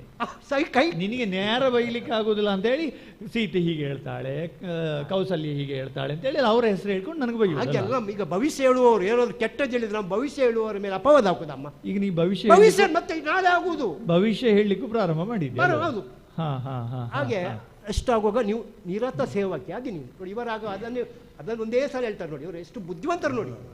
ಇವರು ಸಹ ಆಚೆ ಮಾಲಿದ್ದಾರೆ, ಅದನ್ನು ಒಮ್ಮೆ ಹೇಳಿದಲ್ಲ, ನಿರತ ಸೇವಕಿ ಆದಳು. ಹ್ಮ್ ಸೀತೆ ಪಟ್ಟದರಸಿ ಆಗಿದೆ ಹೇಳಿದ್ರೆ 4 ಸಲ ಹೇಳಿದ್ದಾರೆ ಹ್ಮ್ ನೋಡಿ. ಎಲ್ಲಿಯವರೆಗೆ ಇಲ್ಲಿ ಇವರ ಷಡ್ಯಂತ್ರ ಇಲ್ಲಿ ಆರಂಭವಾಗಿದೆ. ಹ್ಮ್ ಆಯ್ತಲ್ಲ. ಹ್ಮ್ ಇಷ್ಟ ಆಗುವಾಗ ನೀನು ಮೂಲೆ ಗುಂಪಾದಿ. ಹ್ಮ್ ಇಲ್ಲಿ ನೀನೊಂದು ಬಿಡುವ, ಯಾಕಂದ್ರೆ ನೀನು ಸಹ ಈಗ ಮುದುಕಿಯ ನನ್ನಷ್ಟಲ್ಲಿದ್ರು ಮುದುಕಿ ಹತ್ತಿರ ಆಗಿದೆ ಬಿಡುವ. ಹ್ಮ್ ಇನ್ನು ನಿನಗೆ ಕಾಡು ಹತ್ತಿರ ನಾಡು ದೂರ ಅಂತ ನಾವು ಎಣಿಸುವ. ನನ್ನಾಗೆ ಹ್ಮ್ ಹ್ಮ್ ನಿನ್ನ ಮಗ ಹ್ಮ್ ಭರತ ಏನಾಗ್ತಾನಮ್ಮ? ಭರತ ಏನಾಗ್ತಾನೆ? ಅವನು ರಾಮನೊಟ್ಟಿಗೆ ಕೂತು ರಾಜ್ಯವನ್ನು ಹಾ, ಆಳ್ತಾನೆ. ರಾಮನೊಟ್ಟಿಗೆ ಇರ್ತಾನೆ. ಹೌದು. ನನಗೆ ಗೊತ್ತುಂಟದು ಹಾ. ಹೇಗೆ ಇರ್ತಾನೆ. ರಾಮ ಪಟ್ಟ ಅಲ್ಲಿ ರಾಜನ ತಮ್ಮಲು ಹೇಗಿರ್ಬೇಕು ಹಾಗೆ ಇರ್ತಾನೆ. ರಾಮಚಂದ್ರ ಪಟ್ಟಾಭಿಷೇಕ ಆಗಿ ಚಕ್ರವರ್ತಿ ಪೀಠದಲ್ಲಿ ಕುಳಿತುಕೊಳ್ಳುವಾಗ ಭರತ ಒಂದು ಮೂಲೆಯಲ್ಲಿ ಹೀಗೆ ಮಲಗಿರುವುದು ದೀನನಾಗಿ. ನಿರತ ಸೇವಕ. ಅದು ದೀನ ಅಂತಲ್ವೋ, ಹಾ. ಅದು ಆ ಪೀಠಕ್ಕೆ ಕೊಡೋ ಗೌರವ. ಹಾ. ಒಬ್ರು ಪೀಠಾಧಿಪತಿ ಇದ್ದಾರೆ ಅಂತಂದ್ರೆ ಅವರಿಗೆ ನಮ್ಮ ನಮಸ್ಕಾರ ಮಾಡುದು ನಾವು ದೀನರು ಅಂತ ಅಲ್ಲ, ಹಾ. ಆ ಪೀಠಕ್ಕೆ ಅಷ್ಟು ಗೌರವ ಸಲ್ಲಬೇಕು ಅಂತ. ಆದ್ರೆ ಅಮ್ಮ ನಾನು ಹೇಳುದು ಹಾಗೆ ಅಲ್ಲಮ್ಮ. ಹಾ. ಭರತನಿಗೆ ಆ ಸ್ಥಿತಿ ಬರ್ಬೇಕಮ್ಮ. ಭಾರತ ಇಲ್ಲಿ ಚಕ್ರವರ್ತಿ ಆಗ್ಬೇಕು ಅಂತೇಳಿ ನಾನು ಹೇಳುವುದು. ಹ್ಮ್ ನಾಳೆ ಪಟ್ಟಾಭಿಷೇಕ ರಾಮನಿಗಲ್ಲ, ಹ್ಮ್. ನಿನ್ನ ಮಗನಾದಂತ ಭರತ. ನಿಜವಾಗಿ ಹೇಳ್ಬೇಕಮ್ಮ, ಹ್ಮ್. ಭರತ ನಿನ್ನ ಮಗ ಅಲ್ಲವ, ನನ್ನ ಮಗ ಅವ. ಹಾ ಭರತನನ್ನು ಸಾಕಿದ್ಯಾರು?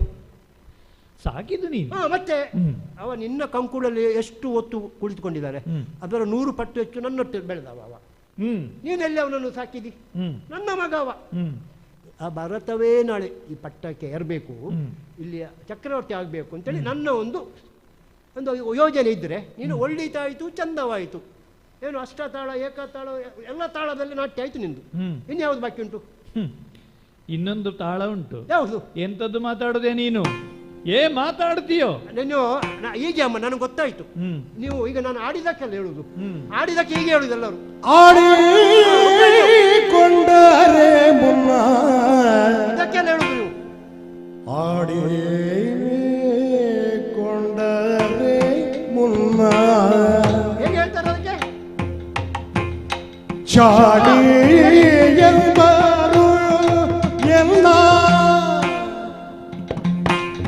ಚಾಡಿ ಚಾಡಿ ಎಂಬರು ಎಲ್ಲ. ಹೌದಮ್ಮ. ಆ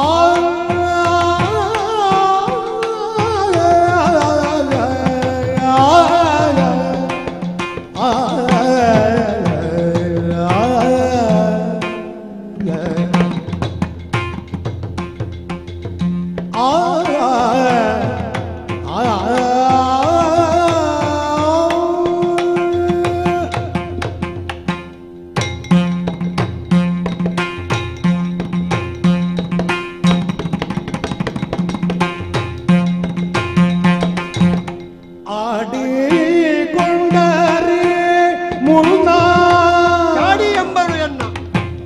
ಚಾಡಿ ಎಂಬರು ಎಲ್ಲ ಚಾಡಿ ಎಂಬರು ಎಲ್ಲ. ಹೌದಮ್ಮ.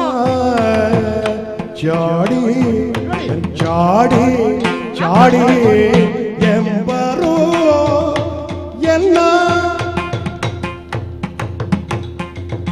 ನಾಡ ಮಾತಲ್ಲ ನೀ ನೋಡಿಕೋ ಮನದಿಗೆ.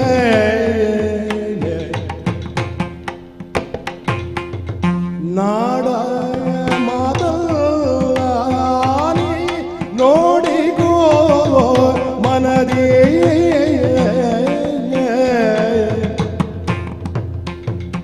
ಆಡಿಕೊಂಡರೆ ಮುನ್ನ ಚಾಡಿ ಎಂಬರು ಎನ್ನ ನಾಡ ಮಾತಲ್ಲ ನೀ ನೋಡಿಕೋ ಮನದಿಗೆ.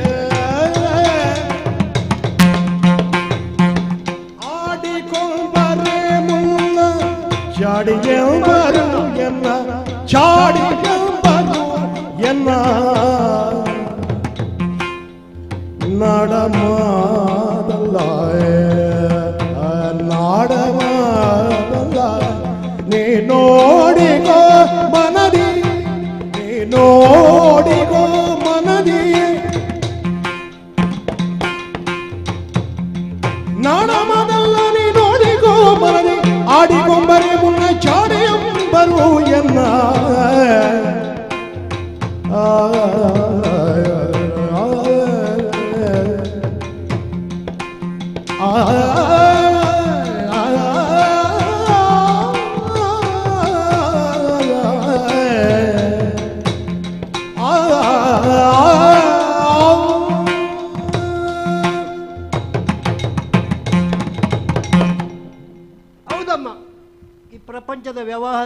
ಹೀಗೆ ಹೇಗೆ?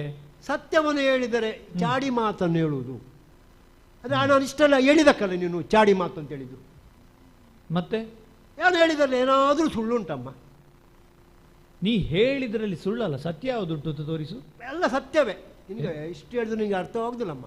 ನಿನ್ನ ತಲೆಯಲ್ಲಿ ಹೇಗೆ ಹೇಳ್ತಿದ್ರೆ ರಾಮಚಂದ್ರ ಒಳ್ಳೆಯವ, ಅವನಿಗೆ ಅರ್ಹತೆ ಉಂಟು ಅಂತ ಹೇಳಲ್ಲ. ಯಾಕೆಮ್ಮ ಭರತ ಯಾಕೆ ಬಟ್ಟೆ ಇರಬಾರ್ದಮ್ಮ? ಭರತ ಯಾಕೆ ಅರ್ಹ ಅಲ್ಲ? ರಾಮ ಜ್ಯೇಷ್ಠ, ಜ್ಯೇಷ್ಠನಾದವನೇ ಪಟ್ಟಕ್ಕೆ ಏರಬೇಕಾದ್ದು ಕ್ರಮ. ಆದ್ರಿಂದಲೇ ರಾಮ ಏರುತ್ತಾನೆ, ಅದೇ ಚಂದ. ಯಾರು ಹೇಳಿದ್ರು ರಾಮ ಜ್ಯೇಷ್ಠ? ಮತ್ತೆ ಅಮ್ಮ, ಈಗ ನಾನು ರಾಮ ಜ್ಯೇಷ್ಠ ಅಂತ ಒಪ್ಪಿದ್ದೆ. ಹೇಗೆ? ಈಗ ಚಕ್ರವರ್ತಿ ಭೂಪತಿಗೆ 4 ಜನರು ಸಹಜವಾಗಿ ಹುಟ್ಟಿದಂತಾದ್ರೆ ರಾಮ ಜ್ಯೇಷ್ಠ. ಆದ್ರೆ ಇಲ್ಲಿ ಹೇಗೆ ಹುಟ್ಟಿದ ಕ್ರಮ ಹೇಗೆ ಅಮ್ಮ? ಪುತ್ರ ಕಾಮೇಶ್ ಯಾಗದಿಂದ ಸ್ವಯಂ ಯಜ್ಞೇಶ್ವರನೇ ಪಾಯಸದ ಭಾಂಡವನ್ನು ಇಟ್ಟುಕೊಂಡು ದಶರಥ ಚಕ್ರವರ್ತಿ ಕೊಟ್ಟದ್ದು. ಆ ಪ್ರಸಾದದ ಮುಖಾಂತರ ಹುಟ್ಟಿದವರು ನೀವು 4 ಜನ. ಹೌದು. ಈಗ ದೇವರ ಪ್ರಸಾದದಲ್ಲಿ ಮೊದಲು ಹುಟ್ಟಿದವ ದೊಡ್ಡವ, ಮತ್ತೆ ಬಂದವ ಸಣ್ಣವ ಅಂತೇಳಿ ಉಂಟಾ ಅಮ್ಮ? ಆದರೂ ಹುಟ್ಟಿದ ಗಳಿಗೆಯನ್ನು ಲಕ್ಷಿಸಿ ಅಲ್ವ ಇವ ಇಂಥ ನಕ್ಷತ್ರದಲ್ಲಿ ಹುಟ್ಟಿದವ, ಇವ ಇಂಥ ಗಳಿಗೆಯಲ್ಲಿ ಹುಟ್ಟಿದವ ಅಂತ ಲೆಕ್ಕ ಇಡುದು. ಹೌದು, ಅದೌದು. ಈಗ ರಾಮ ಮತ್ತೆ ಭರತನಿಗೆ ಎಷ್ಟು 1-2 ನಕ್ಷತ್ರಗಳ ಒಂದು ಹೆಚ್ಚು ಕಮ್ಮಿ ಅಷ್ಟೇ. ರಾಮ ಜ್ಯೇಷ್ಠ ಜ್ಯೇಷ್ಠನೇ ಅಲ್ವೇ? ರಾಮ ಜ್ಯೇಷ್ಠ ಜ್ಯೇಷ್ಠನೇ. ಹೌದು, ಜ್ಯೇಷ್ಠ ಒಪ್ಪುವ. ಆದ್ರೆ ಭರತ ಯಾಕೆ ಅನರ್ಹ? ಈಗ ಭರತನಿಗೂ ರಾಮನಷ್ಟೇ ಒಂದು ಯೋಗ್ಯತೆ ಉಂಟಲ್ಲಮ್ಮ. ಹಾಗಾದ್ರೆ ನೀನು ರಾಮನೇ ಇರಲಿ, ಭರತ ಬೇಡ, ಸ್ವಂತ ಮಗನ ಮೇಲೆ ನಿನಗೆ ಅಷ್ಟು ಅಭಿಮಾನ ಇಲ್ಲಮ್ಮ. ನಾನು ಹೇಳುದೇನು, ಇದು ಚಾಡಿ ಮಾತಲ್ಲಮ್ಮ, ಇದು ಮತ್ತೆ ಇದು ನಾಡ ಮಾತು. ಇದು ನಾವು ಈಗ ಸತ್ಯವನ್ನೇ ಹೇಳುವವರಿಗೆ ಯಾವಾಗಲೂ ಎಲ್ಲರೂ ಬೈಯುವುದೇ. ಯಾರು ಸುಳ್ಳನ್ನು ಹೇಳ್ತಾರೆ ಅವರಿಗೆ ಪ್ರಪಂಚದಲ್ಲಿ ಮನ್ನಣೆ. ನಾನು ಸತ್ಯವನ್ನು ಹೇಳುವಾಗ ನಿನಗೆ ಅದು ಚಾಡಿ ಮಾತು ಅಂತ ಕಾಣುದು. ಈಗ ಚಾಡಿ ಮಾತು ಹೇಳಿದ್ರೆ ಯಾವುದು? ಯಾರು ಸತ್ಯವನ್ನು ಹೇಳ್ತಾರೋ ಅದನ್ನು, ಸುಳ್ಳು ಹೇಳುವವರು ಅದನ್ನು ಚಾಡಿ ಅಂತ ಹೇಳುದು. ಈಗ ರಾಮ ಒಳ್ಳೆಯವ ಅಂತ ಹೇಳ್ತಲ್ಲಮ್ಮ. ಈಗ ಒಂದು ಸ್ವಲ್ಪ ಮೊದಲು ಒಬ್ಬ ಗಡ್ಡ ಬಿಟ್ಟ ಒಬ್ಬ ಋಷಿ ಇಲ್ಲಿ ಬಂದದೌದಲ್ಲಮ್ಮ, ವಿಶ್ವಾಮಿತ್ರರಂತೆ. ಅವರು ಹೇಳಿದಂಥದ್ದು, ಯಜ್ಞ ಸಂರಕ್ಷಣೆಗೆ ನಿನ್ನ ಮಗ ರಾಮನನ್ನು ಕಳಿಸಿಕೊಡು. ರಾಮ ಲಕ್ಷ್ಮಣರು ಹೋದರಮ್ಮ. ಅಲ್ಲಿ ವಿಶ್ವಾಮಿತ್ರರು ಆ ರಾಮನಿಗೆ ವಿದ್ಯೆಯನ್ನು ಬೋಧಿಸಿದರು. ಮಹತ್ತರವಾದಂತ ಯಾವುದೆಲ್ಲ ಹೇಳ್ತಾರೆ ಬಲ ಅಂತೆ, ಅಷ್ಟು ವಿದ್ಯೆಯನ್ನು ರಾಮನಿಗೆ ಬೋಧಿಸಿದ್ರು. ಅದೇ ರಾಮ ಎಂತ ಮಾಡಿದ್ದು, ಅದನ್ನು ಯಥಾವತ್ತಾಗಿ ಲಕ್ಷ್ಮಣನಿಗೆ ಬೋಧಿಸಿದ. ಅವನಿಗೆ ಭರತನ ಮೇಲೆ ಪ್ರೀತಿ ಇದ್ದರೆ ಭರತನಿಗೂ ಬೋಧಿಸಬಹುದಿತ್ತಲ್ಲಮ್ಮ ವಿದ್ಯೆಯನ್ನು. ಆಗ ರಾಮನಿಗೆ ಸಹ ಭರತನ ಮೇಲೆ ಸ್ವಲ್ಪ ಮಾತ್ಸರ್ಯ ಉಂಟು. ಇದನ್ನು ನೀನು ಸ್ವಲ್ಪ ತಿಳ್ಕೊಳ್ಬೇಕು. ಅಷ್ಟು ಮಾತ್ರವಲ್ಲ, ಈಗ ಇಲ್ಲೇ ಭರತ ಇಲ್ಲೇ ಇದ್ರೆ ಇವನಿಗೆ ವಿದ್ಯೆ ಕಲೀಲಿಕ್ಕೆ ರಾಮ ಅವಕಾಶ ಕೊಡ್ದಿಲ್ಲ ಅಂತೇಳಿ ಗೊತ್ತಾಗಿ ನಿನ್ನನ್ನ ಯುಧಾಜಿತ್ ಅವನನ್ನು ಕೇಕೈದಸ್ಗೆ ಕರ್ಕೊಂಡು ಹೋದದ್ದು. ಇದೆಲ್ಲ ನಾನು ಸಂಶೋಧನೆ ಮಾಡಿ ತಿಳಿದ ವಿಷಯ. ನೀ ಸಂಶೋಧನೆ ಮತ್ತೆ ಇಲ್ಲದಿದ್ರೆ ಇಲ್ಲಿ ಇಲ್ಲಿ ಅಯೋಧ್ಯೆ ಚಕ್ರವರ್ತಿ ಬಿಟ್ಟು ಇಲ್ಲಿ ಗುರುಗಳು ಇಲ್ವಾ, ಇಲ್ಲಿ ವಿದ್ಯೆ ಇಲ್ವಾ, ಏಕೆ ಹೋಗ್ಬೇಕಾ? ಅದರಲ್ಲಿ ರಾಮ ಅವನನ್ನು ಮೇಲೆ ಬರಲಿಕ್ಕೆ ಬಿಡುದಿಲ್ಲ, ಅವನನ್ನು ಚಿವುಟುತ್ತಾನೆ. ಅದೊಂದು ರಾಮನೊಂದು ಷಡ್ಯಂತ್ರ ನೋಡಮ್ಮ. ಈಗ ಭರತನಿಗೆ ಕೇಕೆಯ ಯುಧಾಜಿತ್ತನದ್ದು ಮಾವನ ರಾಜ್ಯ. ಅವನನ್ನು ಹೋಗುವಾಗ ಅವನನ್ನು ಬೇವುಗಾರಿಕೆ ಮಾಡಲಿಕ್ಕೆ ಶತ್ರುಘ್ನನನ್ನು ಕಳಿಸಿದ್ದು. ಇಲ್ಲದಿದ್ದರೆ ಭರತನ ಮಾವನ ರಾಜ್ಯಕ್ಕೆ ಶತ್ರುಘ್ನ ಯಾಕೆಮ್ಮ? ಇಂಥವ್ರು ನೀನು ರಾಮ ಒಳ್ಳೆಯವ, ರಾಮನಿಗೆ ಆಗ್ಲಿ ನನಗೆ ಸಂತೋಷ, ಇದಕ್ಕೆ ಏನಾದ್ರೂ ಅರ್ಥ ಉಂಟಮ್ಮ? ಇದಿಷ್ಟು ನೀ ಹೇಳುದಲ್ವಾ? ಮತ್ತೆ ಎಂತದ್ದೇ ಮಾತಾಡುದು ನೀನು? ಈ ಮಾತನಾಡುವರೆ ಆಳಿ ಹುಚ್ಚು ಬೂಳಿ, ಹುಚ್ಚು ಬೂಳಿ, ಈ ಮಾತನಾಡುವರೆ ಆಳಿ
ನಾಳು ಮುಗಿದು ಲೋಕಕ್ಕೆ ಸರಿಯೇ ಗುಣ ಮೆರೆಯೇ ಇದು ಬರಿಯೇ ನೀನೇ ನರಿಯೇ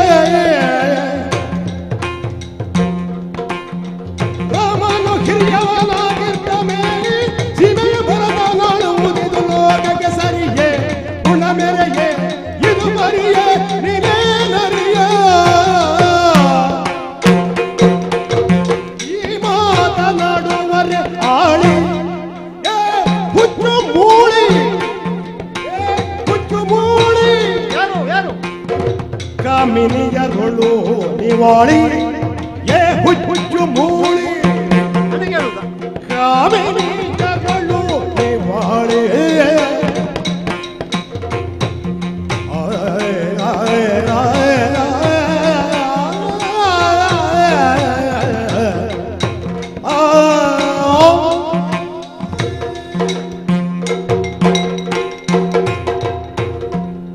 ಮುಚ್ಚು ಬಾಯಿ, ಯಾಕೆ ಇನ್ನು ಮಾತಾಡಬೇಡ. ಒಂದು ಮಾತಾಡಿದ್ರೆ ಜಾಗ್ರತೆ. ನಿನ್ನನ್ನು ಸಖಿ ಅಂತ ಭಾವಿಸಿದೆ, ನಿನ್ನನ್ನು ಅಮ್ಮ ಅಂತ ಪ್ರೀತಿಸಿದೆ, ಸೇವಕಿ ಅಂತ ಗೌರವಿಸಿದೆ. ಏನೇ ಕೇಳುತ್ತೇನೆ ಅಂತ ಹೇಳಿ ಬೇಕಾದ ಹಾಗೆ ಮಾತಾಡ್ತಾ ಹೋಗ್ತಾ ಇದ್ದೀಯೋ? ನಾನು ಏನು ಹೇಳಿದ್ದೇನೆ ಅಂತದ್ದು? ಏನೋ ರಾಮಚಂದ್ರನ ಪಟ್ಟಾಭಿಷೇಕದ ಒಳ್ಳೆಯ ಸುದ್ದಿಯನ್ನು ಹೇಳಿದ್ದಿಂದ ಮಾತ್ರ ಬಿಟ್ಟಿದ್ದೇನೆ. ಇಲ್ಲದಿದ್ದರೆ ಈಗಲೇ ಸೇವಕರನ್ನು ಕರೆಸಿ ನಿನ್ನ ಹೊರಗೆ ಹಾಕುತ್ತಾ ಇದ್ದೆ. ಇಡೀ ಅಯೋಧ್ಯೆಗೆ ಅಯೋಧ್ಯೆ ಹೇಳ್ತಾ ಉಂಟು. ಮಂಥರೆ ಎಂತವಳು, ಮಂಥರೆಯ ಬುದ್ಧಿ ಅಂತದ್ದು. ನಿನ್ನ ದೇಹ ಮಾತ್ರ ವಕ್ರ ಅಲ್ಲವೇ, ನಿನ್ನ ಬುದ್ಧಿಯೂ ವಕ್ರ ಅಂತ ಇಡೀ ಅಯೋಧ್ಯೆಗೆ ಅಯೋಧ್ಯೆ ಹೇಳ್ತಾ ಉಂಟು. ನಾನು ಮಾತ್ರ ಪ್ರೀತಿಯಿಂದ ನನ್ನನ್ನು ಸಾಕಿದವಳು ಸಾಕಿದವಳು ಅಂತ ನಿನ್ನನ್ನು ಇಟ್ಟುಕೊಂಡಿದ್ದೇನೆ, ಗೊತ್ತುಂಟಾ? ಮಾತಾಡ್ತಾಳೆ. ಏನು ಭರತನಿಗೆ ಪಟ್ಟಾಗಬೇಕು. ಹೌದು, ರಾಮ ಜ್ಯೇಷ್ಠ ಅಂತ ಹೇಳಿದ್ರೆ ನಿನ್ನದೇ ತರ್ಕ ಅಲ್ಲೋ. ಪಾಯಸದಿಂದ ಹುಟ್ಟಿದ್ರಲ್ಲಿ ಜ್ಯೇಷ್ಠ ಕ್ರಮ ಹೇಗೆ ಅಂತ ಮತ್ತೆ ಎಂಥದ್ದು? ಅಲ್ಲ ಅಮ್ಮ, ಇಂತಹ ನಕ್ಷತ್ರದಲ್ಲಿ ಹುಟ್ಟಿದ ಇವ, ಇದಕ್ಕೆ ರಾಮ ಅಂತ ಹೆಸರಿಟ್ಟದ್ದು. ಅದರ ನಂತರದ ನಕ್ಷತ್ರದಲ್ಲಿ ಹುಟ್ಟಿದವ ಇವನಿಗೆ ಭರತ, ಹೀಗೆ ಅಲ್ವಾ ಲೆಕ್ಕ ಇಡ್ತಾ ಹೋದದ್ದು. ಹುಟ್ಟಿದ್ದು ಸಹಜವಾಗಿ ಅಲ್ವೋ?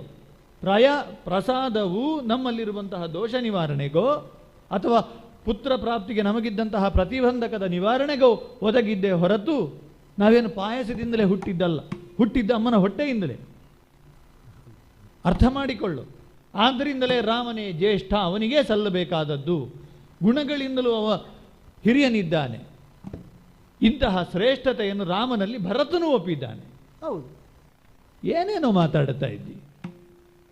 ರಾಮ ಪಟ್ಟ ಏರಿದರೆ ನಾನು ಸೇವಕಿ ಆಗ್ತೇನೆ, ಹೌದಪ್ಪ, ಭರತ ದೀನನಾಗಿ ನಿಲ್ಲತಾನೆ. ನಿನ್ನ ತಲೆ ಇಲ್ಲದನ್ನು ಆಲೋಚಿಸುವುದು ಎಂಥದ್ದು ಗೊತ್ತುಂಟು ನಿನಗೆ ರಾಮನ ಬಗ್ಗೆ? ಮಕ್ಕಳು 4 ಒಳಗೆ ಬೇಡ, ಮಕ್ಕಳು 4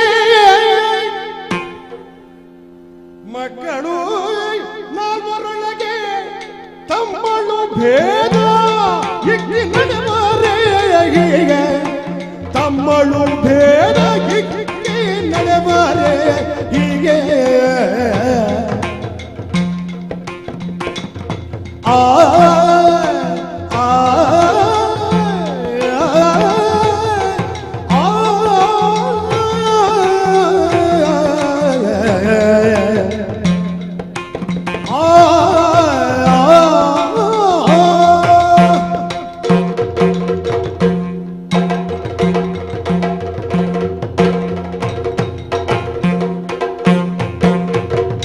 ಮಕ್ಕಳು 4 ತಮ್ಮಳು ಭೇದ ಇಕ್ಕಿ ನಡೆಬಾರೆ ಹೀಗೆ, ತಮ್ಮಳು ಭೇದ ಇಕ್ಕಿ ನಡೆಬಾರೆ ಹೀಗೆ.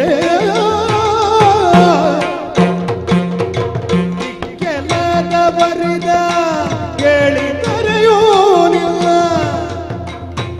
ಸ್ವಪ್ನ ಮುರಿದು ಬೈದರು ಉಮ್ಮಗೆ ಹೋಗೆ ಮುದಿಗೂಗೆ ಸತ್ತ ಹಾಗೆ ಚಾಡಿಗೆ ನಿನಗೆ. ಈ ಕೆಲದವರ ಹೇಳಿದ ಕೇಳಿದರೆಯು ನಿನ್ನ ಸ್ವತ್ತ ಮುರಿದು ಬೈಬಾರು ಸುಮ್ಮಗೆ ಹೋಗಿ ಮುದಿಗೂಗೆ ಸತ್ತ ಹಾಗೆ ಚಾಡಿಯೇ ನಿನಗೆ ಈ ಮಾತನಾಡುವರೇ ಹುಚ್ಚು ಮೂಡಿ ಸಾಕು ಸಾಕು ಇವತ್ತಿಗೆ ಸಾಕು. ಹುಚ್ಚು ಮೂಡಿ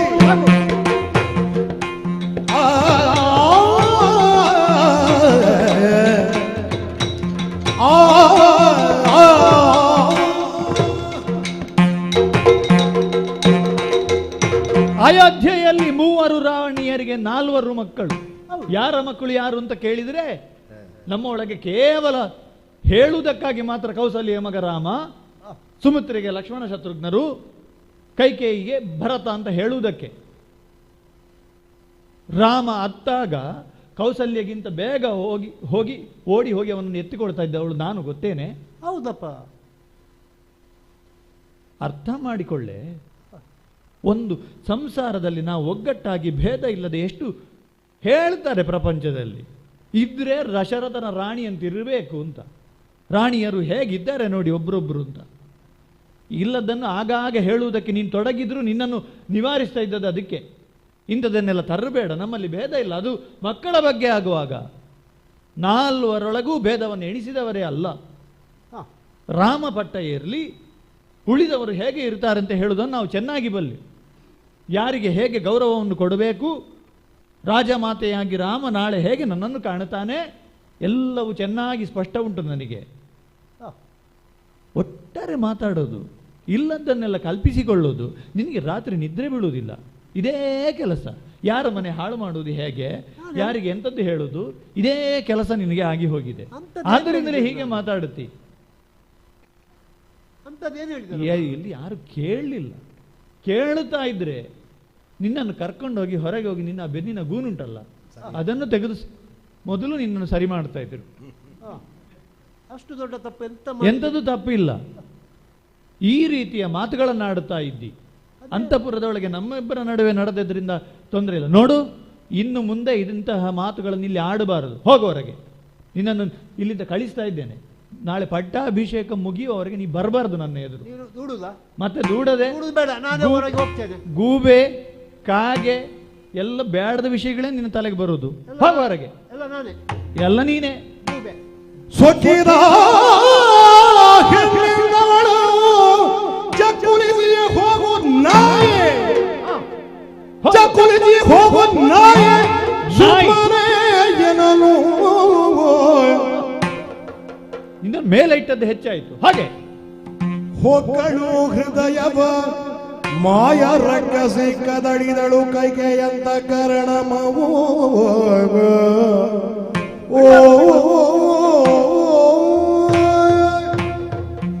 ಎಲ್ಲದನ್ನೆಲ್ಲ ಮಾತಾಡಿಕೊಂಡು ಇವಳು ಹಾಳು, ನನ್ನ ತಲೆ ಹಾಳು ಮಾಡಿದ್ವಿ. ಏನು, ನನ್ನನ್ನು ಕುತ್ತಿಗೆಗೆ ಕೈಯಾಗಿ ದೂಡುವಷ್ಟರ ಮಟ್ಟಿಗೆ ನನ್ನ ಮಗಳು ತಯಾರಾದಂತಾದರೆ ಅಲ್ಲ, ಅಂಥದ್ದೇನು ತಪ್ಪು ಮಾಡಿದ್ದೇನೆ ಅಲ್ಲ. ತಪ್ಪೇ ಆದರೂ ನನ್ನ ಉದ್ದೇಶ ನೆರವೇರಬೇಕಾದರೆ ನಾವು ಸರಿ ತಪ್ಪು ನೋಡ್ಲಿಕ್ಕುಂಟ. ಇವಳು ನನ್ನ ಕೈಯ ಆಯುಧವಾಗಿ ಮಾಡುವಂತ ಹೇಳಿದರೆ ನನ್ನನ್ನೇ ದೂಡುವ ಮಟ್ಟಕ್ಕೆ ಮುಟ್ಟಿದ್ದಾಳೆ. ನಾನೀಗ ಅವಳ ಹತ್ರ ನಾನೇ ಹೋಗ್ತೇನೆ ಅಂತ ಹೇಳಿ ಬಾಗಿಲ ಹತ್ತಿರ ನಾನು ನಿಂತಿದ್ದೇನೆ. ಅದು ಹೋಗೋದು ಒಂದು ನಾನು ಮಾತಾಡ್ತೇನೆ. ಅವಳ ಒಂದು ಅಂತಃಕರಣವನ್ನು ನಾನು ಹೋಗಬೇಕು ಅಂದರೆ ಹೇಗೆ ಅವಳ ಅಂತಃಕರಣ ಹೋಗ್ಲಿಕ್ಕೆ ನನಗಾಗ್ತದ? ಮುಂಚೆ ನಮ್ದು 2 ಮಾತನ್ನು ಹೇಳಿ ಆ ಮಾತು ಅವಳಿಗೆ ಅಂತಃಕರಣಕ್ಕೆ ನಾಟಬೇಕು. ಮತ್ತೆ ನೋಡುವ. ಅಮ್ಮ ಕೈಕಮ್ಮ, ಇಂಥ ಮಾತನಾಡಿ ನನ್ನ ತೇಜೋವಧೆಯನ್ನು ಮಾಡಿ ನನ್ನನ್ನು ಅವಮಾನ ಮಾಡಿದಲ್ಲಮ್ಮ. ನಾನು ಹೇಳಿದ್ದರೆ ಏನಾದರೂ ಒಂದು ತಪ್ಪುಂಟ ಅಮ್ಮ? ನನಗೇನಾದರೂ ಲಾಭವಾದರೆ ಉಂಟೆ? ಈಗ ಭರತ ಚಕ್ರವರ್ತಿ ಆದರೆ ನನಗಾಗುವ ಲಾಭ ಏನು? ರಾಮ ಚಕ್ರವರ್ತಿ ಆದರೆ ನನಗಾಗುವ ನಷ್ಟವೇನು? ಆಗ ನನಗೆ ಲಾಭ ನಷ್ಟ ಎರಡರದ್ದೂ ಗೊಡವೆ ಇಲ್ಲಮ್ಮ. ಎಷ್ಟೋ ವರ್ಷಗಳಿಂದ ನಿನ್ನ ಸೇವೆ ಮಾಡಿದ್ದು ಯಾಕೆ? ನನ್ನ ಕೈಗೆ ಇವತ್ತೆಲ್ಲ ನಾಳೆ ಎತ್ತರಕ್ಕೆ ಇರಬೇಕು ಎಂಬ ಆಸೆ ಹೊರತುಪಡಿಸ್ತೀನಿ. ಬೇರೆ ಏನಾದರೂ ನನ್ನದು ಒಂದು ಇದರಲ್ಲಿ ಸ್ವಾರ್ಥ ಉಂಟಮ್ಮ? ನಾಳೆ ಸಾಯುವವಳು ಈ ಮಂತರೆ ಏನು ನನಗೆ ಚಾಡಿ ಮಾತೇಳಿ ಏನಾದರೂ ನಾಳೆ ಪ್ರಶಸ್ತಿ ಸಿಗ್ಲಿಕ್ಕೆ ಉಂಟಾ? ಇಲ್ಲ. ಯಾಕೆ? ನಿನ್ನ ಒಳ್ಳೆಯದಕ್ಕೆ ಹೇಳಿದ್ದು. ಆದರೂ ನಿನ್ನನ್ನು ದೂಡಿದಿ. ಆಯ್ತಮ್ಮ, ನಾನು ಹೋಗ್ತೇನೆ. ನಾನು ಎಷ್ಟೋ ಬಾಲ್ಯದಿಂದಲೇ ನಿಮ್ಮ ಅರಮನೆಯಲ್ಲಿ ಬೆಳೆದವಳು. ಇನ್ನು ನನ್ನ ಹೊರಗೆ ಹಾಕಿದರೆ ನಾನು ಎಲ್ಲಿ ಹೋಗುವುದು? ಕೇಕೆ ದೇಶಕ್ಕಂತೂ ಹೋಗುವುದಿಲ್ಲ. ಇಲ್ಲಿ ಅಯೋಧ್ಯೆಯಲ್ಲಿ ನೋಡಿದೆ ನಾನು, ಅಲ್ಲಲ್ಲಿ ಕೆರೆ ಹೊಳೆಗಳು ಎಲ್ಲ ಉಂಟು. ಅದನ್ನು ಒಳ್ಳೆ ನೀರಿದ್ದಂಥ ಹೊಳೆ ನೋಡಿ ಅಲ್ಲಿಗೆ ಯಾರೇ ಪ್ರಾಣತ್ಯಾಗ ಮಾಡ್ತೇನೆ. ಯಾಕೋ ಮನಸ್ಸು ಅಧೀರವಾಗುತ್ತಾ ಉಂಟು. ಇವಳು ಹೇಳಿದ್ದ ಅಲ್ವಾ? ಹೌದಾ? ಸರಿಯಾದ ವಿಷಯವೋ ತಪ್ಪಾದದ್ದು? ನಿರ್ಣಯಕ್ಕೆ ಹೆಚ್ಚು ಸಮಯ ಇಲ್ಲ. ನಾಳೆ ಪಟ್ಟಾಭಿಷೇಕ ಅಂತ ಅವಸರದಿಂದ ಹೇಳುತ್ತಾ ಇದ್ದಾಳೆ. ಒಂದು ವೇಳೆ ಅವಳು ಹೇಳಿದ್ದ ಹೌದು ಅಂತ ಆದರೆ ನಾಳೆ ಒಳಗೆ ನಾನೇನಾದರೂ ಆಲೋಚನೆ ಮಾಡದಿದ್ರೆ ನನಗೆ ಭವಿಷ್ಯ ಇಲ್ಲ. ಹೀಗೆಲ್ಲ ಆಲೋಚಿಸುವಾಗ ಆಗ ಇದ್ದ ಧೈರ್ಯ ಈಗ ಇಲ್ಲ. ಮನಸ್ಸಿನೊಳಗೆ ಒಂದು ರೀತಿಯ ಭಯ ಕಾಡುತ್ತಾ ಉಂಟು. ಇದು ಹೌದು ಅಂತಾದರೆ, ಒಂದು ಪಕ್ಷ ಇದು ಆಗಿ ಹೋದ್ರೆ ನನ್ನ ಸ್ಥಿತಿಯನ್ನು ನಾನೇ ಊಹಿಸಿಕೊಳ್ಳುವುದಕ್ಕೂ ಸಾಧ್ಯ ಇಲ್ಲ. ಹೋಗುತ್ತೇನೆ ಅಂತ ಹೆಜ್ಜೆ ಹಾಕುತ್ತಾ ಮುಂದೆ ಹೋಗುತ್ತಾ ಇದ್ದಾಳೆ. ಇಲ್ಲ, ದುಡುಕಿದೆ. ಇವಳನ್ನೇ ಕರೆದು ಕೇಳಬೇಕು. ಓ ಸಖಿ! ಯಾರು? ಸಖಿನಿ ಬೆಳೆದ ಮಾದು, ಸಖಿನಿ ಬೆಳೆದ ಮಾತು ಸಕಲವೂ ಲೇಸಾಯ್ತು, ಸಕಲವೂ ಲೇಸಾಯ್ತು.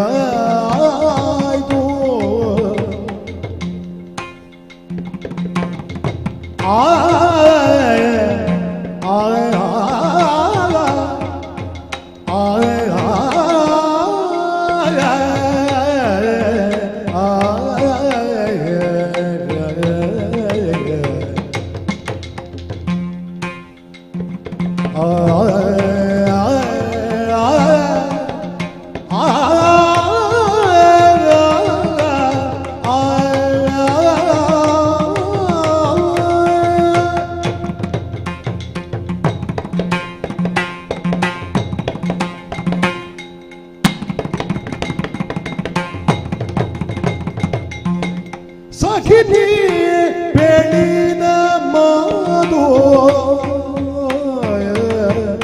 ಸಕಲವೂ ಲೇಸಾಯ್ತು, ಸಕಲವೂ ಲೇಸಾಯ್ತು.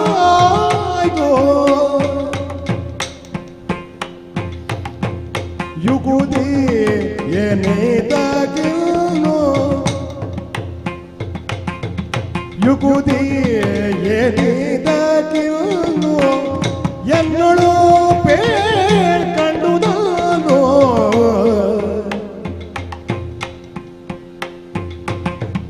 ಯುಗುದಿ ಏನೇದಾಗಿಲ್ಲು, ಎನ್ನಳು ಕಂಡು ನಾನು. ಸಖಿನಿ ಬೆಳೆದ ಮಾತು ಸಕಲವೂ ಲೇಸಾಯ್ತು, ಯುಗುದಿಯ ನೀದಾಗಿಲ್ಲು, ಎನ್ನು ಕಂಡು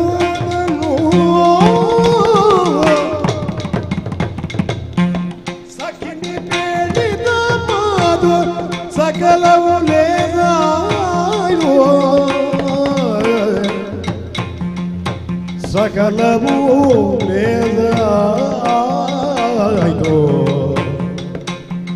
ಓ ಸಖಿ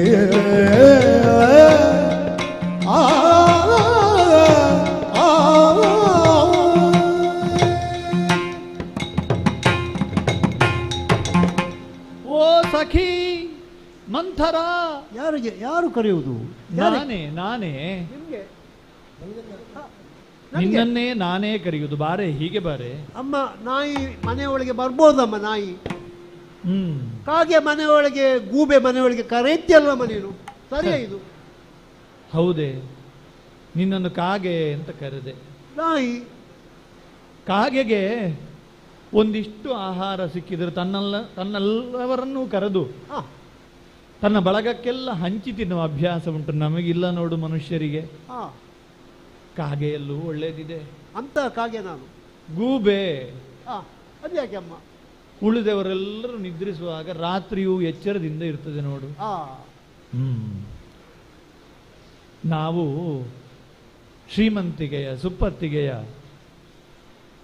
ಅಹಂಕಾರದ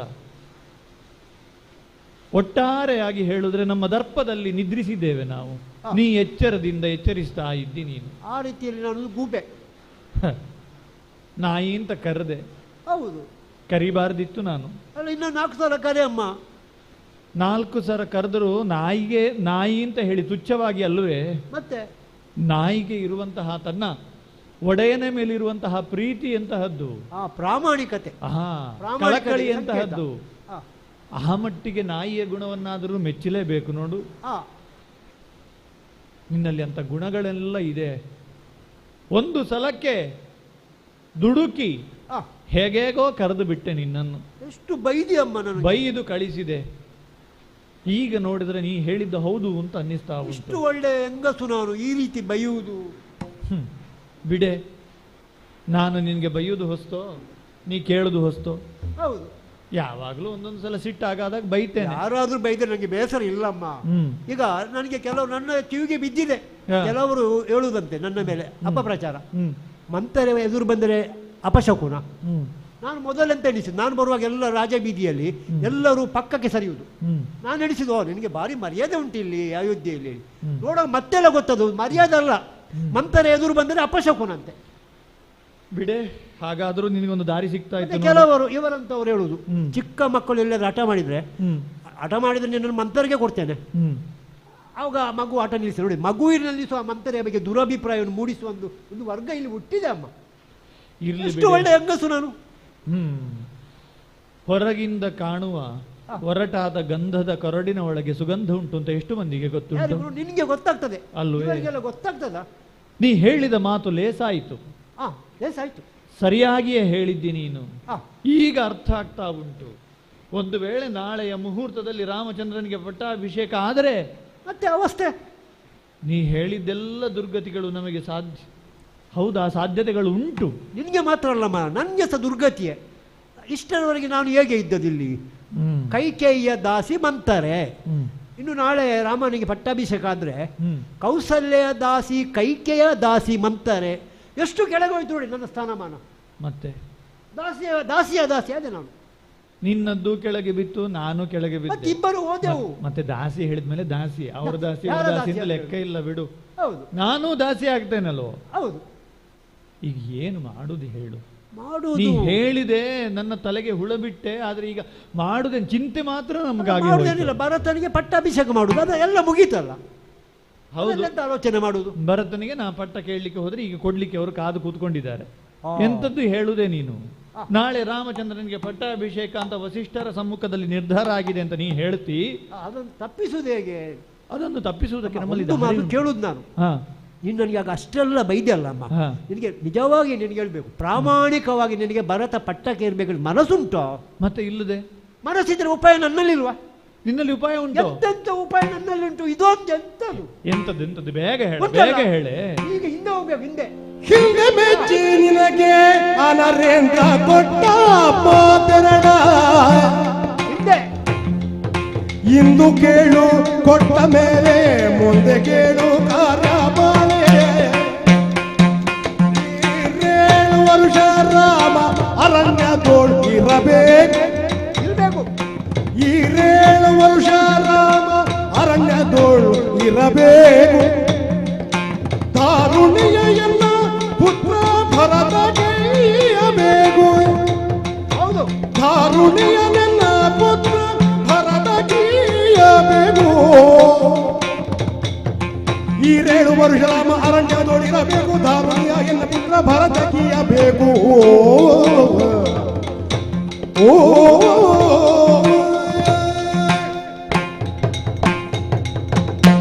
ಬೇಗ. ಈಗ ಇದು ಎಂತ ಸಮಸ್ಯೆ ಅಮ್ಮ? ಎಂತೆಂತ ಸಮಸ್ಯೆಗೆ ಪರಿಹಾರ ಕೊಟ್ಟವಳಿ ಮಂತಾರೆ. ಇದೊಂದು ಎಂತ ಸಮಸ್ಯೆ? ಹಾಗಾದ್ರೆ ಏನು ಪರಿಹಾರ? ಏನು ಹೇಳು? ಪರಿಹಾರ ಬೇರೆ ಏನಲ್ಲಮ್ಮ. ಈಗ ಭರತನಿಗೆ ರಾಜ್ಯ ಆಗ್ಬೇಕಲ್ಲ. ಹೌದು, ಈಗ ಸ್ವಲ್ಪ ಹಿಂದೆ ಹೋಗ್ಬೇಕಮ್ಮ. ನಾನು ನಾಳೆಗೆ ಅಂತ ಆಲೋಚನೆ ಮಾಡ್ತೇನೆ, ನೀ ಹಿಂದೆ ಹೋಗ್ಬೇಕು. ಹಿಂದೆ ಹೇಳಿದ್ರೆ ಹಾಗೆಲ್ಲ, ಯಾರು ಎಲ್ಲರೂ ಮುಂದೆ ಬರಬೇಕು. ಹಿಂದೆ ಹೇಳಿದ್ರೆ ವಿಷಯದ ಹಿಂದೆ. ಹಿಂದೊಮ್ಮೆ ನಿಮಗೆ ಬಹುಶಃ ವಿವಾಹವಾಗಿ ಸ್ವಲ್ಪವೇ ಕಾಲದಲ್ಲಿ ದಶರಥ ಚಕ್ರವರ್ತಿಗಳು ದೇವಲೋಕಕ್ಕೆ ಒಂದು ಯಾವ ಶಂಬಾರಾಸುರವ ಹೌದು. ದಿವಿಧ್ವಜನೋ ದೇವಾಸುರ ಸಂಗ್ರಾಮದಲ್ಲಿ ಒಬ್ಬ ಶಂಬಾರಾಸುರನನ್ನು ಎದುರಿಸಲಿಕ್ಕೆ ಹೋದರು. ಅವರ ಜೊತೆ ನಾನು ಹೋಗಿದ್ದೆ. ನಾನು ಸಹ ಬರುವುದರಲ್ಲಿ ಜಸ್ಟ್ ನಿಮ್ದು ರಥ ಮುಂದೆ ಹೋಗಿ ಆಗಿದೆ, ನಾನು ಅಲ್ಲೇ ಉಳಿದದ್ದು.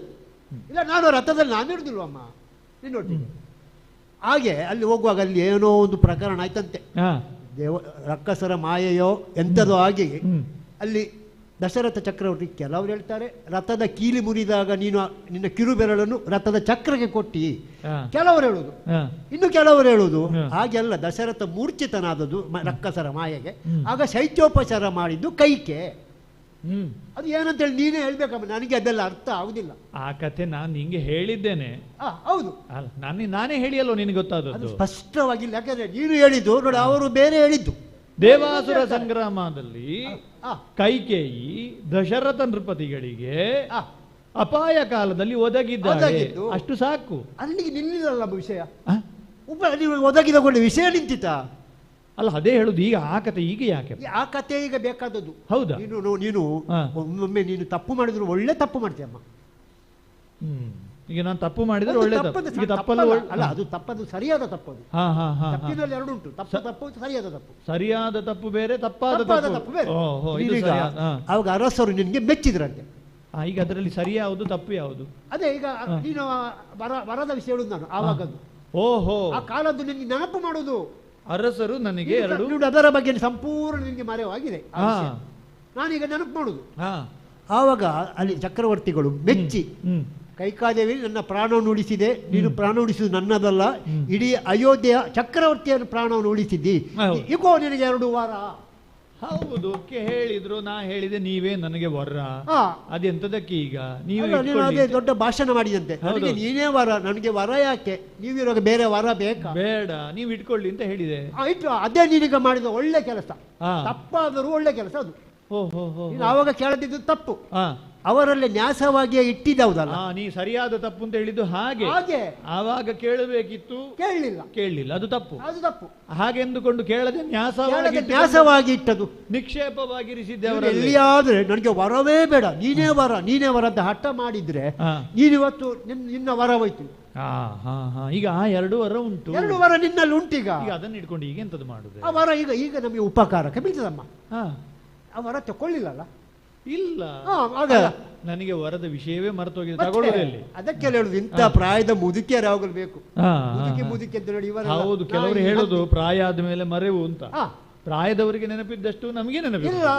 ನೋಡಿ, ನಿನಗೆ ಎಷ್ಟು ವರ್ಷ ಹಿರಿಯ, ನನಗೆ ನನಗೆ ನನ್ನ ಜೀವನದಲ್ಲಿ ನಡೆದ ಘಟನೆ, ನಿನಗೆ ಹಾಗಲ್ಲ. ನಾ ಹೇಳಿದ್ದು ಅಲ್ವೋ, ನಿನಗೆ ಹೇಳಿದ್ದೇ ನೆನಪು.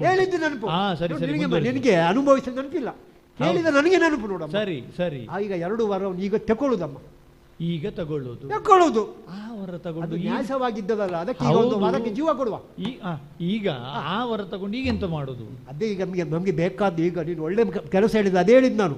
ನೀನು ನ್ಯಾಸವಾಗಿ ಇಟ್ಟದೇನುಂಟು ಅದೀಗ ನಮಗೆ ಒಂದು ಉಪಕಾರಕ್ಕಾಗುವುದು. ಈಗ ನೀನು 2 ವಾರ ಉಂಟಲ್ಲ, ಚಕ್ರವರ್ತಿಯಲ್ಲಿ ಕೇಳ್ಬೇಕು, ನನಗೆ ಅಂದು ನೀವು ಕೊಟ್ಟಂತ 2 ವಾರವನ್ನು ನನಗೆ ಇಂದು ಬೇಕು ಅಂತ ಹೇಳಿದ್ರೆ ಕೊಡ್ತಾರೆ, ಕೊಡ್ಲೇಬೇಕು. ಯಾಕೆ? ಚಕ್ರವರ್ತಿಗಳು ಸೂರ್ಯವಂಶೀಯರು. ಏನು ಕೇಳುದೆ? ಕೇಳಲಿಕ್ಕೆ ಉಂಟಲ್ಲ. 1ನೇ ವರ ಬೇರೆ ಏನಲ್ಲ, ನನ್ನ ಮಗನಾದಂತ ಭರತನಿಗೆ ಪಟ್ಟಾಭಿಷೇಕ ಆಗಬೇಕು, ರಾಮನಿಗೆ ಅಲ್ಲ. 1 ವರ ಆಯ್ತು. ಆಯ್ತಾ ನಮ್ದು ಉದ್ದೇಶ? ಭರತನಿಗೆ ಪಟ್ಟ ಆಗಬೇಕು ಅಂತ. ಇನ್ನೊಂದು ಸಲ ತಪ್ಪು ಮಾಡುವ, ಅವರ ಹತ್ರ ಬಿಟ್ಟು ಕೊಡುವ. ಇನ್ನೊಂದು ವರ ನಿಜವಾಗಿ ನಮ್ಮ ಕೆಲಸ ಆಯ್ತು. ಹೌದು, ಭರತನಿಗೆ ಪಟ್ಟ. ಇನ್ನೊಂದು ವರ ಎಂತದ? ಇನ್ನೊಂದು ವರ ಇರ್ಲಮ್ಮ. ಈಗ ನಾಳೆ ಈಗ ಚಕ್ರವರ್ತಿ ಆಗಿರುವಾಗ ಕೊಟ್ಟ ವರ ಅಲ್ಲ. ಹೌದು, ನಾಳೆಯಿಂದ ಭರತ ಪಟ್ಟಾಭಿಷೇಕ ಏರಿದ್ರೆ ಮತ್ತೆ ಚಕ್ರವರ್ತಿಗೆ ಎಂತ ಉಂಟು ಸ್ಥಾನ? ವರ ಅವರಲ್ಲಿ ಉಳಿತದ? ಹಾಗಾದ್ರೆ 2 ವರವನ್ನು ಕೇಳಬೇಕು. 2 ವರವನ್ನು ಕೇಳುದು. ಇನ್ನೊಂದು ಎಂತದ್ದು ಕೇಳುದೆ? 2ನೇ ವರ ಏನು ಕೇಳುದು? ನನಗೆ ಮಂತ್ರಿ ಮಾಡುದು ಬೇಡ, ಅದು ಬೇಡ. ಅಲ್ಲ, ಅದನ್ನು ಕೇಳ್ಬೋದಿತ್ತು. ಬೇಡ ನಿನ್ನದ್ದೆಲ್ಲ ಪ್ರಾಯದಲ್ಲಿ ನಿನ್ನನ್ನು ಮಂತ್ರಿ ಮಾಡುದು ಅಲ್ಲ ಕೇಳ್ಬೋದಿತ್ತು. ಬೇಡ ಅದು ಅಂತ ಹೇಳುದು ನಾನು. ನಿನಗೆ ಖುಷಿ, ನಿನ್ಗೆ ಏನೋ ಸಂತೋಷ, ನಿನ್ ಮೆಚ್ಚಿ ನೀನು ಹೇಳ್ತಿ ಅಂತ ಹೇಳಿ ನನಗೆ ಬೇಡ. ಇನ್ನೊಂದು ವರ ಉಂಟಮ್ಮ, ಬೇರೆ ಏನಲ್ಲ. ಈಗ ಭರತನಿಗೆ ಪಟ್ಟಾಭಿಷೇಕ ಅಂತ ಆಗುವಾಗ 60,000 ಮುದುಕ ಇನ್ನ ವಲ್ಲಭ ಚಕ್ರವರ್ತಿ, ಅವನಿಗೆ ಮೊದಲೇ ಹೃದಯ ಸಂಬಂಧ ಕಾಯಿಲೆ ಇರಬಹುದು.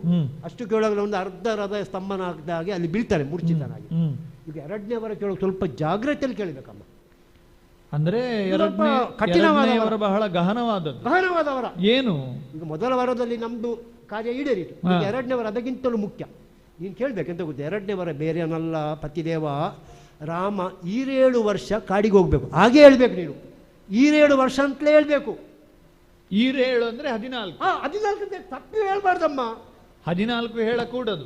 ಈಗ ಯಾಕೆ ಯಾಕೆ ಈಗ 14 ಹೇಳಿದ ಮುದುಕನಿಗೆ ಒಮ್ಮೆಲೆ ಹೃದಯ ಉದ್ವೇಗ ಆಗಿ ಅಲ್ಲಿ ಬೀಳ್ತಾನೆ. ಓಹೋ 14 ಹೇಳಿದ್ರೆ ಹೆಚ್ಚು, ಅದಕ್ಕಿಂತ 7 ಹ್ಮ್ 2 ಗುಣಿ 2 ಅಂದ್ರೆ 14 ಒಂದೇ, ಅರ್ಥ ಒಂದೇ. ಆಗ ಅವನಿಗೆ ಅರಸನಿಗೆ ಸರಿ ಸರಿ ಮೊದಲು ಕೇಳುದು ಯಾವುದು, 2 ಮತ್ತೆ 7 ಮತ್ತೆ ಕೇಳುದು ಅವನಿಗೆ 14 ಅಂತ ಅವ್ರಿಗೆ ಸ್ವಲ್ಪ ಸುಧಾರಿಸ್ತಾನೆ ಅಂತ ನೀನು ಹೇಳುದು. ಈಗ ಅದು 14 ವರ್ಷ ವನವಾಸ ಅಂತ ಯಾಕೆ ಕೇಳುದು? ಅದರಿಂದ ಅರ್ಥ ಉಂಟಮ್ಮ. ಯಾಕೆ? ಈಗ ನನಗೆ ನನ್ನ ಗುರುಗಳು ಹೇಳಿದ್ದು ಸಣ್ಣದಿರುವಾಗ.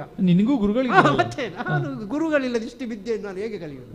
ಅವರು ಹೇಳಿದ್ದು, ನೀನೇ ಯಾವನೇ ಒಬ್ಬ ವ್ಯಕ್ತಿ 14 ವರ್ಷ ಕಾಣ್ಲಿಕ್ಕೆ ಸಿಗದಿದ್ರೆ ಅವ ಸತ್ತ ಹಾಗೆ, ಅವನಿಗೆ ಮತ್ತೆ ಶ್ರಾದ್ದವನ್ನು ಮಾಡ್ಬೋದಂತೆ. 14 ವರ್ಷವೂ ಕಾಣದಿದ್ರೆ ಸತ್ತ ಹಾಗೆ. ಸರಿ, ಅದಕ್ಕೆ 14 ವರ್ಷ. 14 ವರ್ಷ ಒಂದು ಅದಾದರೆ ಅದು ನಮ್ದು ಧಾರ್ಮಿಕವಾಗಿ ಅದೊಂದು ಉದ್ದೇಶ. ಒಂದು ವ್ಯಾವಹಾರಿಕ ಉದ್ದೇಶ ಉಂಟಮ್ಮ. ಈಗ ಭರತನಿಗೆ ಪಟ್ಟಾಭಿಷೇಕ ಆಗ್ತದೆ. ರಾಮ ಇಲ್ಲೇ ಇದ್ರೆ, ರಾಮ ಆಚೀಚೆ ನಡೆಯುವಾಗ ಇಲ್ಲಿಯ ಪ್ರಜೆಗಳು ಏನು ಎಣಿಸ್ತಾರೆ, ಅವರಿಗೆ ರಾಮನ ಮೇಲೆ ಅನುಕಂಪ. ಪಾಪ ರಾಮ, ಅವನಿಗೆ ಪಟ್ಟಾಭಿಷೇಕ ಇರಬೇಕಿತ್ತು. ಈ ಭರತನಿಂದಾಗಿ ಪಾಪ ಇವ ತಿರುಗುವಾಗ ಆಯಿತು. ಅನುಕಂಪ, ಪ್ರಜಾನುಕಂಪ ರಾಮನ ಮೇಲೆ ಬರುತ್ತದೆ. ಅನುಕಂಪ ಬೆಳೆಯಲಿಕ್ಕೆ ಬಿಡಬಾರ್ದು. ಪ್ರಜೆಗಳಿಗೆ ಅನುಕಂಪ ಬೆಳೀತದೋ ಅರಸನಿಗೆ ಮಾರಕ. ರಾಮ ಇಲ್ಲಿ ಕಾಣುವುದಿಲ್ಲ ಅಂತಾದ್ರೆ ಅನಿವಾರ್ಯವಾಗಿ ಭರತನೇ ರಾಜನಾದಾಗ ಅವನ ಮೇಲೆ ಪ್ರಜಾನುಕಂಪ, ಪ್ರಜಾನುರಾಗ 14 ವರ್ಷ ನಂತರ ಬಂದ್ರು ರಾಮ ಇಷ್ಟು ಗಡ್ಡೆ ಬಿಟ್ಟಾಗ ಯಾರಿಗೆ ಗೊತ್ತಾಗ್ತದೆ? ಬಿಡೆ. ಮತ್ತೆ ಇಲ್ಲೇ ಇದ್ರೆ ಎಂತ ಗೊತ್ತುಂಟು? ಬಿಡು, 14 ವರ್ಷದ ನಂತರ ಅಲ್ಲೋ. ನೀ ಹೇಳಿದ್ದು ಬಹಳ ಒಳ್ಳೇದಾಯ್ತು. ಅಂದ್ರೆ ಒಂದು ಸಮಸ್ಯೆ, ಈಗ ನಾನು ಹೀಗೆ ಹೋಗಿ ಕೇಳುದು. ಈಗ ಹೀಗೆ ಹೋದ್ರೆ ಮಹಾರಾಜ ಕೊಟ್ಟಾನ? ಅದೇ ಪಟ್ಟಾಭಿಷೇಕದ ಸಂಭ್ರಮದಲ್ಲಿದ್ದಾರೆ. ಅದೇ ಅದೇ ನನಗೆ ನಾನು ಹೀಗೆ ಹೋದ್ರೆ ಕೊಡ್ಲಿಕ್ಕಿಲ್ವೋ ಅಂತ ನಂಗೆ ಹೆದರಿಕೆ ಆಗೋದು. ನಿನ್ಗೆ ಹೇಳುದಮ್ಮ, ನಿನ್ಗೆ ನಿಜವಾಗಿ ನೀನು ನನಗೆ ಹೇಳ್ಬೇಕು, ಅದು ನಾನು ಹೇಳುದು. ಹಿರಿಯವಳಲ್ಲ, ಇಂಥ ಕೆಲಸಕ್ಕೆಲ್ಲ ನಾವು ಹೋಗಿ ಕೇಳುದಲ್ಲ, ಮತ್ತೆ ಅವರೇ ಬರ್ಬೇಕು ನಮ್ಮಲ್ಲಿ ಕೇಳಲಿಕ್ಕೆ ಎಂತ ಬೇಕು ಅಂತೇಳಿ. ಅದು ನಮ್ಮ ಅವರು ಬರ್ತಾ ಇಲ್ವಲ್ಲ 2 ದಿವಸ. ಅವರು ಹಾಗೆ ಮಾಡ್ಬೇಕಮ್ಮ. ಅದಕ್ಕೆಲ್ಲ ತಂತ್ರಗಾರಿಕೆ, ಮಂತ್ರಿಯ ತಂತ್ರ ಹೇಳುದು ಅದಕ್ಕೆ. ನಿನ್ನ ಹತ್ರ ಬರುವ ಹಾಗೆ ಮಾಡುವುದಕ್ಕೂ ಬರುವ ಹಾಗೆ ಮಾಡ್ಬೇಕಮ್ಮ. ಎಂತದ್ದು ಎಂತದ್ದು ಬೇರೆ ಏನಲ್ಲ. ಈಗ ನಾಳೆ ಪಟ್ಟಾಭಿಷೇಕ ಹೌದಾ? ಹೌದು, ಪಟ್ಟಾಭಿಷೇಕ ಎಲ್ಲಾ ಕಡೆ ಸಿದ್ಧತೆ ಆಗಿದೆ ನೋಡಿ. ಈಗ ನಿನಗೆ ಮಾತ್ರ ಗೊತ್ತಾಗಲಿಲ್ಲ. ನಿಮ್ಗೆ ಯಾರಾದ್ರೂ ಹೇಳಿದಾರಮ್ಮ ಪಟ್ಟಾಭಿಷೇಕ? ನೀನೇ ಹೇಳಿದ್ದು. ಇಡೀ ಪ್ರಜೆಗಳಿಗೆ ಡಂಗುರ ಸಾರಿದೆ. ಅಲ್ಲಿ ಕೈಕೇಯ ಕೌಸಲ್ಯ ಅರಮನೆಯಲ್ಲಿ ಪೂರ್ವಭಾವಿ ಸಿದ್ಧತೆಯಲ್ಲಿ ದಾನ ಧರ್ಮ ದಕ್ಷಿಣೆ ಎಲ್ಲ ಮಾಡ್ತಾರೆ. ಬ್ರಾಹ್ಮಣರ ಹಿಂಡು ಸಾಲು. ನಿನಗೆ ವಿಷಯನೇ ಗೊತ್ತಿಲ್ಲ, ಎಲ್ಲ ತಯಾರಾಗಿದೆ. ಆಗಿರುವಾಗ ಆ ಒಂದು ದಾವಂತದಲ್ಲಿ ಬರ್ಲಿಕ್ಕಿಲ್ಲ. ಅದಕ್ಕೆ ನಾಳೆ ಪಟ್ಟಾಭಿಷೇಕ ಆಗುವಾಗ ನೀನು ಅಲ್ಲಿಗೆ ಹೋಗ್ಬಾರ್ದು ಸಭೆಗೆ. ಅಲ್ಲಿ ಎಲ್ಲ ಮುಗೀತದೆ. ಅಲ್ಲ, ಮುಗಿದಿಲ್ಲ, ಕೂತ್ಕೊಳ್ಬೇಕಿಲ್ಲ. ಎಲ್ಲಮ್ಮ. ಮತ್ತೆ ಈ ನನ್ನದೊಂದು ಭವಿಷ್ಯ, ನನಗೆ ಇರುವಂತ ನಾಳೆ ಹೇಗಾಗ್ತದೆ ನನಗೆ ಇವತ್ತು ಗೊತ್ತಾಗ್ತದಮ್ಮ. ಈಗ ನಿನಗೆ ಆ ವಿದ್ಯೆಯೂ ಉಂಟು. ನಿನಗೆ ಬರೀ ಗೋಡೆ ಮೇಲೆ ಕಿವಿ ಕೊಟ್ಟರೆ ಕೇಳುದು ಮಾತ್ರ ಅಲ್ಲ, ಇದು ಮಾತ್ರ ಅಲ್ಲ, ಮನಸ್ಸಿನಲ್ಲಿ ಅಷ್ಟು ವಿಷಯ ಉಂಟು. ಈಗ ಅಲ್ಲಿ ಪಟ್ಟಾಭಿಷೇಕ ಆಗ್ತದ, ದೊಡ್ಡ ಕಾರ್ಯಕ್ರಮ, ಎಲ್ಲರೂ ಬಂದು ಸೇರ್ತಾರೆ. ಅದ್ರ ಒಂದು ಹೇಳುದಮ್ಮ, ಕೆಲವೊಂದು ಎಷ್ಟೇ ದೊಡ್ಡ ಕಾರ್ಯಕ್ರಮ ಇರಲಿ, ಬರಬೇಕಾದವರು ಯಾವಾಗ ಬರ್ಲಿಲ್ವ ಅದು ಎಲ್ಲರಿಗೂ ಎದ್ದು ಕಾಣ್ತದೆ. ಈಗ ನಾನು ಇಲ್ಲದೆ ಅಲ್ಲಿ ಮುಂದೆ ಹೋಗುದಿಲ್ಲ. ಉಂಟಲ್ಲ, ನಿಮ್ಮ ಅನುಪಸ್ಥಿತಿ ಎದ್ದು ಕಂಡಿತು. ಎದ್ದು ಕಂಡು ಅನುಪಸ್ಥಿತಿ ಎದ್ದು ಕಂಡಿತು. ಅರ್ಥ ಎಂತದು? ನೀವು ಅನುಪಸ್ಥಿತಿ ಆದದ್ದು ಗೊತ್ತಾಯಿತು. ಹಾಗೆ ನೀನು ನಾಳೆ ಹೋಗದಿದ್ರೆ ಎಲ್ಲರೂ ಕೇಳಿ ಪ್ರಾರಂಭಿಸ್ತಾರೆ, ಕೈಕಮ್ಮಯ್ಯನು ಬರಲಿಲ್ಲ, ಕೈಕೆ ಎಲ್ಲಿದ್ದಾಳೆ, ಕೈಕೆ ಎಲ್ಲಿದ್ದಾಳೆ, ಮೂಲೆಯಲ್ಲಿದ್ದಾಳ. ಅದು ಒಂದು ಹೇಳುದಮ್ಮ. ಈಗ ನಿನ್ನ ಮೇಲೆ ನನ್ನ ಮೇಲೆ ಎಲ್ಲರಿಗೂ ಇಲ್ಲಿ ಮತ್ಸರ ಇದ್ದು ಯಾರಾದ್ರು ಕೇಳದೆ ಕುಳಿತುಕೊಂಡಾರು. ಯಾರು ಕೇಳದಿದ್ರು ಒಬ್ಬ ಅಂತೂ ಖಂಡಿತವಾಗಿ ಕೇಳ್ತಾನೆ, ಕೈಕಮ್ಮಯ್ಯನು ಬರಲಿಲ್ಲ ಅಂತೇಳಿ. ಯಾರು? ಶ್ರೀರಾಮಚಂದ್ರ. ಅದು ಹೌದು, ನನ್ನನ್ನು ಕೇಳಿಯೇ ಕೇಳ್ತಾನೆ. ಪ್ರಥಮ ಕೇಳುವುದು ಹಾಗೆ. ಯಾಕೆಂದ್ರೆ ನಾಳೆ ಅವನಿಗೆ ಬಟ್ಟಕ್ಕಿರುವ ಮೊದಲು ಅವನಿಗೆ ಆಶೀರ್ವಾದ ಬೇಕು. ಎಲ್ಲರ ಆಶೀರ್ವಾದ ಆಗುವ ನೀನಿಲ್ಲ ಅಲ್ಲಿ. ಕಿರಿಯವೇ ಭರತನ ಮಾತೆ ಯಾಕೆ ಬರಲಿಲ್ಲ ಕೇಳ್ತಾನೆ ಇಲ್ವಾ? ಕೇಳ್ತಾನೆ ಅವ, ಕೇಳಲೇಬೇಕು. ಅವ ರಾಮ ಹೌದಾ, ಕೇಳಲೇಬೇಕು. ಅದೌದು. ಆವಾಗ ರಾಮನೇ ಬರ್ತಾನೋ ಅಥವಾ ನಿಜವಾಗಿ ದಶರಥನೇ ಬರಬೇಕು. ಆದ್ರೆ ದಶರಥ ಇಲ್ಲಾದ್ರೂ ಬಾರದೆ ಯಾರನ್ನೋದು ಕಳಿಸ್ಲಿಕ್ಕೂ ಸಾಕಮ್ಮ. ನನ್ನ ಬದಲು ಏನು ಕೇಳಿಕೊಂಡು ಬಾ ಅಂತೇಳಿ. ನೀನು ಯಾರು ಬಂದ್ರು ನಿಂದು ಉತ್ತರ ಒಂದೇ, ನೀನು ಯಾಕೆ ಬಂದದ್ದು ಇಲ್ಲಿ? ನನಗೆ ಕೇಳಬೇಕಾದ್ರು ಚಕ್ರವರ್ತಿಗಳು, ಅವರು ಬರಲಿ, ನಡೆ ಇಲ್ಲಿಂದ, ಇದು ನಿನ್ನ ಬಾಯಿಂದ ಬರಬೇಕು. ಅಷ್ಟು ಮಾತ್ರವಲ್ಲ, ಮತ್ತೆ ನೀನೀಗ ಈಗೆಲ್ಲ ಕೂತ್ಕೊಂಡು ನೀನು ಹೀಗೆ ಕೂತ್ರೆ ಕೆಲಸ ಆಗುದಿಲ್ಲ. ನೀನು ಈಗ ಸೀರೆ ಬಿಚ್ಚಬೇಕು, ನೀನು ಸೀರೆ ಬಿಚ್ಚು. ಎಂತದೇ ಅಲ್ಲ ಹಾಗೆ ಅಲ್ಲ, ಸೀರೆ ಬಿಚ್ಚು ಮಾತಾಡುದೆಲ್ಲಿ? ಅಲ್ಲಮ್ಮ, ಪಟ್ಟೆ ಸೀರೆ. ಹಾ, ಪಟ್ಟೆ ಸೀರೆ ಬಿಚ್ಚಿವೆ. ಎಷ್ಟು ಮಣ ಉಂಟು ಆ ಪಟ್ಟೆ ಸೀರೆ? ಈಗ ಪಟ್ಟಾಭಿಷೇಕಕ್ಕೆ ಹೋಗ್ಲಿಕ್ಕೆ ಇಂತಹದ್ದು ಸೀರೆ ಅಲ್ಲ. ಪಟ್ಟಾಭಿಷೇಕ ಹೋಗ್ಲಿಕ್ಕಿಲ್ಲ ನೀನು. ನಾ ಹೋಗ್ಲಿಕ್ಕೆ ಅವರೇ ಬರುದಿಲ್ಲ, ಅವರೇ ಬರುದು. ಪಟ್ಟಾಭಿಷೇಕ ಯಾರಿಗೆ? ಪಟ್ಟಾಭಿಷೇಕ ಪಟ್ಟಾಭಿಷೇಕ ನಾವು ಕೇಳಬೇಕಾದ್ದು ಭರತನಿಗೆ. ಮುಂದೆ ಭರತ ಬರ್ಬೇಕು ಬಂದ ಮೇಲೆ ಅಲ್ವೋ. ಹಾಗಾಗಿ ಈಗ ಈ ಸೀರೆ ಬೇಡ. ಮತ್ಯಾವ ಸೀರೆ? ಅದಕ್ಕೆ ನಾನು ನಂದೊಂದು ಹಳೆಯ ಸೀರೆ ಉಂಟು, ಒಗೆದಿಟ್ಟಿದ್ದೇನೆ ಅಣ್ಣ, ಒಗೆದಿಟ್ಟಿದ್ದೇನೆ. ಹೇಗೆ? ನಾನು ಅವ್ರು ಬರುವಾಗ ಮೂರ್ಛೆ ಬಿಡ್ಲಿಕ್ಕಿಲ್ಲಲ್ಲ. ಇಲ್ಲ, ನಿನ್ನ ಸೀರೆ ಉಟ್ಕೊಂಡು ಈಗ ನಾಳೆ ಮಟ್ಟಿಗೆ ನೀನೊಂದು ಮಂತರೆ ಆಗ್ಬೇಕು. ನಮ್ಮ ಬೆನ್ನಿಗೆ ಅಂತ ಅಂಟಿಸುದು? ಬೆನ್ನಿಗೆ ಬೇಡ, ಕಾಲಿ ನಿಂದು ಸೀರೆ ಸೀರೆ ಇದರಲ್ಲಿ ಸೀರೆಯಲ್ಲಿ ಮಂತರೆ ಮಂತರ. ಅದು ಯಾಕೆ ಪಟ್ಟೆ ಸೀರೆ ಯಾಕೆ ಬೇಡ ಅಂತ ಹೇಳಿ, ಸೂತಕದ ಛಾಯೆ ನಿನ್ನಲ್ಲಿ ಕಾಣಬೇಕು. ಪಟ್ಟೆ ಸೀರೆಯನ್ನು ಬಿಟ್ಟು ಮಲಿನಾಂಬರವನ್ನು ತೊಟ್ಟುಕೊಳ್ಳಬೇಕು. ನಾನು ರಾಮನ ಪಟ್ಟಾಭಿಷೇಕ ವಿರೋಧ ಗೊತ್ತಾಗಬೇಕು. ಮತ್ತೆ ನಮ್ಮದು ಕುತ್ತಿಗೆಯಲ್ಲಿ ಎಂತದದು ಇದೆಲ್ಲ ಹಾರಗಳು ಅಷ್ಟು ಬೇರೆ ಬೇರೆ ಉಂಟು. ಎಷ್ಟು ಮಣ ಬಂಗಾರ ಹಾಕಿದಿ? ಯಾಕೆ ನಿನ್ನ ಹತ್ರ ಲೆಕ್ಕ ಇವರಿಗೆ ಕೊಡು ಪಾಪ, ಇರ್ಲಿ ಅವರಿಗೆ ಸ್ವಲ್ಪ ಇರ್ಲಿ, ಅದೆಲ್ಲ ತೆಗೆಯಬೇಕಮ್ಮ. ಎಂತದ್ದು ದಾನ ಮಾಡುದ ನೀನು? ಅಲ್ಲ, ಯಾರ್ದು ಬೇಡ. ಬೇಡ ಅಂತ ಬೇಡ, ಇವತ್ತಿನ ಮಟ್ಟಿಗೆ ಬೇಡ. ಶೃಂಗಾರ ಬೇಡ ಅಲ್ಲ, ಇವತ್ತ ಇಡೀಲಿಕ್ಕೆ ಕೊಡುವುದು ಅವರಿಗೆಲ್ಲ, ಅವರಿಗೆಲ್ಲ. ನಾಳೆ ಹಿಂದೆ ಉಂಟು. ಪಾಪ ಎಷ್ಟು ಆಸೆಯಿಂದ ಇದ್ರೆ ಅವರಿಗೆ ಒಳ್ಳೆ ಆಸೆ ಆಯ್ತು ಅವರಿಗೆ. ಇರ್ಲಿ, ಎಲ್ಲ ಬಂಗಾರ ತೆಗೆದು ಪೆಟ್ಟಿಗೆಯಲ್ಲಿ ಇಡುದು. ಮತ್ತೆ ಇದು ಹೂ ಎಂತದಮ್ಮ ಅದು ತಲೆ ಅಷ್ಟು ಯಾಕೆ ಅಮ್ಮ? ಏನು ಹೂ ಉಂಟು ಅಂತ ಹೇಳಿ ತಲೆಗೆ ಹಾಕುದಾ? ಅದೇ ನೀವು ಬರುವಾಗಲೇ ಹೇಳಿದ್ಯಲ್ಲ ಪೂಮಾಲೆ. ತಲೆಯಲ್ಲೇ ಉಂಟು. ಹೂ ಬೇಡ, ಹೂವೆಲ್ಲ ತೆಗೆ. ಹೂವೆಲ್ಲ ತೆಗೀಬೇಕು, ಮಲಿನಾಂಬರವನ್ನು ತಗೊಳ್ಳಬೇಕು. ಎಲ್ಲ ಅಲ್ಲ, ಎಲ್ಲ ಅಲ್ಲ, ಎಲ್ಲ ಅಲ್ಲ. ಒಂದು ಸಣ್ಣ ಒಂದು ಹೂ ಇರ್ಲಿ, ಅದು ನೋಡುವವರಿಗೆ ಕೈಗೆ ಹೂ ಮುಡಿದಿದ್ದಾಳೋ ಇಲ್ವೋ, ಇಲ್ವೋ ಮುಡಿದಿದ್ದಾಳೋ ಹಾಗೆ ಆಗ್ಬೇಕು. ಸಣ್ಣ ಹೂ ಶಾಸ್ತ್ರಕ್ಕೆ. ಮತ್ತೆ ಅದು ಕುಂಕುಮ ಇರ್ಲಿ. ಕುಂಕುಮ ಮತ್ತೆ ಎಲ್ಲಿಯಾದ್ರೂ ಅದು ನೀನು ಕೂಗಿದಾಗೆ ನಟನೆ ಮಾಡ್ಲಿಕ್ಕೆ ಗೊತ್ತಮ್ಮ. ನಾಳೆ 10 ಕಣ್ಣು ಇದಾಗಬೇಕು, ನೀರು ಇಡಬೇಕು. ಈಗ ನಾನು ಅಳಬೇಕು, ಅತ್ತಾಗೆ ನಟನೆ. ಅಳುದು ಯಾಕೆ? ಅಲ್ಲ, ನಟನೆಯಲ್ಲಿ ಅತ್ತಾಗೆ ಇನ್ನೊಬ್ಬರಿಗೆ ಗೊತ್ತಾಗಬೇಕಾದ್ರೂ ನಾವು ಅಳಬೇಕು. ಆಗ ಅಳುವಾಗ ಈಗ ಮಾಡುವಾಗ ಎಲ್ಲರೂ ಕುಂಕುಮ ಅಸ್ತವ್ಯಸ್ತ ಆದ್ರೆ ಸರಿ ಮಾಡ್ಲಿಕ್ಕೆ ಹೋಗುದು ಬೇಡ, ಹಾಗೆ ಇರ್ಲಿ ಅದು. ಸರಿ, ಒಂದು ಕುಂಕುಮ ಇರ್ಲಿ, ಒಂದು ಮತ್ತೆ ಒಂದು ಗರತಿಯ ಲಕ್ಷಣ ಇರ್ಲಿ. ಇದು ಎಲ್ಲಿ ಇಲ್ಲೇ ಇರಬೇಕು? ನಾನು ಇಲ್ಲಿ ಯಾಕೆ ಇರುವುದು? ಇಲ್ಲಲ್ಲ, ಇಲ್ಲಲ್ಲ. ಮತ್ತೆ ಬೆಳಿಗ್ಗೆ ಒಂದು ಕಟ್ಟಡ ಉದ್ಘಾಟನೆ ಆಯ್ತು, ಈಗ ಇನ್ನೊಂದು ಕಟ್ಟಡ ಉದ್ಘಾಟನೆ ಆಗ್ಲಿ ಉಂಟಮ್ಮ. ಇನ್ನೊಂದು ನೀನು ಅದಕ್ಕೆಲ್ಲ ನನ್ನ ಶ್ರೀಮತಿ ಕೈಕಮ್ಮನವರಿಂದ ಒಂದು ಕಟ್ಟಡ ಉದ್ಘಾಟನೆ. ಯಾವುದು? ಒಂದು ಇನ್ನೊಂದು ಕಟ್ಟಡ ಉಂಟು, ಕ್ರೋಧಾಗಾರ. ಕ್ರೋಧಾಗಾರ. ಅದು ಇಷ್ಟರವರೆಗೆ ಕ್ರೋಧಾಗಾರ ಮತ್ತೆ ಶೋಕಾಗಾರ ಅಂತ ಹೇಳ್ತಾರಂತೆ. ಹೌದು, ಇಷ್ಟರವರೆಗೆ ಅದು ಉದ್ಘಾಟನೆ ಆಗ್ಲಿಲ್ಲ ಅಯೋಧ್ಯೆಯಲ್ಲಿ. ಅಲ್ಲಿಗೆ ಹೋಗುವ ಪರಿಸ್ಥಿತಿಯೇ ಬರಲಿಲ್ಲ, ಯಾರಿಗೂ ಶೋಕವೇ ಇಲ್ಲ. ಎಷ್ಟು ಆನಂದದಿಂದ ಇದ್ದವರು ನಾವು. ಅಂತಃಪುರದ ಸ್ತ್ರೀಯರಿಗೆ ಕೋಪ ಬಂದಾಗ, ಶೋಕ ಬಂದಾಗ ಅರಮನೆಯಲ್ಲಿ ಕುಳಿತುಕೊಳ್ಳುವುದು ಅಂತ ಹೇಳಿ. ಹೌದು, ಅದು ಇಷ್ಟರಿಗೆ ಯಾರಿಗೂ ಕೋಪ ಇಲ್ಲ, ಕ್ರೋಧ ಇಲ್ಲ. ಸರಿ ಸರಿ, ಹೇಳಿ. ಈಗ ಅಲ್ಲಿಗೆ ಹೋಗ್ಬೇಕು. ಅಲ್ಲಿ ಹೋಗಿ ನೀನು ಮಲಗಬೇಕು, ನಾನು ಇಲ್ಲಿ ಇರ್ತೇನೆ. ಇಲ್ಲಿ ಬಂದು ಯಾರಾದ್ರೂ ಬಂದ ಕೂಡಲೇ ಮಹಾರಾಜ ಬಂದ್ರೆ ನಾನೇ ಕರ್ಕೊಂಡು ಬರ್ತೇನೆ, ಬೇರೆ ಯಾರು ಬಂದ್ರೆ ನಾನು ಹೇಳು ಅಲ್ಲಿದ್ದಾರೆ, ಅಲ್ಲಿ ಹೋಗು ಅಂತ ಹೇಳಿ ಮಾತಾಡ್ತೇನೆ. ನಾನು ಅವ್ರ ಮಾತಾಡ ನನಗೆಂತ ನನ್ನ ಹತ್ರ ಮಾತ್ರ ಮಾತಾಡ ಸನ್ನೆಲೆ ಅಲ್ಲಿ ಹೋಗು ಅಂತ ಹೇಳಿ. ಸರಿ, ಅಲ್ಲಿ ಬರ್ತಾರಲ್ಲ. ಸರಿ, ಗೊತ್ತಾಯ್ತೆ ನಿನ್ನ ಆಲೋಚನೆ ಏನು ಅಂತ. ಕೋಪಾವಿಷ್ಟಳಾದಂತಹ ನನ್ನನ್ನು ಕಂಡು ಚಕ್ರವರ್ತಿಗಳು ಪರಿಪರಿಯಾಗಿ ಬೇಡಿಕೊಳ್ಳುತ್ತಾರೆ, ಇದು ನಿನ್ನ ಆಲೋಚನೆ. ಅರ್ಥ ಆಯ್ತು. ನೋಡು, ಈಗಲೇ ನಿನ್ನ ಎದುರಲ್ಲೇ ಒಂದೊಂದನ್ನೇ ಬಿಚ್ಚುತ್ತಾ ಬರ್ತೇನೆ, ಒಂದೊಂದನ್ನೇ ತೆಗೆದಿಟ್ಟಿದ್ದೇನೆ. ಯಾವ ಆಭರಣ, ಯಾವ ಪೋಷಾಕಗಳು ನನಗೆ ಬೇಡ. ಮಲಿನಾಂಬರವನ್ನು ತೊಟ್ಟುಕೊಂಡಿದ್ದೇನೆ, ಕ್ರೋಧಾಗಾರವನ್ನು ಪ್ರವೇಶಿಸಿದ್ದೇನೆ.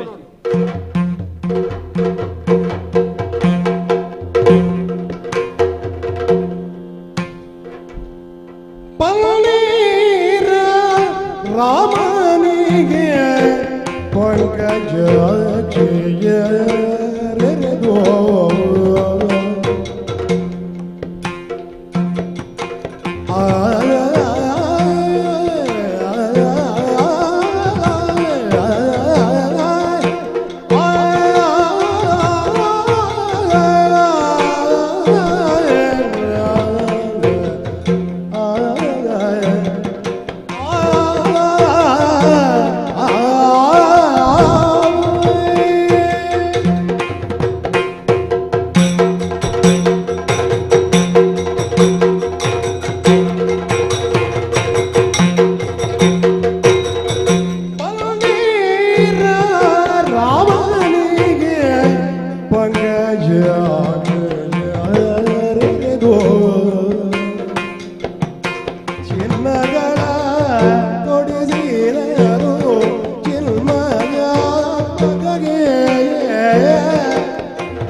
ಚಿನ್ಮಯಾತ್ಮಕಗೆ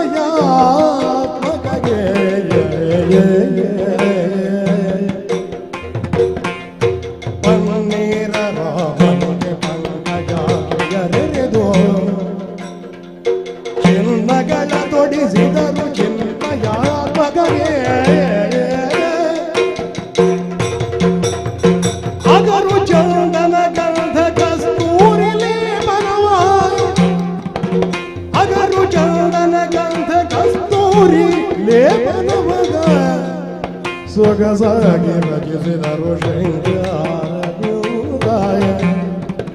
ಸೊಗಸಾಗಿ ರಚಿಸಿದರು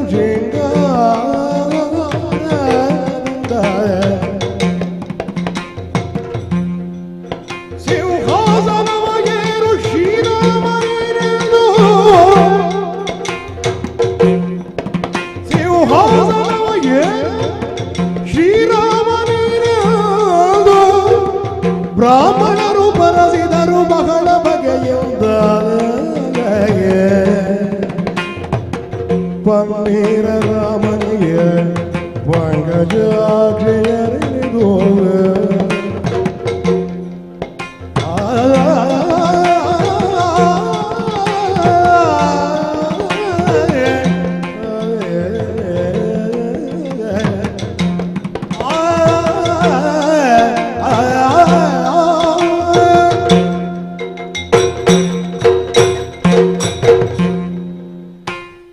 ರಾಜಚಾವಡಿಯಲ್ಲಿದ್ದವ ಇಂದಿನ ಕರ್ತವ್ಯಗಳನ್ನೆಲ್ಲ ಮುಗಿಸಿಕೊಂಡು ನನ್ನ ಅರಮನೆಯನ್ನು ಸೇರಿಕೊಂಡಿದ್ದವ ನಾನು. ಇದ್ದಕ್ಕಿದ್ದಂತೆಯೇ ರಾಜಚಾವಡಿಯಿಂದ ಕರೆಯೊಂದು ಬಂದಿತು. ಕರೆ ಕಳುಹಿಸಿದ್ದ ಮಾತ್ರವಲ್ಲ, ನೇರವಾಗಿ ಸುಮಂತ್ರನೇ ತಾ ಬಂದು ಭೂಪತಿಗಳ ಆಜ್ಞೆಯಾಗಿದೆ, ನೀವು ಬರಬೇಕು ಅಂತ ಹೇಳುವಂತಹ ಸಂದೇಶವನ್ನು ಇತ್ತು ಹೋಗಿದ್ದಾನೆ. ನಾನೊಬ್ಬನೇ ಹೋಗುವುದಲ್ಲ, ಲಕ್ಷ್ಮಣನ ಅರಮನೆಗೆ ನನ್ನ ಭೃತ್ಯನೋರ್ವನನ್ನು ಕಳುಹಿಸಿದ್ದೇನೆ, ಅವನೂ ನನ್ನ ಜೊತೆಗೆ ಸೇರಿಕೊಳ್ಳಬೇಕು ಎಂಬಂತಹ ಉದ್ದೇಶದಿಂದ ಬಂದಿದ್ದಾನಲ್ಲ. ಲಕ್ಷ್ಮಣ ಅಣ್ಣ, ಯಾಕೆ ಇಷ್ಟು ಅವಸರದಿಂದ ಕರೆ ಕಳುಹಿಸಿದೆ? ಕಾರಣ ಇದೆ. ಏನಣ್ಣ? ರಾಜ ಚಾವಡಿಯಿಂದ ನನಗೆ ಚಾವಡಿಗೆ ಬರಬೇಕು ಎಂಬಂತಹ ಆಮಂತ್ರಣವದು. ನಾನೊಬ್ಬನೇ ಹೋಗುವುದಲ್ಲ, ನನ್ನೊಡನೆ ಸದಾ ಇರಬೇಕಾದವ ನೀನು. ನೀನೂ ನನ್ನ ಜೊತೆಗೆ ಬರಬೇಕು ಎಂಬಂತಹ ಕಾರಣದಿಂದಲೇ ನಿನ್ನನ್ನು ಕರೆ ಕಳುಹಿಸುವುದಿದ್ದೇನೆ. ಸರಿ. ಹೋಗ್ತಾ ಇದ್ದೇವಲ್ಲ ಬೀದಿಗಳಲ್ಲಿ, ಏನು ಸಂಭ್ರಮ, ಏನು ಸಂಭ್ರಮ ನಡೀತಾ ಇದೆ ಇಲ್ಲಿ. ಪುರವನ್ನು ಸಿಂಗರಿಸ್ತಾ ಇದ್ದಾರೆ.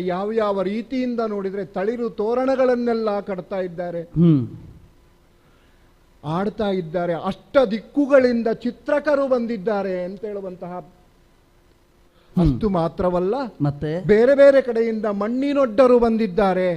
ಅಗೆದು ಪೆಟ್ಟಿಸಿದರು ನೆಲಗಳ ಅಂತ ಆಡ್ತಾ ಇದ್ದಾರೆ. ಹೌದು. ಅಲ್ಲ, ಅಯೋಧ್ಯೆಯ ರಾಜಬೀದಿ ಸರಿ ಇರಲಿಲ್ಲ ಅಂತ ಹೇಳಿ ಅಲ್ಲ, ಯಾವುದೋ ಒಂದು ಸಂಭ್ರಮಕ್ಕೆ ಅಣಿಯಾಗ್ತಾ ಇದ್ದಾರೆ ಅಂತ.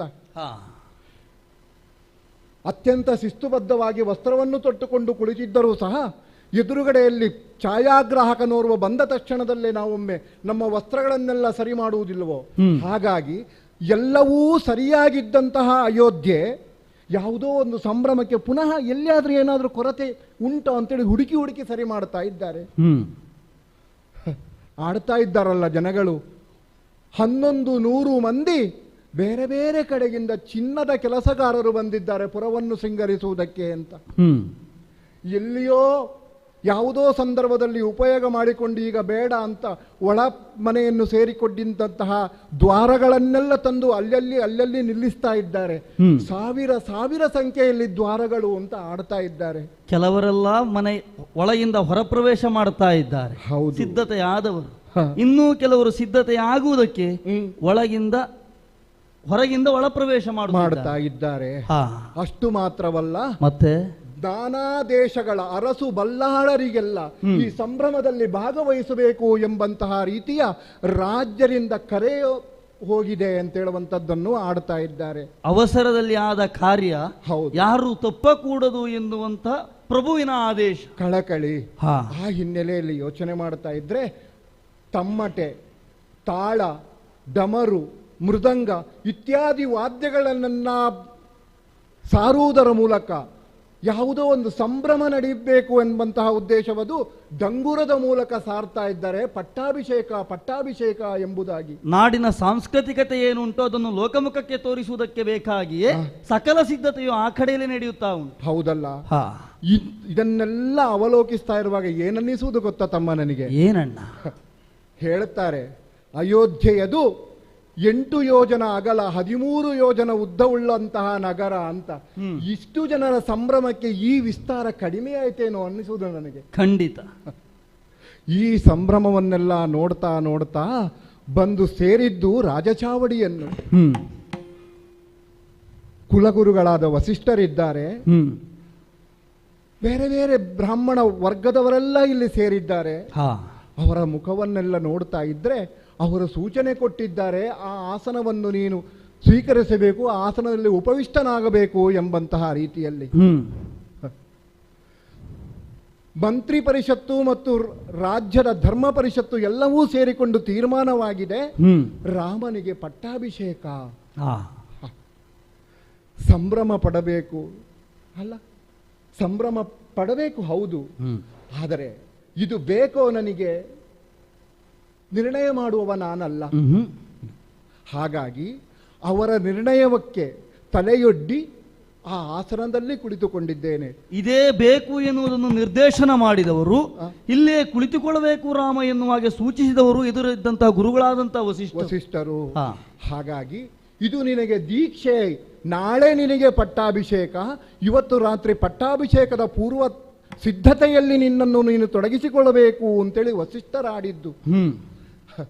ಒಮ್ಮೆ ಅನ್ನಿಸುವುದು ನನಗೆ, ಏನಣ್ಣ ಇಲ್ಲಿಯವರೆಗೆ ನಾವು ಹೇಗೇಗೋ ಆಡಿಕೊಂಡು ಓಡಿಕೊಂಡು ಬೆಳೆದವರು, ನಾಳೆಯಿಂದ ನಾವು ಇರ್ಲಿಕ್ಕೆ ಆಗುವುದಿಲ್ವಲ್ಲ. ರಾಜಚಾವಡಿಯಿಂದ ನಾವು ಸಿಂಹಾಸನದಿಂದ ಕೆಳಗೆ ಇಳಿದ ತಕ್ಷಣದಲ್ಲಿ ಸೇವಕನೋರ್ವ ಬರ್ತಾನೆ, ಎಲ್ಲಿಗೆ? ಅಂತಃಪುರಕ್ಕೆ ನಾ ದಾರಿ ತೋರಿಸ್ತೇನೆ ಅಂತೇಳಿ. ಪ್ರತಿದಿನವೂ ನಡೆಯುವಂಥದ್ದು. ನಾನು ಕೇಳುವ ಹಾಗಿಲ್ಲ, ನಿನ್ನೆ ಹೋಗ್ಲಿಲ್ವ, ನನಗೆ ದಾರಿ ಗೊತ್ತುಂಟು, ನಾನು ಹೋಗ್ತೇನೆ ಹೇಳಬಾರದು, ನಾನು ಹೇಳಕೂಡದು. ಯಾಕೆ? ಆ ಸ್ಥಾನದ ಮರ್ಯಾದೆ. ಇದನ್ನೆಲ್ಲವನ್ನೂ ನೋಡುವಾಗ ಇಲ್ಲಿಯವರೆಗಿನ ಜೀವನ ನಾಳೆಯಿಂದ ನನ್ನದಲ್ಲ ಅಂತ ನನಗೆ ಅನ್ನಿಸುವುದು. ನಿನ್ನೆಯವರೆಗೆ ಆಡುವವನಾದವ ಇಂದಿನಿಂದ ಆಳುವವನಾಗಬೇಕು ಎನ್ನುವ ಅಪೇಕ್ಷೆ. ಹೌದು, ಹಿರಿಯರ ಸಂಕಲ್ಪ ಅದು. ಇದನ್ನೆಲ್ಲ ಯೋಚನೆ ಮಾಡ್ತಾ ಆ ಆಸನವನ್ನು ಸ್ವೀಕರಿಸಿದಾಗಲೇ ನೋಡು, ಒಂದಷ್ಟು ಜನ ಹೆಂಗಳೆಯರು ಆಡ್ತಾ ಇದ್ದಾರೆ, ಪಂಕಜಾಕ್ಷಿಯರು ಅಂತ ಹೇಳುವಂತದ್ದು. ಏನಿದರ ಸೂಚನೆ ಅಂತ ಒಮ್ಮೆ ಯೋಚನೆ ಮಾಡುವುದು ನಾನು. ರಾಜಸಿಂಹಾಸನದಲ್ಲಿ ಕುಳಿತುಕೊಳ್ಳಬೇಕಾದವನು ಪಂಕಜದಂತೆ ಸಹಸ್ರ ದಳಗಳನ್ನು ಅಷ್ಟದಿಕ್ಕುಗಳಿಗೆ ಸಮಾನವಾಗಿ ಚಾಚಿರುವಂತೆ, ಎಲ್ಲಿಯೂ ಮೇಲು ಕೀಳು ಬಡವ ಬಲ್ಲಿದ ಈ ರೀತಿಯ ಯಾವುದೇ ಭೇದ ಇಲ್ಲದ ರೀತಿಯಲ್ಲಿ ನಾಳೆಯಿಂದ ವರ್ತಿಸಬೇಕು ಎಂಬುದರ ಸೂಚನೆಯೇ ಪಂಕಜಾಕ್ಷಿಯರು ಅಂತ ಆಡಿದ್ದು. ಪಂಕಜಾಕ್ಷಿಯರು ಬಂದು ನನ್ನ ತಲೆ ಮೇಲೆ ಅಭಿಷೇಕವನ್ನು ಮಾಡ್ತಾ ಇದ್ದಾರೆ. ಪನ್ನೀರ ರಾಮನಿಗೆ ಪಂಕಜಾಕ್ಷಿಯರೆರೆದು. ಹಾಗಿದ್ರೆ ಇಲ್ಲಿಯವರೆಗೆ ನಾ ಸ್ನಾನ ಮಾಡಲಿಲ್ವೋ ಅಂತೇಳಿ ಅರ್ಥ ಅಲ್ಲ, ಅಥವಾ ನನಗೆ ನನ್ನ ತಲೆಯ ಮೇಲೆ ನೀರನ್ನು ನನಗೆ ಹಾಕಿಕೊಳ್ಳಿಕ್ಕೆ ಗೊತ್ತಿಲ್ವೋ ಅಂತೇಳಿ ಅರ್ಥ ಅಲ್ಲ. ಆ ಸಿಂಹಾಸನದ ಘನತೆಯನ್ನು ಕಾಪಾಡುವಲ್ಲಿ ಇದನ್ನೆಲ್ಲವನ್ನು ನಾವು ಒಪ್ಪಿಕೊಳ್ಳಬೇಕು. ನಾಳೆ ಪಟ್ಟಾಭಿಷೇಕ ಎಂಬಂತಹ ಹಿನ್ನೆಲೆಯಲ್ಲಿ ವಸಿಷ್ಠರಾಡಿದ್ರಲ್ಲ, ಇವತ್ತು ರಾತ್ರಿ ಇಡೀ ನೀನು ನಿದ್ದೆ ಮಾಡಲಿಕ್ಕಿಲ್ಲ, ಎಚ್ಚರವಾಗಿ ಕಳೆಯಬೇಕು. ಹಾಗಂತ ದರ್ಭಾಸನದ ಮೇಲೆ ವಿಶ್ರಾಂತಿಯನ್ನು ಪಡೆಯಬೇಕು. ನಿದ್ದೆ ಮಾಡಲಿಕ್ಕಿಲ್ಲ, ವಿಶ್ರಾಂತಿಯನ್ನು ಪಡೆಯಬಹುದು. ಏನಿದರ ಹಿಂದಿನ ಉದ್ದೇಶ ಅಂತ ನಾ ಯೋಚನೆ ಮಾಡ್ತಾ ಇದ್ರೆ ಏನು ತೋಚಿತಣ್ಣ? ಸಿಂಹಾಸನದ ಮೇಲೆ ಕುಳಿತ ಬಳಿಕ ನಾನು ಸದಾ ಎಚ್ಚರದ ಸ್ಥಿತಿಯಲ್ಲಿರಬೇಕು, ಜಾಗೃತನಾಗಿರಬೇಕು. ಪ್ರಜಾಪಾಲನೆಯಲ್ಲಿ ನಾನು ತೊಡಗಿಕೊಳ್ಳುವುದರ ಮೂಲಕ ಪ್ರಜಾಪಾಲನೆಯಲ್ಲೇ ನಾನು ಮೈಮರೆಯಬೇಕು. ಇಂತಹ ಹಿನ್ನೆಲೆಯಲ್ಲೇ ಇರಬೇಕು. ಈ ರೀತಿಯ ಸೂಚನೆಯನ್ನು ವಸಿಷ್ಠರು ಕೊಟ್ಟದ್ದು. ಇಷ್ಟೆಲ್ಲ ಸಂಭ್ರಮದಲ್ಲಿರುವಾಗಲೇ ಎಲ್ಲರೂ ಬಂದು ಚಿನ್ನಗಳ ತೊಡಿಸ್ತಾ ಇದ್ದಾರೆ. ಬೇರೆ ಬೇರೆ ಕಂಠಾಭರಣವೋ ತೋಳಿಗೋ ಸೊಂಟಕ್ಕೋ ಇತ್ಯಾದಿ ಎಲ್ಲವೂ ಆಭರಣಗಳು ನನ್ನದೇ ಆದರೂ, ಅಂದ್ರೆ ನಮ್ಮದೇ ಆದರೂ ರಾಜವರ್ಗಕ್ಕೆ ಸೇರಿದವರಾದರೂ ನಾನೇ ಅಲ್ಲಿಂದ ತೆಗೆದು ತೊಡುವಂತಿಲ್ಲ. ಅದಕ್ಕಾಗಿ ಅವರು ಆಯ್ಕೆ ಮಾಡಿಕೊಳ್ಳುವುದು. ಇವತ್ತು ನಮ್ಮ ರಾಜರಿಗೆ ರಾಜನ ತೋಳಿಗೆ ಯಾವ ಬಂಧಿಯನ್ನು ಹಾಕಿದರೆ ಚಂದ ಕಂಡೀತು, ಕಂಠಕ್ಕೆ ಯಾವ ಹಾರವನ್ನು ಹಾಕಿದರೆ ಎಲ್ಲ ತೀರ್ಮಾನ ಮಾಡುವವರು ನಮ್ಮ ಭೃತ್ಯರಿದ್ದಾರೆ. ಅವರ ತೀರ್ಮಾನಕ್ಕೆ ಅನುಗುಣವಾಗಿ ನನ್ನ ಜೀವನವನ್ನು ನಾಳೆಯಿಂದ ನಾನು ರೂಪಿಸಿಕೊಳ್ಳಬೇಕು. ಹಾಗೆ ಇದನ್ನೆಲ್ಲವನ್ನು ಯೋಚನೆ ಮಾಡ್ತಾ ಇರುವಾಗಲೇ ಬ್ರಾಹ್ಮಣ ಪರಿಷತ್ತು ಹೇಳ್ತಾ ಉಂಟು, ಸಿಂಹಾಸನವ ನೇರು ರಾಮ ಅಂತೇಳುವಂತಹ ಸೂಚನೆಯನ್ನು ಬ್ರಾಹ್ಮಣ ಪರಿಷತ್ತು ನನಗೆ ಕೊಡ್ತಾ ಇದ್ದಾರೆ ಅಂತೇಳಿ. ಆದರೆ ಆ ಮಾತನ್ನು ನಾನು ಮೀರುವ ಹಾಗಿಲ್ಲ. ಹಾಗಂತ ನೇರವಾಗಿ ಹೋಗಿ ಅವ್ರು ಹೇಳಿದ ತಕ್ಷಣ ಸಿಂಹಾಸನದಲ್ಲಿ ಕೂತ್ಕೊಳ್ಳುವುದೋ, ಆ ಸಂಸ್ಕಾರ ನಮ್ಮದಲ್ಲವಲ್ಲ. ಹಾಗಾಗಿ ಹಿರಿಯರೆಲ್ಲ ಯಾರ್ಯಾರಿದ್ದಾರೆ, ಜನಗ ಜನನಿಯರಿಂಗೆ ರಾಘವ ಘನತರದಿ ಕೈ ಮುಗಿದು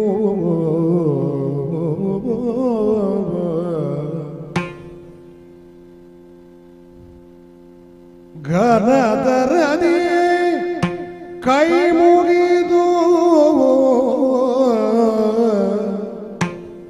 ತಮ್ಮಯ ಮನೆಯ ದೈವವ ಬೇಡಿ ಗುರು ಹಿರಿಯರಿಗೆ ತಲೆವಾಗೆ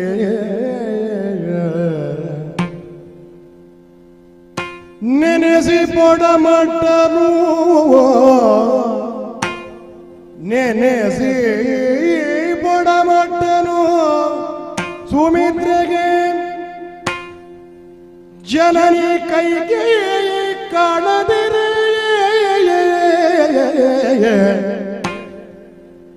ಜನನಿ ಕೈಗೆ ಕಾಣದಿರೆ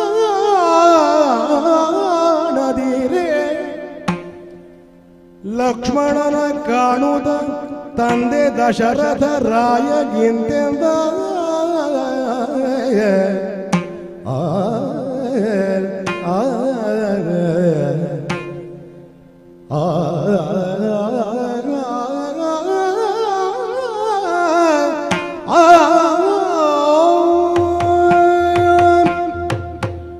ಬ್ರಾಹ್ಮಣ ಪರಿಷತ್ತೆಲ್ಲ ಹೇಳ್ತಾ ಇದ್ದಾರೆ, ಸಿಂಹಾಸನವನ್ನು ಏರು ರಾಮ, ಸಿಂಹಾಸನವನ್ನು ಏರು ರಾಮ ಎಂಬುದಾಗಿ. ನೇರವಾಗಿ ಅವರು ಹೇಳಿದ ತಕ್ಷಣದಲ್ಲೇ ಹೋಗಿ ನಾನು ಸಿಂಹಾಸನದಲ್ಲಿ ಕುಳಿತುಕೊಳ್ಳುವುದಲ್ಲವಲ್ಲ. ಅಯೋಧ್ಯೆಯಲ್ಲಿ ನಮಗೊಂದು ಸಂಸ್ಕಾರವನ್ನು ಕೊಟ್ಟು ಬೆಳೆಸಿದ್ದಾರೆ ಹಿರಿಯರು, ಹೀಗೆ ಇರಬೇಕು ಎಂಬುದಾಗಿ. ಅಷ್ಟಲ್ಲದೆ ನಾಳೆಯಿಂದ ನಾನು ಈ ಪ್ರಜಾವರ್ಗಕ್ಕೆ ರಾಜನಾಗಬೇಕಾದವನು. ನಾನು ಹೇಗೆ ಇರಬೇಕು ಎಂಬುದನ್ನು ನನ್ನ ನಡತೆಯ ಮೂಲಕ ಪ್ರಜಾವರ್ಗಕ್ಕೆ ತೋರಿಸಬೇಕಾದವನು ನಾನು. ಆ ಹಿನ್ನೆಲೆಯಲ್ಲಿಯೂ ಮೊಟ್ಟ ಮೊದಲನೆಯದಾಗಿ ನಮ್ಮ ಕುಲಗುರುಗಳಾದಂತಹ ವಸಿಷ್ಠರ ಪಾದ ಪದ್ಮಗಳಿಗೆ ನಮಸ್ಕಾರವನ್ನು ಮಾಡಿದ್ದೇನೆ. ಆ ಬಳಿಕ ನಮ್ಮ ಪಿತಾಮಹರು, ನಮ್ಮ ಪಿತೃವೂ ಹೌದು, ಜೊತೆಯಲ್ಲಿ ಈ ರಾಜ್ಯದ ಚಕ್ರವರ್ತಿಗಳೂ ಹೌದು. ಆ ಹಿನ್ನೆಲೆಯಲ್ಲಿ ದಶರಥ ಭೂಪತಿಗಳ ಪಾದಗಳಿಗೆ ನಮಸ್ಕರಿಸಿದ್ದೇನೆ. ನಮ್ಮ ಅವ್ವ ಕೌಸಲ್ಯಾದೇವಿಯರ ಪಾದ ಪದ್ಮಗಳಿಗೆ ನಮಸ್ಕರಿಸಿದ್ದೇನೆ. ಒತ್ತಿನಲ್ಲೇ ಇದ್ದಾರೆ ಸುಮಿತ್ರಮ್ಮ, ಅವರಿಗೂ ನಮಸ್ಕಾರವನ್ನು ಮಾಡ್ತಾ ಇದ್ದೇನೆ.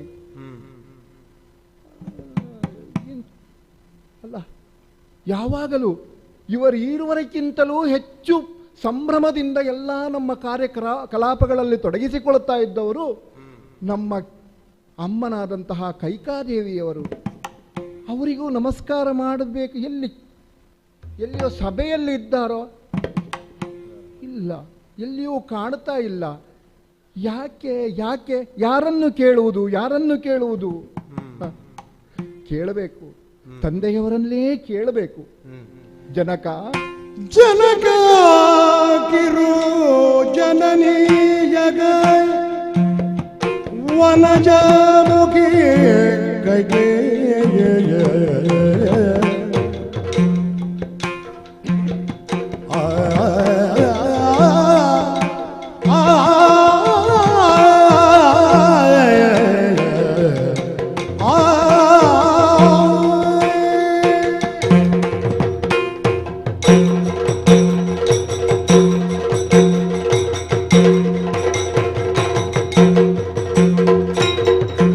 ಜನಕ ಕಿರುಯು ಜನನೀಯಗೆ ವನಜ ಮುಖಿ ಕೈಕೇಯಿ ಜನರ ಸಭೆಯೊಳಗಿಲ್ಲಿ ಕಾಣೆ ನಾನವಳ ಜನರ ಸಭೆಯೊಳಗಿಲ್ಲಿ ಕಾಣೆ ನಾನವಳ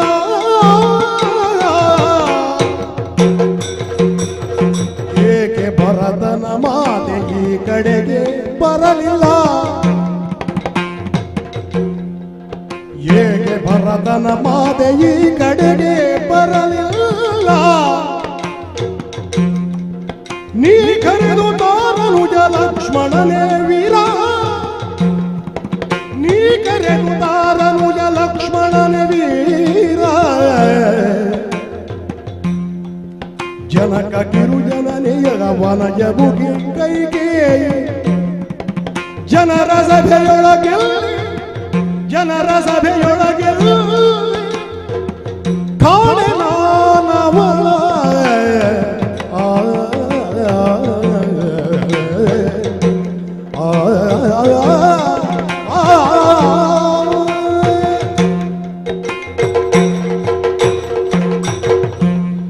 ಅಪ್ಪಯ್ಯ, ನಿಮ್ಮೆಲ್ಲರ ಆಶೀರ್ವಾದವನ್ನು ಪಡೆದು ಈ ಸಿಂಹಾಸನವನ್ನು ಏರಬೇಕು ಅಂತ ಹೇಳುವಂತ ಉದ್ದೇಶದಿಂದ ಮುಂದುವರಿದವ ನಾನು. ಎಲ್ಲರನ್ನೂ ನಮಸ್ಕರಿಸ್ತಾ ಮುಂದೆ ಬರುವಾಗ ಕೈಕಾ ಅಮ್ಮನವರು ಕಾಣ್ತಾ ಇಲ್ಲ ಅಂತ ಹೇಳಿದ್ರೆ ಏನು ಉದ್ದೇಶ ಅಂತ ಗೊತ್ತಾಗಲಿಲ್ಲ. ಬೇರೆ ಬೇರೆ ರಾಜ್ಯಗಳಿಗೆಲ್ಲ ಅತ್ಯಂತ ತ್ವರಿತವಾದಂತಹ ಕರೆಯನ್ನು ಕಳುಹಿಸಲಾಗಿದೆ ಎಂಬಂತಹ ಸೂಚನೆ ನನಗೆ ಸಿಕ್ಕಿದೆ. ಆದರೆ ನಮ್ಮ ಮನೆಯವರಿಗೆ ಕರೆ ಹೋಗಬೇಕು ಅಂತ ಏನು, ಮನೆಯವರೇ ಆದದ್ರಿಂದ ಅವರು ಬರಬೇಕಲ್ವ? ಅಲ್ಲ, ವಿಷಯ ಅಲ್ಲ, ವಿಸ್ತಾರವಾದಂತಹ ಅರಮನೆ, ಅರಮನೆಯ ಒಂದು ಭಾಗದಲ್ಲಿ ನಡೆದಂತಹ ವಿಷಯಗಳು ಮತ್ತೊಂದು ಭಾಗಕ್ಕೆ ಮುಟ್ಟಬೇಕು ಅಂತ ಏನಿಲ್ವಲ್ಲ. ಆ ರೀತಿಯೂ ಆಗುತ್ತದೆ ಕೆಲವೊಮ್ಮೆ. ಎಲ್ಲಿಯೋ ಈ ಸಂಭ್ರಮದಲ್ಲಿ ಗಡಿಬಿಡಿಯಲ್ಲಿ ಮರ್ತು ಬಿಟ್ಟಿರಬೇಕು. ಹಾಗಾಗಿ ಲಕ್ಷ್ಮಣ ಅಣ್ಣ, ಎಲ್ಲರೂ ಇರುವಂತಹ ಈ ಸಭೆಯಲ್ಲಿ ನಮ್ಮ ಅವ್ವನಾದಂತಹ ಕೈಕಾದೇವಿ ಕಾಣ್ತಾ ಇಲ್ಲ. ಯಾಕೆ ಬರಲಿಲ್ಲ, ಏನು ಕಾರಣ ಒಂದೂ ನಮಗೆ ತೋಚುತ್ತಾ ಇಲ್ಲ. ಅವರಿಗೊಂದು ನಮಸ್ಕಾರ ಮಾಡಬೇಕು. ಯಾಕೆ ಗೊತ್ತೋ,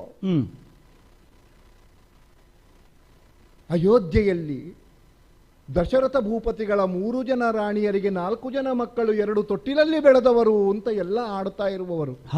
ಇಲ್ಲಿಯವರೆಗೆ ನಾನು ಯಾವ ತಾಯಿಯಲ್ಲಿಯೂ ಕೂಡ ನಮ್ಮ ತಾಯಿ ಅಂತೇಳಿ ನಾ ಭಾವಿಸಿಕೊಂಡು ಮುಂದೆ ಅಡಿ ಇಡ್ತಾ ಇದ್ದವ. ಇವತ್ತಿಗೆ ಭರತನ ಮಾತೆ ಯಾಕೆ ಬರಲಿಲ್ಲ ಅಂತ ನೋಡಿಕೊಂಡು ಬಾ ಅಂತ ನಿನ್ನಲ್ಲಿ ಹೇಳ್ತಾ ಇರೋದು ನಾನು. ಭರತನ ಮಾತೆ ಅಂತ ಯಾಕೆ ನಾನು ಈ ಪದವನ್ನು ಬಳಸ್ತಾ ಇದ್ದೇನೆ ಗೊತ್ತೋ? ಯಾಕಣ್ಣ? ಪಟ್ಟಾಭಿಷೇಕದ ಈ ಸಂಭ್ರಮದಲ್ಲಿ ಭೂಪತಿಗಳ 4 ಜನ ಮಕ್ಕಳಲ್ಲಿ 2 ಇಲ್ಲಿಲ್ಲ. ಭರತನು, ಶತ್ರುಘ್ನನು. ಕೌಸಲ್ಯೆಯ ಮಗನಾಗಿ ನಾನಿದ್ದೇನೆ ಪಟ್ಟಾಭಿಷೇಕವನ್ನು ಏರುವವ. ಸುಮಿತ್ರೆ ಇರುವರು ಮಕ್ಕಳಲ್ಲಿ ಒಬ್ಬರಿಲ್ಲಾದರೂ ನೀನಾದರೂ ಇದ್ದಿ ಮತ್ತು ಸುಮಿತ್ರಮ್ಮನು ಇಲ್ಲಿದ್ದಾರೆ ಎಂಬಂತಹ ಒಂದು ಸಮಾಧಾನ. ಭರತನೂ ಇಲ್ಲ, ಭರತನ ಮಾತೆಯೂ ಇಲ್ಲ. ಆ ಹಿನ್ನೆಲೆಯಲ್ಲಿ ನಾನು ಭರತನ ಮಾತೆ ಅಂತ ಆಡಿದ್ದು. ಇಲ್ಲಿಯವರೆಗೆ ಇಲ್ಲದಿದ್ರೆ ಈ ರಾಮ ನನ್ನ ಅಮ್ಮನನ್ನು ಅಮ್ಮ ಅಂತೇಳಿ ಇನ್ಯಾರನ್ನು ಚಿಕ್ಕಮ್ಮ ಅಂತೇಳಿ ಕರೆದಂತಹ ಉದಾಹರಣೆಯೇ ಇಲ್ಲವಲ್ಲ. ಭರತನನ್ನೂ ಅಪ್ಪಿಕೊಂಡು ಅವನ ಒಪ್ಪಿಗೆಯನ್ನು ಪಡ್ಕೊಂಡು ಸಿಂಹಾಸನವನ್ನು ಏರುವಂತಹ ಅವಕಾಶ ಈ ಸಂದರ್ಭದಲ್ಲಿಲ್ಲ. ಅವನ ತಾಯಿಯನ್ನಾದರೂ, ತಾಯಿಯ ಪಾದಾರವಿಂದಗಳಿಗೆ ಪೊಡಮಟ್ಟಾದರೂ, ಅವಳ ಆಶೀರ್ವಾದವನ್ನು ಪಡೆದಾದರೂ ಸಿಂಹಾಸನವನ್ನು ಏರುವ ಅಂತ ಹೇಳಿದ್ರೆ ಅವಳೂ ಕಾಣ್ತಾ ಇಲ್ಲ. ಆ ಹಿನ್ನೆಲೆಯಲ್ಲಿ ನಾನು ಆಡಿದ್ದು. ಭರತನ ಮಾತೆ ಕಾಣ್ತಾ ಇಲ್ಲ ಅಂತ ಹೇಳುವಂತಹ ಹಿನ್ನೆಲೆಯಲ್ಲಿ ಲಕ್ಷ್ಮಣ ಅಣ್ಣ, ನೀನು ಶೀಘ್ರವಾಗಿ ಹೋಗಬೇಕು. ಭರತನ ಅಥವಾ ಕೈಕಮ್ಮನ ಅರಮನೆಯತ್ತ ಹೋಗಬೇಕು. ಆ ವಿಷಯವನ್ನೆಲ್ಲ ಗೊತ್ತಿದೆಯೋ ಇಲ್ಲೋ ಗೊತ್ತಿಲ್ಲ, ನೀನದನ್ನು ಇಲ್ಲಿಯ ಸಂಭ್ರಮವನ್ನೆಲ್ಲ ಅವಳಿಗೆ ಹೇಳಬೇಕು. ಹೇಳುವುದರ ಮೂಲಕ ಎಲ್ಲವನ್ನೂ ಪೂರೈಸಿ ಸಿಂಹಾಸನವನ್ನು ಏರಲಿಕ್ಕೆ ಸಿದ್ಧನಾದಂತಹ ರಾಮ ಸಿಂಹಾಸನವನ್ನು ಏರುವುದಕ್ಕಾಗಿ ನಿಮ್ಮ ಬರೋಣವನ್ನೇ ಕಾಯ್ತಾ ಇದ್ದಾನೆ ಅಂತ ಹೇಳಿ ಆಕೆಯನ್ನು ಕರೆದುಕೊಂಡು ಬರಬೇಕು. ನಾನು ಈ ಸಂದರ್ಭದಲ್ಲಿ ಹೋಗುವುದಕ್ಕಾಗದೆ ನನ್ನ ಪರವಾಗಿ ನನ್ನ ಛಾಯೆ ಅಂತಿರುವ ನೀನು ಹೋಗಬೇಕು ಅಂತ ಹೇಳುವಂಥದ್ದು ನನ್ನ ಸೂಚನೆಯೂ ಹೌದು, ಅಪೇಕ್ಷೆಯೂ ಹೌದು. ಅಣ್ಣ ಲಕ್ಷ್ಮಣ, ನೀನು ಹೇಗೆ ಕೈಕೆಯನ್ನು ಈ ಸಭೆಯಲ್ಲಿ ಅಪೇಕ್ಷಿಸುತ್ತೀಯೋ ಅದೇ ಬಗೆಯಲ್ಲಿ ನಾನು ಕಾಣಬೇಕು ಅಂತ ಅಪೇಕ್ಷೆ ಪಟ್ಟವ. ಇಲ್ಲ ಅಂತ ಆದ್ರೆ ಅನಿವಾರ್ಯತೆಯನ್ನು ಅರ್ಥವಿಸಿಕೊಂಡು ನಿನ್ನ ಪ್ರತಿನಿಧಿಯಾಗಿ ನಿನ್ನ ಆಜ್ಞೆಯನ್ನು ಅನುಸರಿಸುವವನಾಗಿ ಈಗಿಂದೀಗಲೇ ನಡೆದು ತಾಯಿಯನ್ನು ಕರೆತರುವ ಪ್ರಯತ್ನಕ್ಕೆ ಮುಂದಾಗುತ್ತೆ. ನಿರೀಕ್ಷೆಯಲ್ಲಿರ್ತೇನೆ. ಆಗಲಣ್ಣ. ಏನದು ಲಕ್ಷ್ಮಣ ಘನದಿ ಬಂದನು,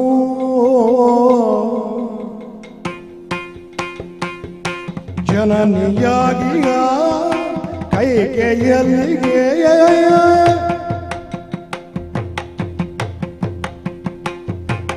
ಜಯ ಜಯ ಮಗ ಕಮಲ ಲೋಚನೆಯ ಭಯ ನಿವಾರಿಣಿ ಭಾಗ್ಯಶಾಲಿನಿ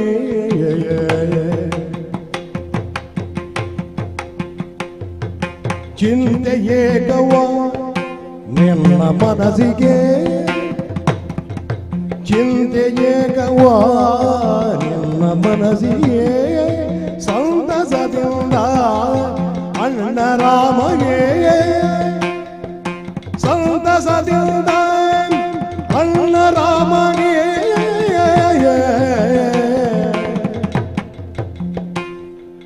ಜಯ ಜಯ ಮಗ ಕಮಲಲೋಚನೆ ಭಯ ನಿವಾರಿಣೆ ಶಾಲಿನೇ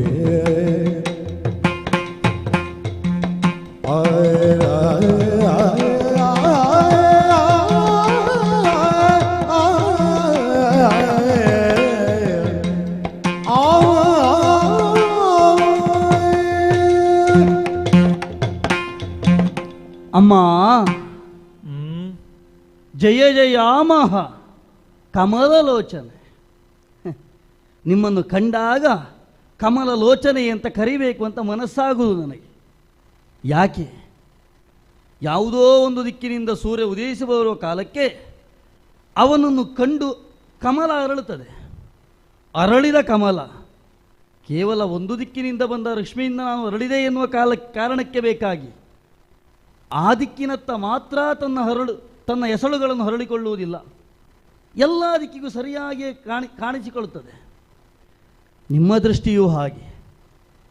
ಹೇಳುವುದಕ್ಕೆ 30 ಮಂದಿ ತಾಯಂದಿರು, ನಮಗೆ 4 ಮಕ್ಕಳಿದ್ದೇವೆ. ನಾವು ಒಬ್ಬರ ಮೇಲೆ ಒಂದು ದೃಷ್ಟಿ, ಇನ್ನೊಬ್ಬರ ಮೇಲೆ ಒಂದು ದೃಷ್ಟಿಯನ್ನು ತೋರಿದವರಲ್ಲ ನೀವು. 4 ಮಕ್ಕಳ ಮೇಲೆ ಏಕಪ್ರಕಾರವಾದಂಥ ಪ್ರೇಮದ ದೃಷ್ಟಿಯನ್ನು ತೋರಿದವರು ನೀವು, ಕಮಲ ಲೋಚನೆಯಂತೆ ಕಂಡವರು ನೀವು. ಅಮ್ಮ, ಏನಾಯಿತಮ್ಮ? ಎಂದೂ ಕಾಣದ ಸ್ಥಿತಿಯಲ್ಲಿ ನಿಮ್ಮನ್ನು ಕಾಣ್ತಾ ಇದ್ದೇನೆ. ಯಾವ ಸ್ಥಿತಿ? ನಾವು ಕಂಡದ್ದಲ್ಲ, ಕೇಳಿ ತಿಳಿದದ್ದು. ಅಯೋಧ್ಯೆಯ ಭಾಗ್ಯವನ್ನು ವರ್ಧಿಸಿದವರಂತೆ ನೀವು. ಲೋಕಮುಖದಲ್ಲಿ ಭಾಗ್ಯಕ್ಯಾವ ಪುರ ಕೇಳಿದರೆ ಅಯೋಧ್ಯೆ ಅಂತಲೇ ಕೊಂಡಾಡುತ್ತಿದ್ದರು. ಅಂತಹ ಅಯೋಧ್ಯೆಯಲ್ಲಿಯೂ ಭಾಗ್ಯ ಎನ್ನುವುದು ದ್ವಿಗುಣವಾದದ್ದು ಯಾವಾಗ ಕೇಳಿದರೆ ನಮ್ಮವರೆಲ್ಲ ಆಡಿದರು. ಯಾವಾಗ ಕೈಕೆಯ ಪ್ರವೇಶ ಆಯಿತು ಆಗ ಭಾಗ್ಯದ ಉದಯವಾದ ಹಾಗೆ ಎನ್ನುವ ಹಾಗೆ. ಅಂತಹ ಕೈಕೇಯಿ ಪರಿಸ್ಥಿತಿ ಅಯೋಧ್ಯೆಯಲ್ಲೂ ಹೀಗಾಗ್ತದೆ ಅಂತ ನಾವು ಭಾವಿಸ್ತಿರ್ಲಿಲ್ಲ. ಏನಾದರೂ ರೋಗ ಬಂತೇನಮ್ಮ? ಅಲ್ಲ, ದೇಹವನ್ನು ಕಂಡ್ರೆ ದೇಹಕ್ಕೆ ಯಾವ ರೋಗ ಬಾಡಿದ ಹಾಗೆ ಕಾಣುವುದಿಲ್ಲ. ಹೀಗೊಂದು ಆಗ್ತದಂತೆ. ಮನಸ್ಸಿಗೆ ಚಿಂತೆ ಎನ್ನುವುದು ಆಕ್ರಮಿಸಿದು ಅಂತಾದರೆ ಮನಸ್ಸೇ ಒಂದು ರೀತಿ ರೋಗಗ್ರಸ್ತ ಆದ ಹಾಗಾಗುತ್ತದೆ. ಏನು ಮನಸ್ಸಿಗೆ ರೋಗ ಬಂತೋ ಹೇಗೆ?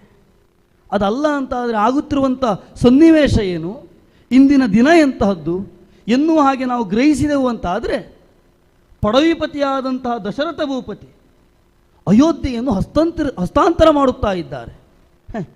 ಬರುವುದಕ್ಕೆ ಸಾಧ್ಯವಿಲ್ಲದೆ ಇದ್ದಂತಹ ಯಾವುದೋ ಒಬ್ಬ ರೋಗಿಷ್ಠನು, ಅಥವಾ ಕಾಲಿಲ್ಲದವನೋ, ಅಥವಾ ಅದನ್ನು ಕಂಡು ಸವಿಯುವುದಕ್ಕೆ ಕಣ್ಣಿಲ್ಲದವನೋ, ಕೇಳಿ ಸವಿಯುವುದಕ್ಕೆ ಕಿವುಡನು, ಯಾವ ಅಂಗವಿಕಲತೆ ಇದ್ದರೂ ಕೂಡ ರಾಮನ ಪಟ್ಟಾಭಿಷೇಕವನ್ನು ತಮ್ಮ ದೃಷ್ಟಿಯಲ್ಲಿ ಮನಸ್ಸಿಗೆ ತುಂಬಿಸಿಕೊಳ್ಳಬೇಕು ಎನ್ನುವಂಥ ಅಪೇಕ್ಷೆಯಿಂದ ಪ್ರತಿಯೊಬ್ಬರು ಬಂದು ಸೇರಿದ್ದಾರೆ.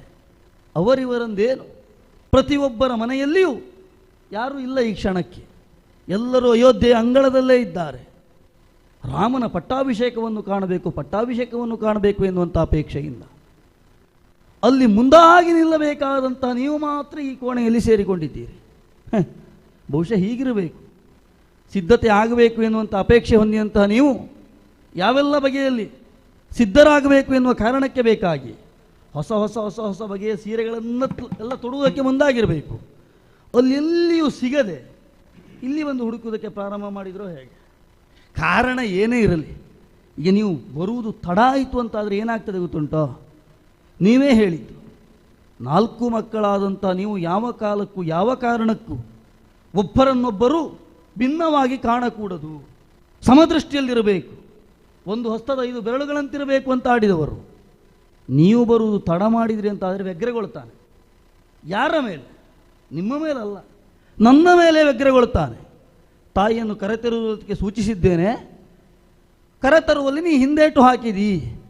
ಹಾಗೆ ಅಣ್ಣನ ವ್ಯಗ್ರಕ್ಕೆ ನಾನು ತುತ್ತಾದೆ ಅಂತಾದರೆ ನೀವೇ ಹೇಳಿದ ಸಂದೇಶ ಎನ್ನುವುದು ನಿಮ್ಮ ಕಾರಣದಿಂದ ಬಿದ್ದು ಹೋದಾಗ ಆಗುತ್ತದೆ. ಅಮ್ಮ, ಆ ಕಾರಣಕ್ಕಾಗಿ ಹೇಳ್ತಾ ಇರುವುದು, ಭಯಗೊಳ್ತಾ ಇದ್ದವ ನಾನು ಸಣ್ಣವನಿದ್ದಾಗ ಯಾವುದಕ್ಕೆ ಕೇಳಿದರೆ ಕತ್ತಲೆಗೆ. ಆ ಸಂದರ್ಭಕ್ಕೆಲ್ಲ ಬೆಳಕಿನತ್ತ ನನ್ನನ್ನು ಕೊಂಡೊಯ್ದು ಕತ್ತಲೆಯ ಭಯವನ್ನು ನಿವಾರಿಸಿಕೊಟ್ಟವರು ನೀವು. ಆ ಲಕ್ಷ್ಮಣನಿಗೆ ಇಂದೂ ಭಯವಾಗುತ್ತಿದೆ ಅಮ್ಮ. ಈ ಕೋಣೆಯ ಕತ್ತಲೆಗೆ ನಾನು ಹೆದರಿದ್ದೇನೆ. ನೀವು ಹೊರಬಂದು ನನ್ನನ್ನು ಹೊರ ಕರೆತಂದು ಕತ್ತಲನ್ನು ನಿವಾರಿಸಿ ಭಯವನ್ನು ನಿವಾರಿಸಿ ಕೊಡಬೇಕು. ಮಹಾರಾಣಿಯಾದಂಥ ನೀವು ನಡೆತರುತ್ತಿರುವಂಥ ಸಂದರ್ಭಕ್ಕೆ ಜಯಘೋಷವನ್ನು ಮಾಡುವುದಕ್ಕೆ 4-6 ಆಳುಮಕ್ಕಳು ಇರಬೇಕಿತ್ತು. ಆದರೆ ಈ ಸಂದರ್ಭಕ್ಕೆ ಅನುಕೂಲ ಇಲ್ಲ. ಪ್ರತಿಯೊಬ್ಬರು ರಾಮನಲ್ಲಿ ಹೋಗಿದ್ದಾರೆ.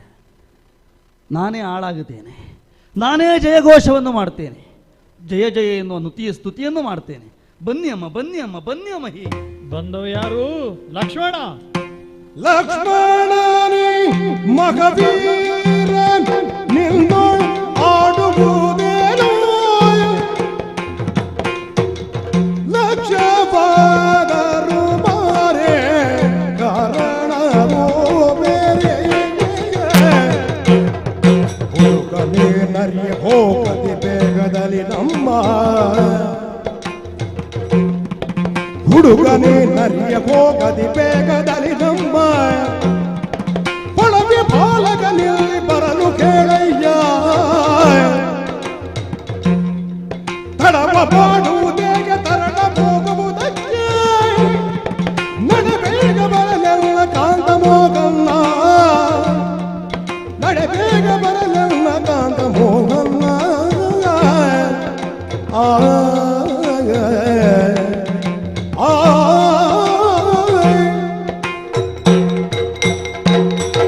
ಲಕ್ಷ್ಮಣ ಅಮ್ಮ. ಮಹಾವೀರ. ಹೌದು, ನಿಮ್ಮ ಮಗ ಅಲ್ವೋ? ನನ್ನನ್ನು ಕರೆದುಕೊಂಡು ಹೋಗ್ಲಿಕ್ಕೆ ಬಂದಿದ್ಯಲ್ವೋ? ಏನಾಗುತ್ತಾ ಉಂಟು? ಪಟ್ಟಾಭಿಷೇಕ ಆಗುತ್ತಾ ಉಂಟು. ಆ ವಿಚಾರವನ್ನು ಹೇಳುವುದಕ್ಕೆ ನೀ ಬಂದವ. ನಾನು ಬರದಿದ್ರೆ ಅಣ್ಣ ಕೋಪಿಸಿಕೊಳ್ಳುತ್ತಾನೆ. ಹೌದಪ್ಪ. ಅಲ್ವೋ? ಈಗ ರಾತ್ರಿ ಊಟ ಮಾಡುವಾಗ ಅಮ್ಮ ಊಟಕ್ಕೆ ಬನ್ನಿ ಅಂತ ನಾ ಕರೆಯುವುದಿಲ್ವ ನಿಮ್ಮನ್ನು? ನೀವು ಸಿಟ್ಟು ಮಾಡುವುದು ನೋಡಿದ್ರೆ ನಿನ್ನಲ್ಲಿ ಮಾತಾಡಿದರೆ ಹೀಗೆ ಆಗುತ್ತದೆ. ಯಾಕಮ್ಮ? ಊಟಕ್ಕೆ ಕರೆದ ಹಾಗೆ ಪಟ್ಟಾಭಿಷೇಕಕ್ಕೂ ಕರೆದು ಬಿಡ್ತೀನಿ ನೀನು. ಗೊತ್ತಾಯ್ತು ನನಗೆ. ಆದ್ದರಿಂದಲೇ ಹೇಳುತ್ತೇನೆ. ಏನಮ್ಮ? ಒಡವಿಪತಿತನವನ್ನು ಹಸ್ತಾಂತರಿಸುವ ಕಾರ್ಯಕ್ರಮ ಅಂತ ಹೇಳಿದ್ಯ. ಸಿಟ್ಟು ಮಾಡುವುದು ಯಾಕೀಗ? ನೀ ಹೇಳಿದ್ಯಲ್ಲೋ ಏನಾಗಿದೆ ಅಂತ. ಅಂಗವೈಕಲ್ಯ ಉಂಟೋ ಅಂತ ಛೇಡಿಸಿದ್ಯಲ್ವೋ. ಒಂದು ವೈಕಲ್ಯ ಉಂಟು ನನಗೆ. ಏನಾಯ್ತಮ್ಮ? ಈಗ ನನ್ನ ಬುದ್ಧಿ ನನ್ನ ಸೀಮಿತದಲ್ಲಿಲ್ಲ. ಓ, ನಾ ಬರಬೇಕು ಅಂತ ಆದರೆ ನೀ ಹೇಳಿದ್ಯಲ್ವಾ ಒಡವಿಪತಿತನ ಅದು ಹಸ್ತಾಂತರಿಸಲ್ಪಡುತ್ತದೆ ಅಂತ. ನನಗೆ ಈಗ ಪೊಡವಿ ಪಾಲಕ ಯಾರಿದ್ದಾನೋ ಆತ ಬರಬೇಕು. ಅವರು ಬರಲಿಲ್ಲ. ಅವರು ಬಂದ ಮೇಲೆ ನಾನು ಸರಿಯಾಗುತ್ತೇನೆ. ನಾ ಬರ್ತೇನೆ. ಅವರು ಬರಲಿಕ್ಕೆ ಹೇಳಿ. ಆದ್ದರಿಂದ ತಡ ಮಾಡಬೇಡ, ನೀನು ಹೋಗು. ಬರಬೇಕಾದವರು ಬರಲಿ, ಪೊಡವಿ ಪಾಲಕ ಬರಲಿ, ನಾನು ಅವರಿಗೆ ಉತ್ತರಿಸ್ತೇನೆ. ಅದಕ್ಕಿಂತ ಮೊದಲು ನೀನು ಏನು ಹೇಳಿದರೂ ನಾ ಬರುವವಳಲ್ಲ. ಅತ್ತ ಬಗ್ಗೆ ನನಗೆ ಲಕ್ಷ್ಯ ಇಲ್ಲ. ಹೊರಡು ಬೇಗ. ಆಗಲಿ.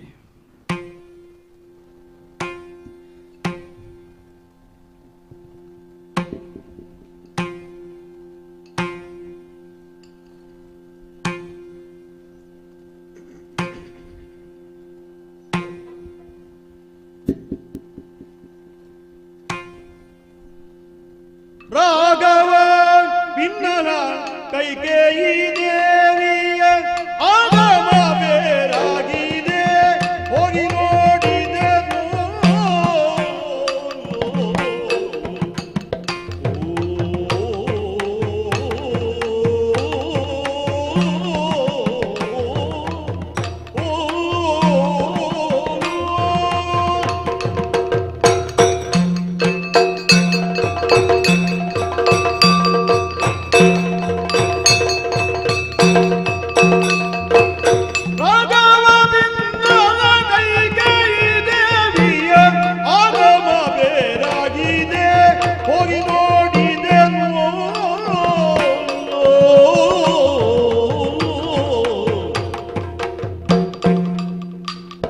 ಬಾಗಿಲುಗಳನ್ನೆಲ್ಲ ಹಾಕಿ ಮಂಚದ ಮೇಲೆ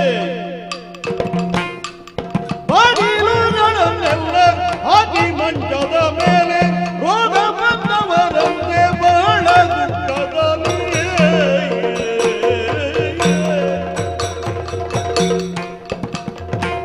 ರಾಘವ ಬಿನ್ನಾಗ ಕೈಕೇಯಿ ದೇವಿಯ ಆಗಮ ಬೇರಾಗಿದೆ ಆಗಮ ಬೇರಾಗಿದೆ ಹೋಗಿ ನೋಡಿದೆನು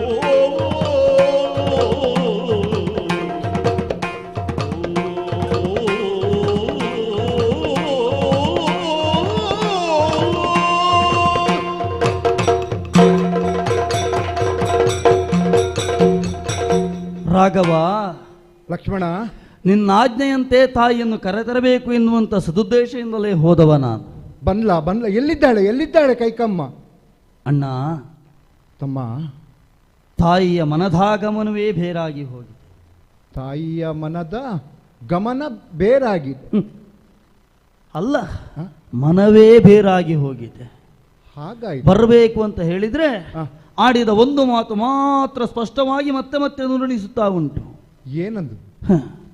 ದಶರಥ ಪಿತನಳು ಮಾತುಗಳುಂಟಂತೆ, ವಸುದೇ ಪಾಲನಲ್ಲಿ ಮಾತಾಡಬೇಕು, ಅವನೇ ಬರಬೇಕು ಅಂತ ಹೇಳಿದ್ದಾಳೆ. ಹಾಗಾಗಿ ನಾ ತೊಡಗಿದ್ರು ನೀ ತೊಡಗಿದ್ರು ಪ್ರಕರಣ ಸುಖಾಂತ್ಯ ಆದಾಗೆ ಕಾಣೋದಿಲ್ಲಣ್ಣ. ಅವಳ ಅಪೇಕ್ಷೆ ಇದ್ದದ್ದು ವಸುದೇಶನ ಬಗ್ಗೆ ಮಾತ್ರ. ರಾಮ, ಅಪ್ಪ, ಲಕ್ಷ್ಮಣ, ಅಪ್ಪ, ನನಗೆ ಅರ್ಥ ಆಯ್ತು. ನೀನು ಹೋದಾಗ ಬರಲಿಲ್ಲ ಅಂತ ಹೇಳಿ, ಆದ್ರೆ ಯಾರು ಹೋದ್ರೆ ಬರ್ತಾಳೆ ಅನ್ನೋದು ನನಗೆ ಅರ್ಥ ಆಯ್ತು. ನೀವು ಈ ವಿಷಯದಲ್ಲಿ ನಿಶ್ಚಿಂತೆಯಿಂದಿರಿ. ಮುಂದಿನ ಕಾರ್ಯವನ್ನ ನಾನು ನೋಡಿಕೊಳ್ಳುತ್ತೇನೆ. ಅಪ್ಪ, ಯಾರೇ ಹೋಗಲಿ ಬರುವವರು ಬಂದ್ರಾಯ್ತು ಅಲ್ವೇ? ಹೌದು. ಹಾಗಾದ್ರೆ ಯಾವ ರೀತಿಯ ಕಾರ್ಯವನ್ನು ಮಾಡಿದರೆ ಏನು ಫಲ ಸಿಗ್ತದೋ ಅದೇ ರೀತಿ ಕಾರ್ಯ ಮಾಡಬೇಕೋ ಬೇಡವೋ? ಹಾಗಾದ್ರೆ ನಾನು ಹೋಗುವುದು ಎಲ್ಲಿಗೆ? ನನ್ನ ಮನದಿನ್ನೆಯಾದ ಕೈಕೇಯಿಯ ಬಳಿ. ಅಲ್ಲಿಂದ ಹೊರಟು ಬಹಳ ದೂರವೇನಲ್ಲ, ಅರಮನೆಯ ಪ್ರಾಕಾರದೊಳಗೆ ಇನ್ನೊಂದು. ಈ ಒಂದು ಪ್ರದೇಶಕ್ಕೆ ಬಂದು ನೋಡಿದಾಗ ಇಲ್ಲಿ ಧೂಳು ಆವರಿಸಿದೆ. ಅರ್ಥ ಏನು? ಶೋಕಾಗ್ರಹದಲ್ಲಿ ಯಾರೂ ಕೂಡ ಕುಳಿತುಕೊಳ್ಳಲೇ ಇಲ್ಲ ಇಷ್ಟು ದಿವಸ. ಯಾಕೆ? ಶೋಕವೇ ಇಲ್ಲ ಅಯೋಧ್ಯೆಯಲ್ಲಿ. ಆದರೆ ಇವತ್ತ್ಯಾಕೆ ಈ ರೀತಿಯ ಪರಿಸ್ಥಿತಿ ಬಂತು ನೋಡುವ. ಏನು ಆಗಲಿಕ್ಕಿಲ್ಲ, ನನ್ನ ಮಡದಿಯಲ್ಲೂ ಅವಳು. ಹಾಗಾದ್ರೂ ಬಂದು ನೋಡ್ತೇನೆ. ಕೈಕಾ, ಏನೇ ಇದು? ಏನಾಯಿತಂಬು ಮಾಲಿನಿಯರ ಮೌಳಿ ನೀನೇಕೆ ಚಿಂತಿಸುತ್ತಿರ್ಪೆ?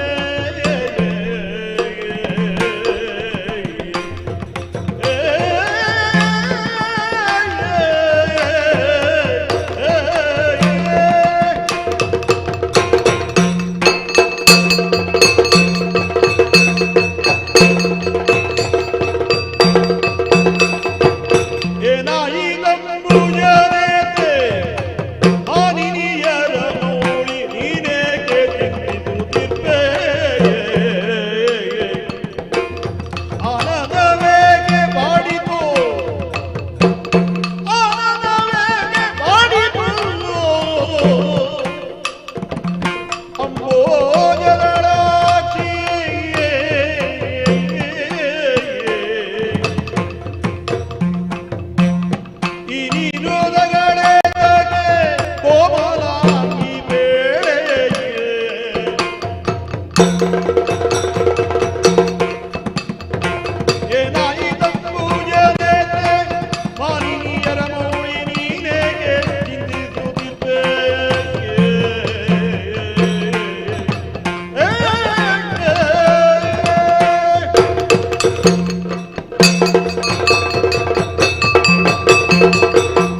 ಅಯೋಧ್ಯೆಯೇ ಸಂಭ್ರಮದಿಂದ ಸಂತೋಷದಿಂದ ಮಿಂದು ಮೇಲೇಳ್ತಾ ಇದೆ. ಸಂಭ್ರಮ ಸಂತೋಷ ಅಂದ್ರೆ ಏನು ಎನ್ನುವುದನ್ನು ಸಂಪೂರ್ಣವಾಗಿ ಎಲ್ಲರೂ ಅನುಭವಿಸ್ತಾ ಇದ್ದಾರೆ. ಯಾಕೋ ಯಾಕೋ ಅಂತ ಕೇಳಲೇಬಾರದು ಇವತ್ತು. ಯಾಕೆ? ಗೊತ್ತಿಲ್ಲ. ನಮ್ಮ ಮಗನಾದಂತಹ ರಾಮಚಂದ್ರನಿಗೆ ಪಟ್ಟಾಭಿಷೇಕ ಇದು ಅಯೋಧ್ಯೆಯ ಅರಮನೆಯಲ್ಲಿ ಮಾತ್ರ ಆಗುವುದು ಅಂತ ಜನರು ಭಾವಿಸಿಕೊಂಡದ್ದಲ್ಲ. ಅವರವರ ಮನೆಯಲ್ಲಿ ಪಟ್ಟಾಭಿಷೇಕ ಆದರೆ ಯಾವ ರೀತಿಯ ಸಂತೋಷವೋ ಯಾವ ರೀತಿಯ ಸಂಭ್ರಮವೋ ಅಂತಹ ಸಂಭ್ರಮದಲ್ಲಿದ್ದಾರೆ. ಮಾನಿನಿ, ನಿನ್ನ ಮುಖ ನಿನ್ನ ಕಣ್ಣುಗಳೆಂಬ ಕಮಲಗಳು ಅರಳಲಿಕ್ಕೆ ಈ ದಶರಥನೆಂಬಂತಹ ಸೂರ್ಯ ಬಂದಿದ್ದಾನೆ. ನನ್ನಂಥವನು ಇಲ್ಲಿ ಇರುವಾಗಲೂ ನಿನ್ನ ಆನನ ಎನ್ನುವಂಥದ್ದು ಬಾಡುತ್ತದೆ ಅಂತೇಳಿ ಆದ್ರೆ ಅದನ್ನು ನನ್ನ ಹತ್ರ ಸಹಿಸಿಕೊಳ್ಳಲಿಕ್ಕೆ ಆಗುವುದಿಲ್ಲ. ಮಡದಿ, ನಿನ್ನ ಮೇಲೆ ನನಗೆಷ್ಟು ಪ್ರೀತಿ ಎನ್ನುವಂತಹದ್ದು ಅಂತ ಕೇಳಿದ್ರೆ ಮೊದಲೆರಡು ಮದುವೆ ಆದವನ್ನ, ಆದ್ರೆ ನಿನ್ನನ್ನ ಮದುವೆ ಆದ್ಮೇಲೆ ಮತ್ತೆ ಮದುವೆ ಆಗಬೇಕು ಅಂತ ಅನಿಸ್ಲೇ ಇಲ್ಲ. ಯಾಕೆ? ನಿಜವಾದ ದಾಂಪತ್ಯ ಸುಖವನ್ನ ನಿನ್ನಲ್ಲಿ ಕಂಡವನ್ನ ಈ ಅಯೋಧ್ಯೆಗೆ ಬೇರೆ ಅರ್ಥವೂ ಬರ್ತದೆ. ನಿನ್ನನ್ನು ಮದುವೆ ಆದ್ಮೇಲೆ ಮತ್ತೆ ಮದುವೆ ಆಗಬೇಕು ಅಂತ ಅನಿಸ್ಲೇ ಇಲ್ಲ ಅಂತ. ದಶರಥ ಕೈಕೆಯಲ್ಲಿ ಅಂತ ಮಾತಾಡುವುದ ಅಲ್ಲ. ನಿನ್ನ ಬಗ್ಗೆ ನನಗೆ ಆ ಭಾವನೆಯೇ ಇಲ್ಲ. ಎಲ್ಲವೂ ಕೂಡ ಕೈಕೆಯನ್ನ ಕಂಡ ಮೇಲೆ ಅವಳು ಅರಗಿಣಿ, ಅವಳು ನಿಜವಾಗಿ ದಶರಥನ ರಸ ಪರಿಪೋಷಣೆಯನ್ನು ಮಾಡುವಂತಹ ರಸಪೂರಕವಾದಂತಹ ಹೆಣ್ಣು. ನನಗೆ ನಿನ್ನನ್ನು ಕಂಡಾಗ 60,000 ಮರೆತು ಹೋಗುತ್ತದೆ. ನಾನೇನೋ 20ರವನಾಗೆ ಅನಿಸ್ತಾ ಇದೆ. ಯಾಕೆ? ನಿನ್ನ ನೋಟವೇ ಅಷ್ಟು ಚಂದ. ಮಡದಿ, ನಿಜವಾಗಿ ದಶರಥನ ಈ ಒಂದು ಸಂಸಾರ ತುಂಬಲಿಕ್ಕೆ ನೀನೇ ಕಾರಣ. ನನಗಿದ್ದಂತಹ ಕೊರತೆಯನ್ನು ನೀಗಿಸಿದವಳು ನೀನು. ನೀನು ಬಂದ ಮೇಲಲ್ವೇನೆ ಈ ದಶರಥ ಪುತ್ರವಾನಾದದ್ದು. ನೀನು ಬರುವಲ್ಲಿವರೆಗೆ ಆಗ್ಲಿಲ್ಲ ನೋಡಿ. ಅಂತಹ ನೀನು ದುಃಖದಲ್ಲಿ ಇದ್ದಿ ಅಂತ ಹೇಳಿ ಆದ್ರೆ ನನಗೆ ಸಹಿಸಿಕೊಳ್ಳಲಿಕ್ಕಾಗುವುದಿಲ್ಲ. ಯೋಚನೆ ಮಾಡು. ನಿನ್ನ ಮನಃಪ್ರೀತಿಗೋಸ್ಕರ ನಾನು ಏನನ್ನು ಬೇಕಾದರೂ ಮಾಡಿಯೇ ನಮ್ಮ ಈ ಕಾರಾಗೃಹದಲ್ಲಿದ್ದಂತಹ ಒಬ್ಬ ವ್ಯಕ್ತಿಯನ್ನ ವಿಚಾರಿಸದೇನೆ ಬಿಡಬೇಕು ಅಂತ ಹೇಳಿ ಆದ್ರೂ ನಾನು ಬಿಡುತ್ತೇನೆ. ಯಾಕೆ? ನನ್ನ ಮಡದಿಯಾದಂತಹ ಕೈಕೇಯಿಗೋಸ್ಕರ ಅಲ್ವೇ? ನಿನ್ನ ಪ್ರೀತರಿಗಾರಿಗಾದರೂ ಏನಾದರೂ ಹಿತವನ್ನು ಮಾಡಬೇಕು ಎನ್ನುವಂತಹ ಯೋಚನೆ ನಿನ್ನ ಮನಸ್ಸಿನಲ್ಲಿ ಇತ್ತು ಅಂತ ಹೇಳಿ ನನ್ನಲ್ಲಿ ಹೇಳಿಕೊಳ್ಳುವುದಲ್ವೋ? ಅಲ್ಲ. ಒಂದು ವೇಳೆ ದಂಡ್ಯನಾದಂತಹ ಒಬ್ಬ ವ್ಯಕ್ತಿಯನ್ನ, ಕೊಲೆ ಪಾತಕಿಯನ್ನು ದಂಡಿಸದೇನೆ ಹಾಗೆ ಬಿಡಬೇಕು ಅಂತ ಹೇಳಿ ನಿನ್ನ ಬಾಯಿಂದ ಬಂತು ಅಂತ ಹೇಳಿ ಆದ್ರೆ ಅರೆ ನಿಮಿಷವೂ ಯೋಚಿಸದೇನೆ ಮಾಡುವವನು. ಯಾಕೆ? ಲೋಕ ಆಮೇಲೆ ಮೊದಲು ನನ್ನ ಮಡದಿ ಇಷ್ಟೆಲ್ಲ ಇದ್ದು ಇಂತಹ ಸಂಭ್ರಮದ ಸನ್ನಿವೇಶದಲ್ಲಿ ನೀನು ಹೋಗಿ ಹೋಗಿ ಮಂಚದ ಮೇಲೂ ಹೊರಳಾಡ್ತಾ ಇಲ್ಲ, ಕೆಳಗೆ ಬಿದ್ದುಕೊಂಡು ಹೊರಳಾಡುತ್ತಾ ಇದ್ದಿ. ಅಲ್ಲ, ನೀನು ಏಕವಸನಳಾಗಿದ್ದಿ ಮಡದಿ. ಎಂತ ಕೂದಲನ್ನ ಕೆದರಿಕೊಂಡಿದ್ದಿ. ಕೈಯಲ್ಲಿರುವಂತಹ ಬಳೆ, ಅಯ್ಯೋ ಸೌಮಂಗಲ್ಯದ ಸಂಕೇತವಾದಂತಹ ಬಳೆಯನ್ನೇ ಒಡೆದುಕೊಂಡು ಬಿಟ್ಟಿದ್ದಿ. ಹಣೆಯಲ್ಲಿರುವಂತಹ ತಿಲಕ. ಮಡದಿ, ಯಾಕೆ? ಏನಾಯ್ತು ನಿನಗೆ? ನಿನಗಾದ ಸಮಸ್ಯೆಯನ್ನು ಹೇಳು ನನ್ನಲ್ಲಿ. ಸ್ವಾಮಿ, ಸಂಭ್ರಮ ಅಂತ ಹೇಳ್ತಾ ಇದ್ದೀರಿ. ಸಂಭ್ರಮದ ವಿಚಾರ ನನಗೆ ಮುಟ್ಟುವುದು ಎಲ್ಲಿಂದಲೋ. ಅಯೋಧ್ಯೆಗೆ ಸಂಭ್ರಮ ಪಟ್ಟರು ನಮ್ಮವರು ಬಂದು ನಮ್ಮಲ್ಲಿ ಸಂಭ್ರಮದ ವಿಷಯ ಏನು ಅಂತ ನನ್ನಲ್ಲಿ ಹೇಳುವುದಿಲ್ಲ ಅಲ್ವೋ? ಹೀಗೆಲ್ಲ ಆಗಿ ಇದ್ರೂ ನಾನು ಹೀಗಿರಬಾರದು ಅಂತ ಹೇಳ್ತೀರಿ ಅಂತಾದ್ರೆ ನನ್ನದೊಂದು ಮಾತುಂಟು, ಕೇಳ್ತೀರೋ? ಏನು? ವಲ್ಲಭ ಮನಸ್ಸಿನಲ್ಲಿರುವ ಎಲ್ಲ ನಿನ್ನೊಡನೆ ಬೇಡ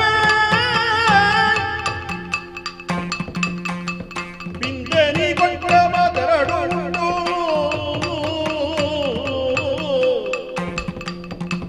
ಪಿಂಜನಿ ಕೊಂಡ ಮಾತರಡು ನಿನ್ನ ಮೇಲೆ ಸಂತೋಷವ ಮಾಡಿಕೊಂಡು ಸಂದೇಹವ ಬಿಟ್ಟು ವಲ್ಲಭ ಕೇಳ ಮನಸ್ಸಿನಲ್ಲಿರುವ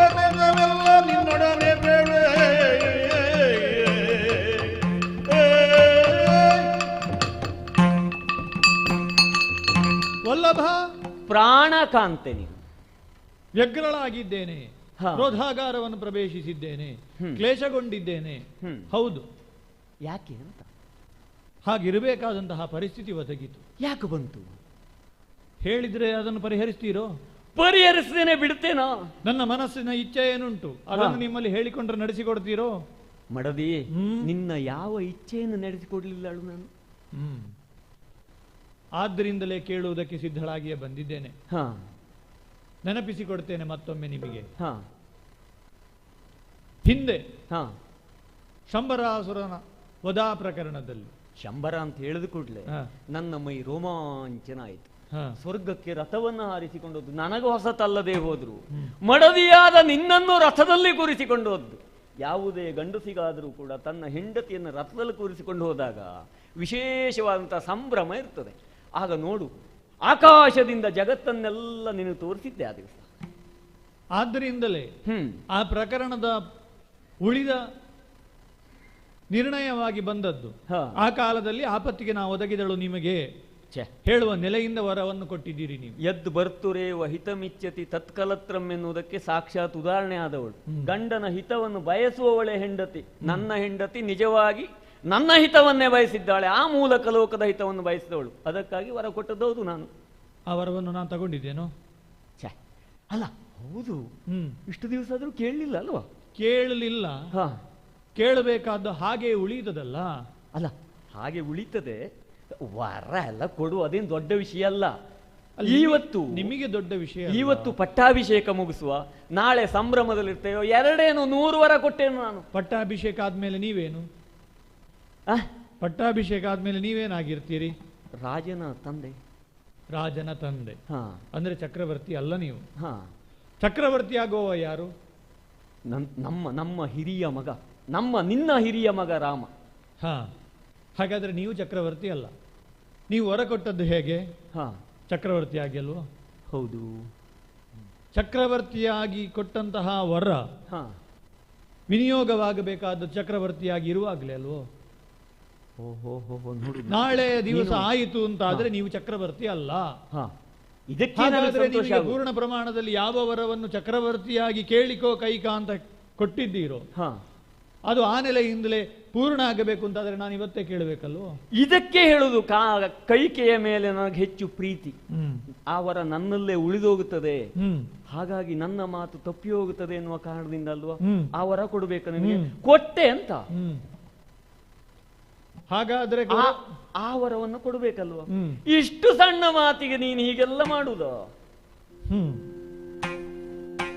ಕಾಂತೆ ಕೇಳಿಷ್ಟೊಂದು ಮಾತಿಗಿಂತದೊಂದು ದಿಟ್ಟೆ ಅಂತರಂಗ ಶುದ್ಧಳಾಗಿ ಬೇಡಿಕೋ ನಾಟುತ್ತೆ. ಕಾಂತೆ ಕೇಳಿಷ್ಟೊಂದು ಮಾತಿಗಿಂತದೊಂದು ದಿಟ್ಟೆ ಅಂತರಂಗ ಶುದ್ಧಳಾಗಿ ಬೇಡಿಕೋ ನಾಟುತ್ತೆ.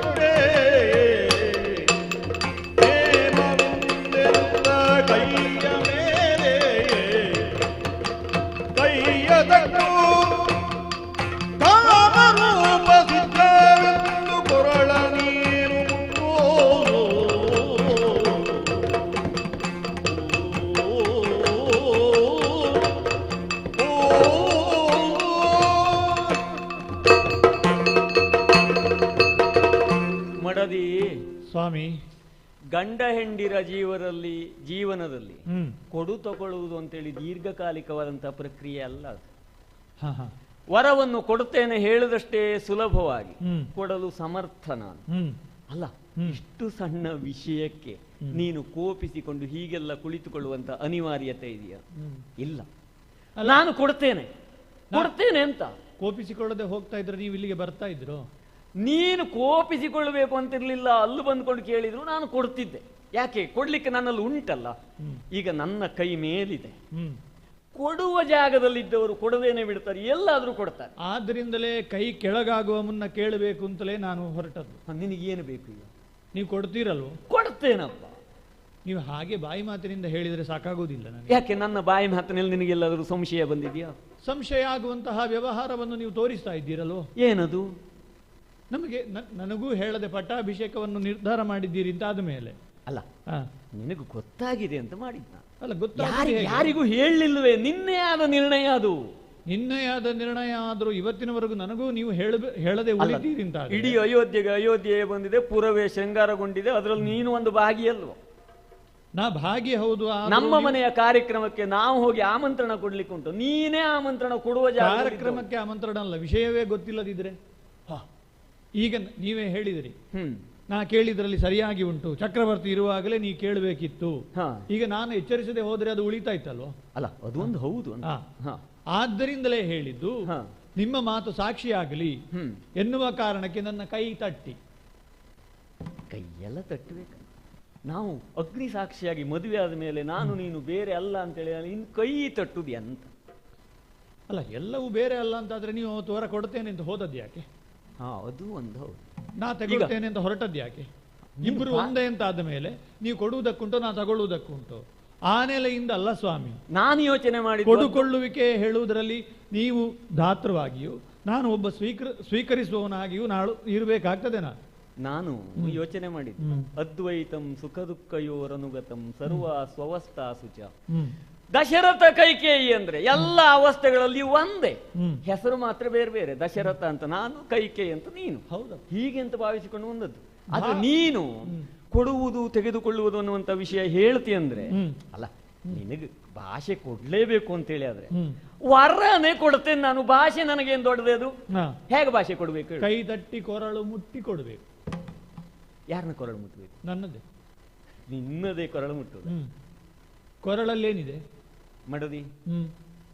ನಿಜವಾಗಿ ನಮ್ಮ ದಾಂಪತ್ಯದ ಸಂಕೇತವಾದ ಮಂಗಲ ಸೂತ್ರ ಇದೆ.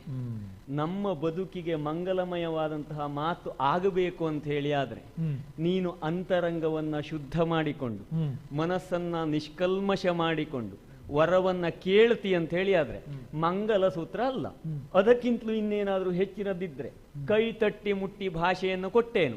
ನನ್ನ ಪ್ರೀತಿಯ ಮಗ ಒಂದು ವೇಳೆ ಭಾಷೆಯನ್ನು ನಡೆಸಲಿಕ್ಕೆ ಆಗುದಿಲ್ಲ ಅನ್ನುವಂತ ಪ್ರಶ್ನೆಯೇ ಇಲ್ಲ, ಅಷ್ಟಕ್ಕೆ ನಿಲ್ಲಿಸುವುದಿಲ್ಲ ನಾನು. ನನ್ನ ಪ್ರೀತಿಯ ಮಗ ರಾಮನಿದ್ದಾನಲ್ಲ, ಅವನ ಮೇಲೆ ಆಣೆ ಹಾಕಿ ಹೇಳ್ತೇನೆ, ಕೊಡ್ತೇನೆ ನಾನು. ಕೊಡ್ತೀರಲ್ವೋ? ಕೊಡ್ತೇನೆ, ಕೊಡ್ತೇನೆ. ಕೇಳ್ತೇನೆ. ಭರತನಿಗೆ ಭೂಮಿಯ ನೀರಿನ ಪುತ್ರ ಭರತನಿಗೆ ಕೊಟ್ಟು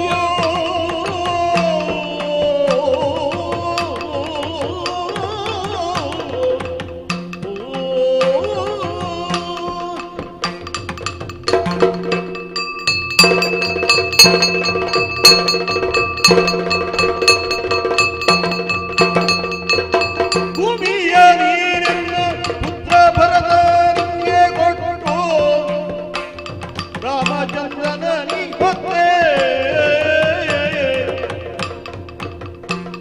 ರಾಮಚಂದ್ರನ ಈ ಒಂದೇ ವನವಾಸ ಕಟ್ಟು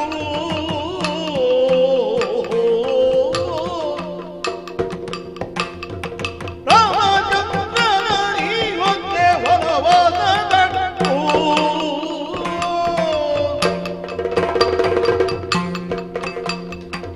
ಭೂಮಿಯ ನೀರಿನ ಪುತ್ರ ಭರತನಿಗೆ ಕೊಟ್ಟು ರಾಮಚಂದ್ರನ ನೀ ಒಂದೇ ವರವಾದ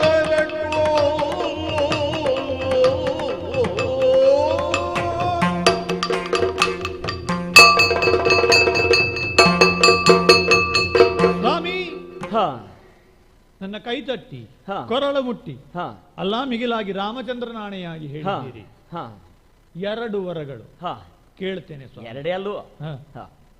ಎರಡೇ. ನನಗೆ ಬೇಕಾಗಿರುವುದು ಎರಡೇ. ಹೋಗ್ಲಿ, ಇನ್ನೊಂದು ಬೇಕಾದ್ರೂ ಕೊಡ್ತೇನೆ. ಒಂದನೆಯ ವರವಾಗಿ ಪಟ್ಟಾಭಿಷೇಕದ ಸಿದ್ಧತೆಯಾಗಿದೆ ಅಲ್ವೋ? ಇನ್ನೊಂದು ಗಳಿಗೆ. ಈಗ ನೀನು ಬರುವುದೇ ತಡ. ಈಗ ನಾವು ಹೋದ ಕೂಡಲೇ ರಾಮನ ತಲೆಯ ಮೇಲೆ ಕಿರೀಟ ಇಡ್ಲಿಕ್ಕೆ ಸಿದ್ಧತೆಯನ್ನು ಮಾಡಿಕೊಂಡು ಮಂತ್ರಘೋಷವನ್ನು ಮಾಡ್ತಾ ಇದ್ದವರು ಕಲಶದ ನೀರನ್ನೆಲ್ಲ ಅವನ ತಲೆಯ ಮೇಲೆ ಹಾಕ್ಲಿಕ್ಕೆ ಸಿದ್ಧತೆ ಮಾಡಿಕೊಂಡಿದ್ದಾರೆ. ಯಾವ ಸಿದ್ಧತೆಗಳಾಗಿದೆಯೋ ಅದೆಲ್ಲ ಹಾಗೆ ಇರಲಿ. ಪಟ್ಟಾಭಿಷೇಕದ ಸಿದ್ಧತೆ ಬೇಕು. ಪಟ್ಟಾಭಿಷೇಕ ಆಗಬೇಕು. ಯಾರಿಗೆ ಗೊತ್ತೋ? ರಾಮನಿಗೆ. ರಾಮನಿಗಲ್ಲ, ನನ್ನ ಮಗ ಭರತನಿಗೆ.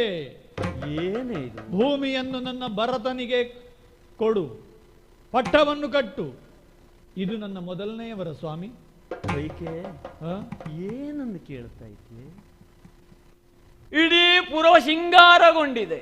ಸಾಮಂತರೆಲ್ಲ ಬಂದಿದ್ದಾರೆ. ಬರಲಿ, ಇಡೀ ಊರೇ ಸಂಭ್ರಮದಿಂದ ಇದೆ. ಸಂಭ್ರಮವೇ ಹಾಗೆ ಉಳಿಯಲಿ. ಭರತ ಬಂದ ಮೇಲೆ ಪಟ್ಟಾಭಿಷೇಕ ಆಗಲಿ, ಆ ಸಂಭ್ರಮ ಅಲ್ಲಿಯವರೆಗೂ ಮುಂದುವರಿಯಲಿ. ಏನನ್ನು ಕೇಳ್ತಾ ಇದ್ದಿ? ವರವಾಗಿ ರಾಮನಿಗೆ ಪಟ್ಟ ಅಲ್ಲ, ರಾಮನ ಬದಲಿಗೆ ಭರತನಿಗೆ ಪಟ್ಟ ಆಗಬೇಕು. ಇದು ನನ್ನ ಮೊದಲನೆಯ ವರ. ನಾ ಕೇಳ್ತಾ ಇರೋದು. ಹಾಗಾದ್ರೆ ಮತ್ತೊಂದು ವರ ಎಂತ? ಮತ್ತೊಂದು ವರವಾಗಿ, ಸ್ವಾಮಿ, ಯಾವ ರಾಮಚಂದ್ರ ಯಾವ ಮುಹೂರ್ತದಲ್ಲಿ ಪಟ್ಟಾಭಿಷೇಕವನ್ನು ಹೊಂದಬೇಕು ಅಂತ ಇದ್ದಾನೋ ಅದೇ ಮುಹೂರ್ತದಲ್ಲಿ ಜಟಾಬಲ್ಕಲಧಾರಿಯಾಗಿ ತಪಸ್ವಿಯಂತೆ 14 ವರ್ಷಗಳ ಕಾಲ ದಂಡಕಾರಣ್ಯವಾಸವನ್ನು ಮಾಡಲಿ ಸ್ವಾಮಿ, ದಂಡಕಾರಣ್ಯವಾಸವನ್ನು ಮಾಡಲಿ. ರಾಮ ರಾಮ, ಬದುಕಿನಲ್ಲಿ ನಿನ್ನ ಮಕ್ಕಳು ನನ್ನ ಮಕ್ಕಳು ಅಂತ ಹೇಳಿ ಭೇದವನ್ನು ಎಣಿಸಿದವರಲ್ಲ ನಾವು. ಕೈಕೆ, ಇವತ್ತು ನೀನೇ ಮಾತನಾಡ್ತಾ ಇರುವುದಾಗಿ. ನಾನೇ ಮಾತಾಡುದು. ನಿನ್ನ ಮೇಲೆ ಏನಾದರೂ ಆವೇಶ ಆಗಿದೆಯಾ? ಇಲ್ಲ, ಇವತ್ತು ನನ್ನ ಮಡದಿ ಕೈಕೆಯ ಬಾಯಿಂದ ಇಂತಹ ಮಾತೆಲ್ಲ ಬರ್ತದ? ನೋಡು, ಬೆವರ್ತಾ ಇದ್ದಿ, ಕೇಳಬಾರದ ಮಾತನ್ನ ಕೇಳ್ತಾ ಇದ್ದಿ.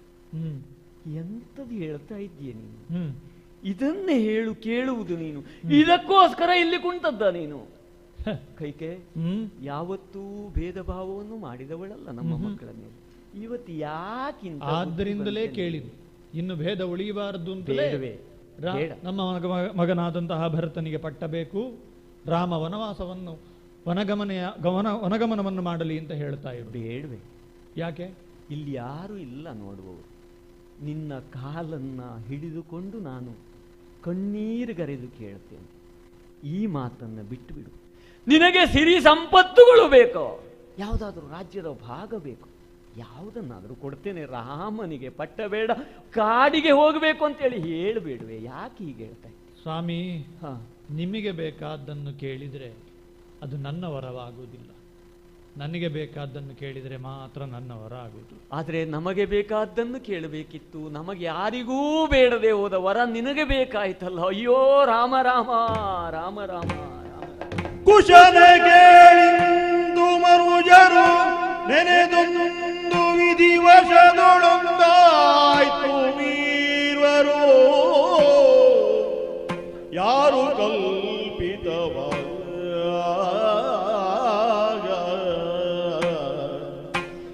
ವಸುದೇಶ ಕೊಟ್ಟ ನಂಬುಗೆಗೆ ಮೂರ್ಛಿತನಾಗಿ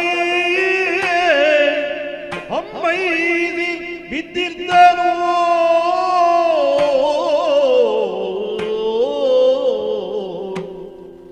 ಉಸಿರಲಾರದೆ ಮೂರ್ಗಳಿಗೆ ಪರ್ಯಂತ ತನ್ನೋಷಮಿಲ್ಲದಾಯ್ತು. ಸರ್ವೇಂದ್ರಿಯಗಳು ಸಹಿತ ಬಿಸಜಲೋಚನೆ ಕೈಗೆಯಂ ನೋಡಿ ದೈನ್ಯದಿ ದಶರಥೇಂದ್ರನು ನುಡಿದನು. ದೈನ್ಯದಿ ದಶರಥೇಂದ್ರನು ನುಡಿದನು. ದಶರಥ ನುಡಿದನು. ಕಂಬು ಕಂಡೀಚಾರೋಶಿಲೆ ಕಮಲಮುಖಿ ಕುಂಭಮುಚೆ ಪುತ್ಥಳಿಯ ಗೊಂಬೆ ಪ್ರತಿರಂಬೆ. ಮಕ್ಕಳಿಲ್ಲದೆ ಬಹಳ ಕಾಲ ನಾವಿರಲು. ಮಕ್ಕಳಿಲ್ಲದೆ ಬಹಳ ಕಾಲ ನಾವಿರಲು.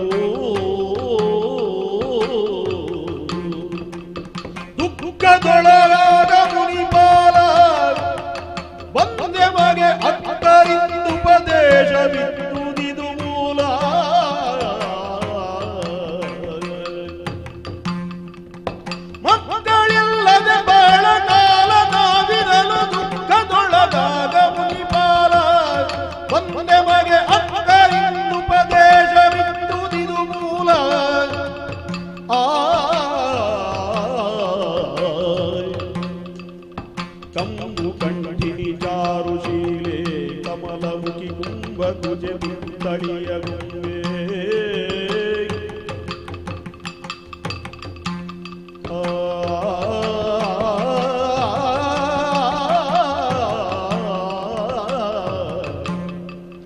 ಚಾರುಶೀಲೆ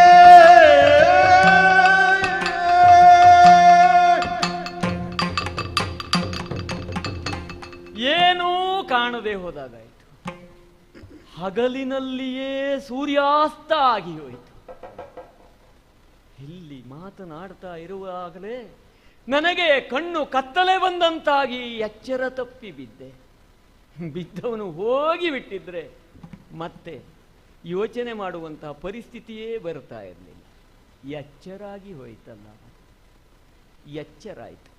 ನಾನು ಎಚ್ಚರ ತಪ್ಪಿದ್ದು ಹೆಚ್ಚಾಯಿತು ಅಂಥೇಳಿ ಈಗ ನನ್ನ ಮನಸ್ಸಿಗೆ ಬರ್ತಾ ಇದೆ. ಸ್ವರ್ಗಕ್ಕೆ ಹೋದಾಗ ಎಚ್ಚರ ತಪ್ಪಿದೆ, ಅರ್ಥ ಆಯ್ತು ನನಗೆ. ಕೈಕೆಯನ್ನು ಮಡದಿಯಾಗಿ ಮಾಡಿಕೊಳ್ಳುವಾಗ ಎಚ್ಚರ ತಪ್ಪಿದೆ. ಪ್ರತಿಯೊಂದು ಹಂತದಲ್ಲಿಯೂ ನನ್ನ ಮಡದಿಯಾದ ಕೌಸಲ್ಯೆಯನ್ನು ಸುಮಿತ್ರೆಯನ್ನು ನಿರ್ಲಕ್ಷಿಸ್ತಾ ಬಂದೆನಲ್ಲ, ಆ ಪ್ರತಿಯೊಂದು ಹಂತದಲ್ಲಿಯೂ ಎಚ್ಚರ ತಪ್ಪಿದ ದಶರಥ ಇವತ್ತು ಎಲ್ಲಿ ಭೌತಿಕವಾಗಿ ನಾನು ಎಚ್ಚರ ತಪ್ಪಿದೆ.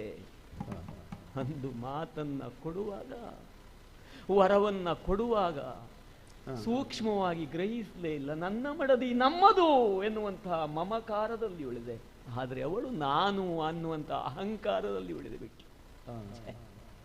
ಬದುಕು ಬೇಕೆ, ಬದುಕಬೇಕೆ ಎನ್ನುವಂತಹ ಯೋಚನೆಯಲ್ಲಿದ್ದಾಗ ಎಚ್ಚರಗೊಂಡು ಕಣ್ಣು ತೆರೆದು ನೋಡಿದ್ರೆ ಮತ್ಯಾರೋ ಇದ್ದಾರೆ ಅಂತ ನೋಡಿದ್ರೆ ಮತ್ಯಾರು ಇಲ್ಲ, ಎದುರಿಗಿರುವವಳು ಇವಳೆ.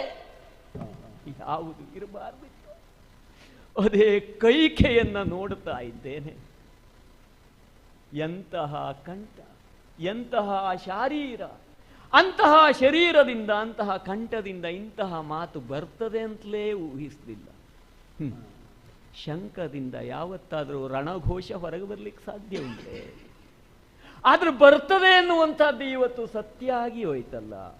ಕಂಬು ಕಂಟಿನಿ, ನಿನ್ನನ್ನ ನೋಡಿದ್ರೆ ಎಂತಹ ಮೃದುವಾದ ಸವಿಯಾದ ಮಾತನ್ನ ಆಡಿದವಳು ಇಂತಹ ಮಾತನ್ನ ಇವತ್ತಾಡಿ ನನ್ನ ಕಿವಿಯನ್ನ ಕಠೋರವಾದ ಮಾತುಗಳಿಂದ ನನ್ನ ಹೃದಯವನ್ನ ಸೀಳಿಬಿಟ್ಟಿಯ ನೀನು. ನನ್ನ ಹೃದಯ ಕಮಲ ಅರಳಲಿಕ್ಕೆ ಕಾರಣಳಾದಂತಹ ನೀನು, ನಿನ್ನ ಒಂದು ಪ್ರೀತಿ ಎನ್ನುವಂಥದ್ದು ಇವತ್ತು ಬತ್ತಿ ನನ್ನ ಮೇಲೆ ಕರ್ಕಶವಾಗಿ ನೀನು ನಡೆದುಕೊಂಡಿಯಲ್ಲೇ. ಚಾರುಶೀಲೆ, ನನ್ನ ಮಡದಿ ಕೈಕೆ ಚಾರುಶೀಲೆ, ಒಳ್ಳೆಯ ನಡತೆಯನ್ನು ಹೊಂದಿದವಳು, ಅವಳಂತಹ ಒಳ್ಳೆಯ ನಡತೆಯನ್ನು ಹೊಂದಿದವಳು ಜಗತ್ತಿನಲ್ಲೇ ಇಲ್ಲ ಅಂಥೇಳಿ ಭಾವಿಸಿದವನು ನಾನು. ಗೊತ್ತಾಯ್ತು ನಿನ್ನ ನಡತೆ ಏನು ಅಂತ. ನಾರಿ ಹೃದಯಂ ನ ಪಶ್ಯತಿ. ಅತ್ತಿಯ ಹಣ್ಣನ್ನಾದರೂ ಹೂವನ್ನಾದರೂ ಗುರುತಿಸಬಹುದಂತೆ, ಕಪ್ಪು ಹಾಲನ್ನಾದರೂ ಗುರುತಿಸಬಹುದಂತೆ, ಆದರೆ ನಾರಿಯ ಹೃದಯವನ್ನ ನಪಶ್ಯತಿ ಕಾಣಲಿಕ್ಕೆ ಸಾಧ್ಯ ಇಲ್ಲ ಅನ್ನುವಂಥದ್ದು ದಶರಥನಿಗೆ ಕೊನೆಯ ಗಳಿಗೆಯಲ್ಲಿ ಅರ್ಥ ಆಗುತ್ತಾ ಬಂತು. ಮಡದಿ, ರಾಮ ಲಕ್ಷ್ಮಣ ಭರತ ಶತ್ರುಘ್ನರು ಬೆಳೆಯುತ್ತಿರುವಾಗ ನೀನು ಅವರಿಗೆ ಸ್ತನ್ಯಪಾನವನ್ನು ಮಾಡಿಸ್ತಾ ಇದ್ದಿ. ಆಗ ನಾನು ಯೋಚನೆ ಮಾಡಿದ್ದು, ರಾಮನನ್ನು ಸದಾಕಾಲ ಮಡಿಲಲ್ಲಿ ಎತ್ತಿಕೊಂಡು ಅವನಿಗೆ ತನ್ನ ಸ್ತನ್ಯಪಾನವನ್ನು ಮಾಡಿಸ್ತಾ ಇರುವಾಗ ನನಗಾದ ಸಂತೋಷ ಎಷ್ಟು. ಈ 3 ಜನ ಸವತಿಯರಲ್ಲಿಯೂ ಯಾವುದೇ ಮಾತ್ಸರ್ಯವಿಲ್ಲ, ಇದು ದಶರಥನ ಸಂತೋಷ ಅಂತೇಳಿ ಭಾವಿಸಿದವನು ನಾನು. ನಿನ್ನ ಸ್ತನ್ಯವನ್ನೇ ಕುಡಿದು ಬೆಳೆದವನು. ರಾಮ ಯಾವುದೇ ಸಂದರ್ಭದಲ್ಲಿ ಹಠ ಮಾಡಿದರೂ ಕೂಡ ಅವನ ಹಠವನ್ನು ನಿಲ್ಲಿಸಿದವಳು ನೀನು. ನಿನ್ನ ಬಾಯಿಂದ ಇಂತಹ ಮಾತು ಬರುವುದೇನೆ? ನಾನು ಭಾವಿಸಿದ್ದೆ ನಮ್ಮ ರಾಮ ಭರತ ಲಕ್ಷ್ಮಣ ಶತ್ರುಘ್ನ ಯಾರು ಬೇರೆ ಬೇರೆ ನಾಮಾಂಕಿತರಲ್ಲ. 4 ಜನ ರಾಮರು, 4 ಜನ ಭರತರು, 4 ಜನ ಶತ್ರುಘ್ನರು, 4 ಜನ ಲಕ್ಷ್ಮಣರು ನಮ್ಮಲ್ಲಿ ಬೆಳೀತಾ ಇದ್ದಾರೆ. ಮಡದಿ, ಯಾಕೆ ಇಂತಹ ಮಾತನ್ನಾಡ್ತಾ ಇದ್ದೀಯ? ನಿಜವಾಗಿ ಬದುಕಿನಲ್ಲಿ ಸುಖವನ್ನ ಕಂಡದ್ದು ಯಾವಾಗ ಅಂತೇಳಿ ಯೋಚನೆ ಮಾಡಿದ್ರೆ ಸದಾ ಕಾಲ ಕೊರಗಿನಲ್ಲಿಯೇ ಸಾಗಿದವನ್ನ. ಮದುವೆ ಆಯಿತು, ಸಂತಾನ ಆಗಿರಲಿಲ್ಲ, ಇಲ್ಲ ಇಲ್ಲ ಎನ್ನುವುದರೊಳಗೆ ಇನ್ನು ಬೇಕು ಬೇಕು, ಸಂತಾನ ಬೇಕು, ನಮ್ಮ ಕುಲೋದ್ಧಾರಕರು ಬೇಕು ಅಂತೇಳಿ ಬಯಸಿ ಪಡೆದದ್ದೇ. ಋಷಿಗಳ ಅನುಗ್ರಹದಿಂದ ಯಜ್ಞ ಮುಖದಲ್ಲಿ ನಮ್ಮದಾದಂತಹ ತಪಸ್ಸಿನ ಮೂಲಕ, ನಿಮ್ಮದೂ ಇದೆ ಅದರಲ್ಲಿ, ನನ್ನದು ಮಾತ್ರ ಅಲ್ಲ, ಕೇವಲ ಗಂಡ ಒಬ್ಬ ಕಾರ್ಯವನ್ನು ಮಾಡ್ತೇನೆ ಅಂತ ಹೇಳಿದ್ರೆ ಎಲ್ಲೂ ಆಗುವುದಿಲ್ಲವೇ? ನಿನ್ನದಾದಂತಹ ಸಹಕಾರ ಇಷ್ಟು ದಿನ ಚೆನ್ನಾಗಿ ಇದ್ದು ಕೊನೆಯ ಹಂತಕ್ಕೆ ಹೀಗ್ಯಾಕೆ ಮಾಡ್ತಾ ಇದ್ದೀವಿ? ಈ ಸಂದರ್ಭದಲ್ಲಿ ಮಕ್ಕಳನ್ನು ಪಡೆದಂತಹ ನಾವು ಇಂತಹ ಮಕ್ಕಳೇ. ನಮ್ಮ ರಾಮನನ್ನು ಬಿಟ್ಟು ನಾನು ಒಂದು ಗಳಿಗೆಯೂ ಬದುಕಿರಲಾರೆ ಅಂತಹ ಮಗನನ್ನು ಕೈಕೆ ಏನು ಹೇಳ್ತಾ ಇದೆಯೇ? ಇಡೀ ಊರೇ ಡಂಗುರ ಹೊಡೆಸಿ ಅವನಿಗೆ ಪಟ್ಟಾಭಿಷೇಕವನ್ನು ಮಾಡಿಸಬೇಕು, ಆ ಸಂಭ್ರಮವನ್ನು ಕಾಣಬೇಕು ಎನ್ನುವಂತಹ ಸಂಭ್ರಮದಲ್ಲಿದ್ದಾಗ ನೀನು ಈ ರೀತಿಯಲ್ಲಿ ಮಾಡ್ತಾ ಇದೆಯಲ್ಲ, ನಿಜವಾಗಿ ನೀನು ಪಾಪಿ.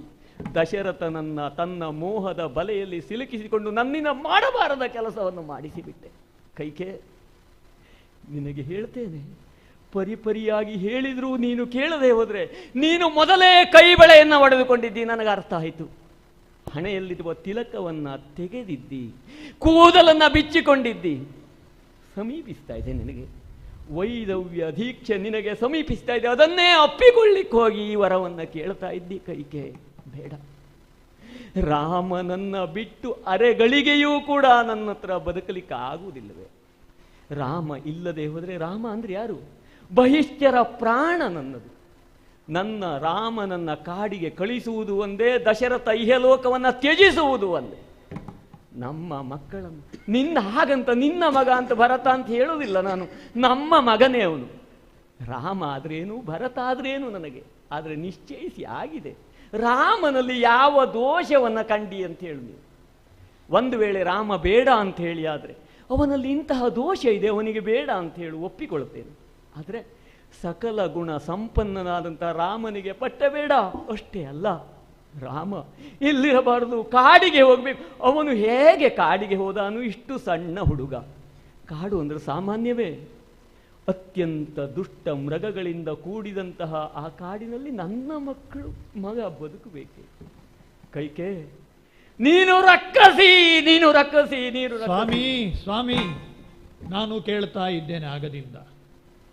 ಆಡುತ್ತಾ ಇದ್ದೀರಿ, ಕೊರಳು ಮುಟ್ಟಿದ್ದೇನೆ, ಕೈ ತಟ್ಟಿದ್ದೇನೆ, ರಾಮನಾಣೆಯಾಗಿ ಮಾತು ಕೊಟ್ಟಿದ್ದೇನೆ ಅಂತ ಹೇಳಿದಿರಿ. ಆಲೋಚಿಸಿಕೊಳ್ಳಿ ಒಂದು ಸಲ. ನಿಮ್ಮ ವಂಶ ಎಂತಹದ್ದು? ಆಡಿದ ಮಾತಿಗಾಗಿ ಎಂತಹ ತ್ಯಾಗವನ್ನು ಮಾಡಿದಂತಹ ಮಹಾನುಭಾವರೆಲ್ಲ ಆಗಿ ಹೋಗಿದ್ದಾರೆ ಅಂತ ಒಂದು ಸಲಕ್ಕೆ ನಿಮ್ಮ ವಂಶದ ಹಿಂದಿನ ಮಹಾಪುರುಷರನ್ನು ನೆನಪಿಸಿಕೊಳ್ಳಿ ಸ್ವಾಮಿ. ಆಗುವುದಿಲ್ಲ ಅಂತಾದರೆ ಹೇಳಿ, ನಾನೇ ಹೊರಡುತ್ತೇನೆ. ಅದಿಲ್ಲದೆ ಇಂತಹ ವ್ಯರ್ಥಾಲಾಪಗಳನ್ನು ನನ್ನ ಮುಂದೆ ಮಾಡಬೇಡಿ. ನಾನು ಇದಕ್ಕೆ ಯಾವುದಕ್ಕೂ ಕಿವಿಗೊಡುವುದಕ್ಕೆ ಸಿದ್ಧಳಿಲ್ಲ. ಆಗುವುದಾದರೆ ನಾ ಕೇಳಿದಂತಹ 2 ಮಾತನ್ನು ಕೊಡಿ, ಇಲ್ಲದಿದ್ದರೆ ನನ್ನ ಕೈಯಿಂದ ಈ ಮಾತುಗಳನ್ನು ಈಡೇರಿಸುವುದಕ್ಕಾಗುವುದಿಲ್ಲ. ಮಾತು ತಪ್ಪಿದ್ದೇನೆ, ಸೂರ್ಯವಂಶದ ಒಬ್ಬ ಅರಸನಾಗಿ ಕೊಟ್ಟ ಮಾತಿಗೆ ನನ್ನಲ್ಲಿ ಬದ್ಧತೆ ಇಲ್ಲ ಅಂತ ಹೇಳಿಬಿಡಿ. ಅದನ್ನೇ ಲೋಕ ಆಡಿಕೊಳ್ಳಲಿ. ಆಗುವುದಾಗುತ್ತದೆ, ನೋಡೋಣ ಹೇಗಾಗುತ್ತದೆ ಅಂತ. ಸುಮ್ಮನೆ ವ್ಯರ್ಥಾಲಾಪವನ್ನು ನನ್ನ ಮುಂದೆ ಮಾಡದಿರಿ ಸ್ವಾಮಿ. ಖಳಸಂಹಾರಕ ರಾಮಚಂದ್ರಂ ವರುದಂ ಭೂಪಾಲಗಿಂತೆಂದನು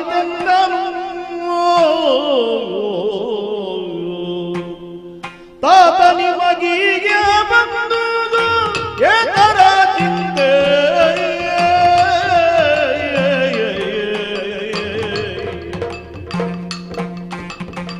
ಭೂತನೋಳಿಂದ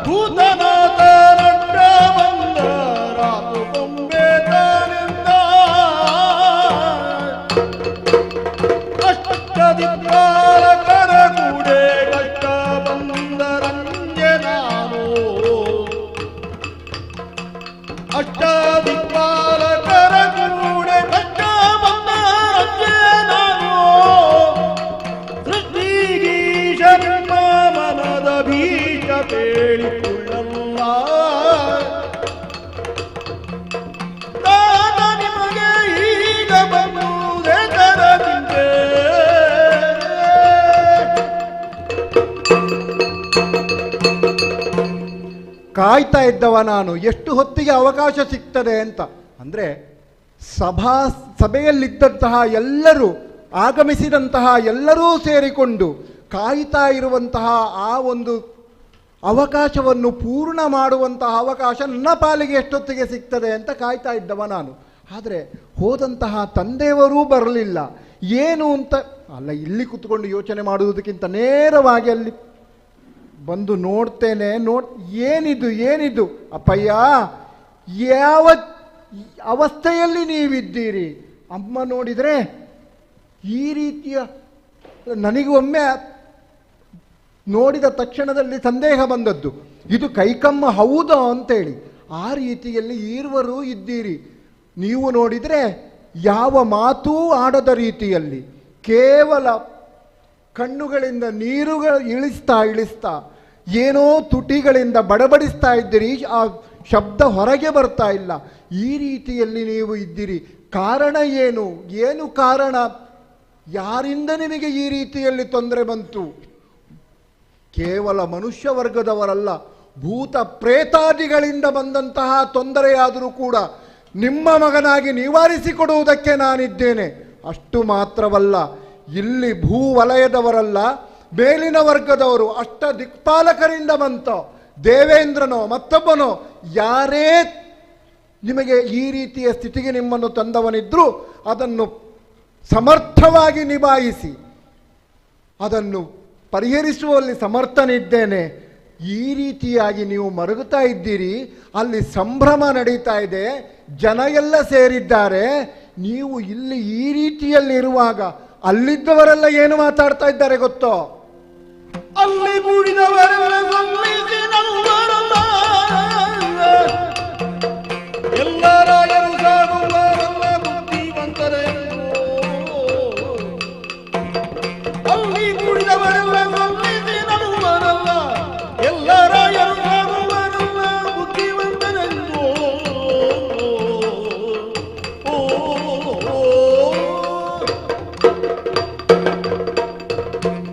ಅಪ್ಪಯ್ಯ, ನಿಮ್ಮದೇ ಕರೆಯನ್ನು ಸ್ವೀಕರಿಸಿ. ನಾನಾ ದೇಶಗಳಿಂದ ಬಂದವರಿದ್ದಾರೆ, ನಮ್ಮ ದೇಶದ ಮೂಲೆ ಮೂಲೆಗಳಿಂದ ಬಂದು ಚಾವಡಿಯಲ್ಲಿ ಸೇರಿದವರಿದ್ದಾರೆ. ನೀವು ನೋಡಿದರೆ ಈ ಒಂದು ಕ್ಷಣದಲ್ಲಿ ಹೋಗಿ ಬರ್ತೇನೆ ನಾನು ಅಂತ ಸಭಾ ಚಾವಡಿಯಿಂದ ಹೊರಬಂದವರು ಇಲ್ಲಿ ಈ ರೀತಿಯಲ್ಲಿ ವಿಲಾಪಿಸ್ತಾ ಇದ್ದೀರಿ. ಇಲ್ಲಿಯ ಸ್ಥಿತಿಯನ್ನು ಗೊತ್ತಿರದಂತಹ ಅಲ್ಲಿ ಸೇರಿದವರೆಲ್ಲ ಏನು ಮಾತಾಡ್ತಾ ಇದ್ದಾರೆ ಗೊತ್ತೋ? ರಾತ್ರಿ ವೇಳೆಯಲ್ಲಿ ಇಲ್ಲಿ ನಮ್ಮನ್ನೆಲ್ಲ ಕರೆಯಿಸಿ ಈ ಸಂಭ್ರಮದ ಕಾರ್ಯಕ್ಕೆ ತೊಡಗಿಕೊಂಡಂತಹ ದಶರಥ ಭೂಪಾಲರು ಕೈಕೇಯ ಅಂತಃಕರಣಕ್ಕೋಗಿ ಕೈಕೇಯೊಡನೆ ಈ ರೀತಿಯ ಸಲ್ಲಾಪ ಆಡುವುದಕ್ಕೆ ಇದೇ ಸಮಯವೋ ಅಥವಾ ಈ ರೀತಿಯಲ್ಲಿ ಅವಳನ್ನು ಓಲೈಸಬೇಕು ಅಂತೇಳಿ ಆದರೆ ಭೂಪತಿಗಳಿಗೆ ಬೇರೆ ಸಮಯ ಇಲ್ಲವೋ, ಈ ರೀತಿಯಾಗಿ ಬೇರೆ ಬೇರೆ ರೀತಿಯಲ್ಲಿ ಅಲ್ಲಿಯವರು ಮಾತಾಡ್ತಾ ಇದ್ದಾರೆ. ನೀವು ನೋಡಿದರೆ ಯಾವುದೇ ನನ್ನ ಪ್ರಶ್ನೆಗಳಿಗೆ ಉತ್ತರ ಕೊಡದೆ ತಲೆ ಕೆಳಗೆ ಹಾಕಿ ಕೂತಿದ್ದೀರಿ. ಏನು ಕಾರಣ, ಕತೆ ಏನು ಒಂದು ತಿಳಿತಾ ಇಲ್ವಲ್ಲ? ಮಗನೇ, ಅಮ್ಮ ನೀ ಸಿಟ್ಟಾಗುದಿಲ್ಲ ಅಂತಾದ್ರೆ ನಾ ಹೇಳ್ತೇನೆ.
ಅಪ್ಪಯ್ಯ ಅಪ್ಪಯ್ಯ ಅಂತ ಕರೆದು ಕೇಳ್ತಾ ಇದ್ದಿ. ಹೌದು, ನೀ ಎಷ್ಟು ಕೇಳಿದ್ರು ಅವರು ಮಾತಾಡುವ ಹಾಗಿಲ್ಲಪ್ಪ ಮಗನೇ. ಮಾತಾಡುವುದಿಲ್ಲ.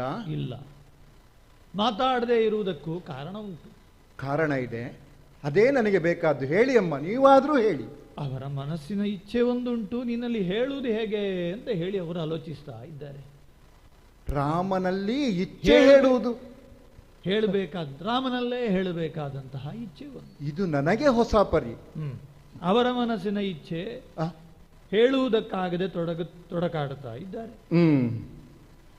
ನಾ ಹೇಳಿದ್ರೆ ನೀ ಸಿಟ್ಟಾಗುವುದಿಲ್ಲ ಅಂತಂದ್ರೆ ನಾ ಹೇಳಿಬಿಡುತ್ತೇನೆ. ಇಲ್ಲಿಯವರೆಗೆ ನೀವು ಆಡಿದಂತಹ ಯಾವುದೇ ಮಾತುಗಳಿಂದ ರಾಮ ಸಿಟ್ಟಾದದ್ದು ಅಂತ ಹೇಳುವಂತಹ ದೃಷ್ಟಾಂತ ಒಂದಿದ್ರೆ ನಿನ್ನ ಈ ಮಾತಿಗೆ ಅರ್ಥ ಬರ್ತದೆ. ಇಲ್ಲದೇ ಇದ್ರೆ ಹೌದಪ್ಪ, ಇಲ್ಲಿಯವರೆಗೆ ಇಲ್ಲ ಅಂತ ಹೇಳಿ ಮುಂದೆ ಸಿಟ್ಟಾಗಬಾರದು ಅಂತ ಇಲ್ಲಲ್ಲ. ಸಿಟ್ಟಾಗುವಂತಹ ಮಾತೆ ಆಗಿದ್ರೆ ಅಂತ ನಾ ಹೇಳುದು ಹೇಳ್ತೇನೆ. ಯಾಕಂದ್ರೆ ನಾ ಅವರ ಮಾತನ್ನ ನಾ ಹೇಳುದಲ್ವ. ಸರಿ, ಈಗ ಅವರೇ ಹೇಳಬೇಕಾದದ್ದು ನಾ ಹೇಳುವಾಗ ನೀ ಸಿಟ್ಟಾದ್ರೆ ಅದು ಯಾಕೆ ಅವರೇ ಹೇಳಬೇಕಿತ್ತಲ್ಲ, ನೀ ಯಾಕೆ ಹೇಳಲಿಕ್ಕೆ ಬಂದದ್ದು? ಯಾರೇ ಹೇಳಿದ್ರು ಈಗ ನನಗೆ ಬೇಕಾದ ವಿಷಯ ಏನು ಅಂತ ಹೇಳುವಂತದ್ದು ಮುಖ್ಯವಾಗಿರ್ತದೆ. ಇದು ಅಪ್ಪಯ್ಯನ ಮಾತೆ ಹೌದು ಅಂತ ಹೇಳುವುದಕ್ಕೆ ನಾ ಇಷ್ಟ ಆಡಿದ್ದು. ಅಪ್ಪಯ್ಯನ ಮಾತು, ಅಪ್ಪಯ್ಯನ ಮನಸ್ಸು ಹೇಗುಂಟು ಅಂತ ಕೇಳಿದ್ದು ನಾನು. ಸರಿ, ಏನಿಲ್ಲ, ಅವರೊಂದು ಮನಸ್ಸಿನಲ್ಲಿ ಇಚ್ಛೆ ಇಟ್ಟುಕೊಂಡು ಹೇಳಿದ್ರು. ನನಗೊಂದು ಕೊಟ್ಟ 2 ವರ ಇತ್ತು. ಏನು ಬೇಕು ಮಗಳೇ, ಏನು ಬೇಕು ಅಂತ ಕೇಳಿದ್ರು.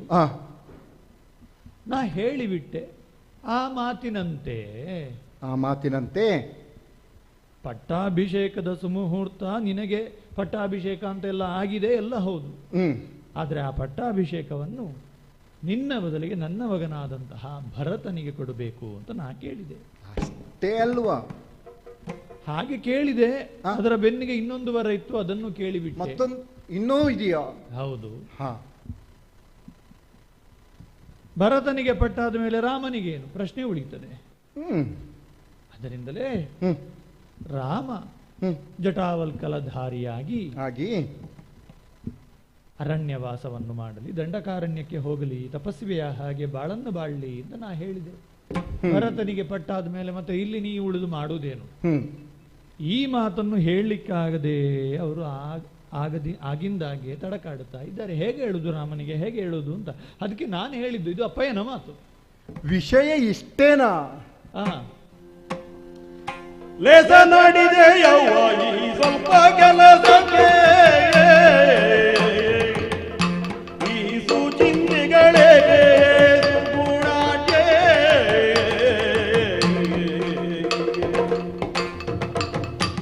ಏಸು ದಿನ ಅರಣ್ಯವಾಸದೊಳಿರಬೇಕು, ಅದು ಬೇಕಾದ್ದು ನನಗೆ. ಆ ಸುದ್ದಿಯನಾಗಿಯೇ ಯಶಸ್ವಿವತನೆ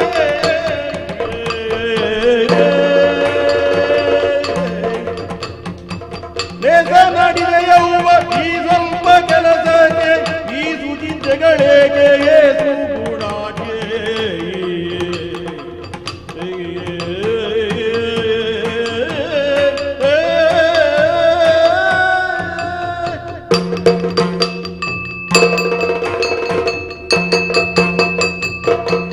ಅಮ್ಮ, ಮಗನೇ, ಇಷ್ಟು ಸಣ್ಣ ವಿಷಯ ನಾ ಹೇಳಿದೆ ಸಣ್ಣದು ಅಂತ ಅವರು ದೊಡ್ಡದು ಮಾಡಿದ್ರು. ಅಲ್ಲ, ಇಷ್ಟು ಸಣ್ಣ ವಿಷಯಕ್ಕೆ ಈ ರೀತಿಯ ಚಿಂತೆ, ಈ ರೀತಿಯ ಕೊರಗುವಿಕೆ.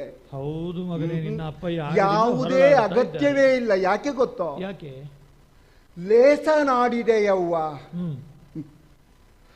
ಒಂದು ರಾಜ್ಯದ ಸಿಂಹಾಸನವನ್ನು ಏರುವವ ಯಾವ ರೀತಿಯಲ್ಲಿ ಸಿದ್ಧನಾಗಿರಬೇಕು, ಏನೇನು ಸಿದ್ಧತೆಗಳಿರಬೇಕು ಅಂತ ಹೇಳುವಂಥದ್ದು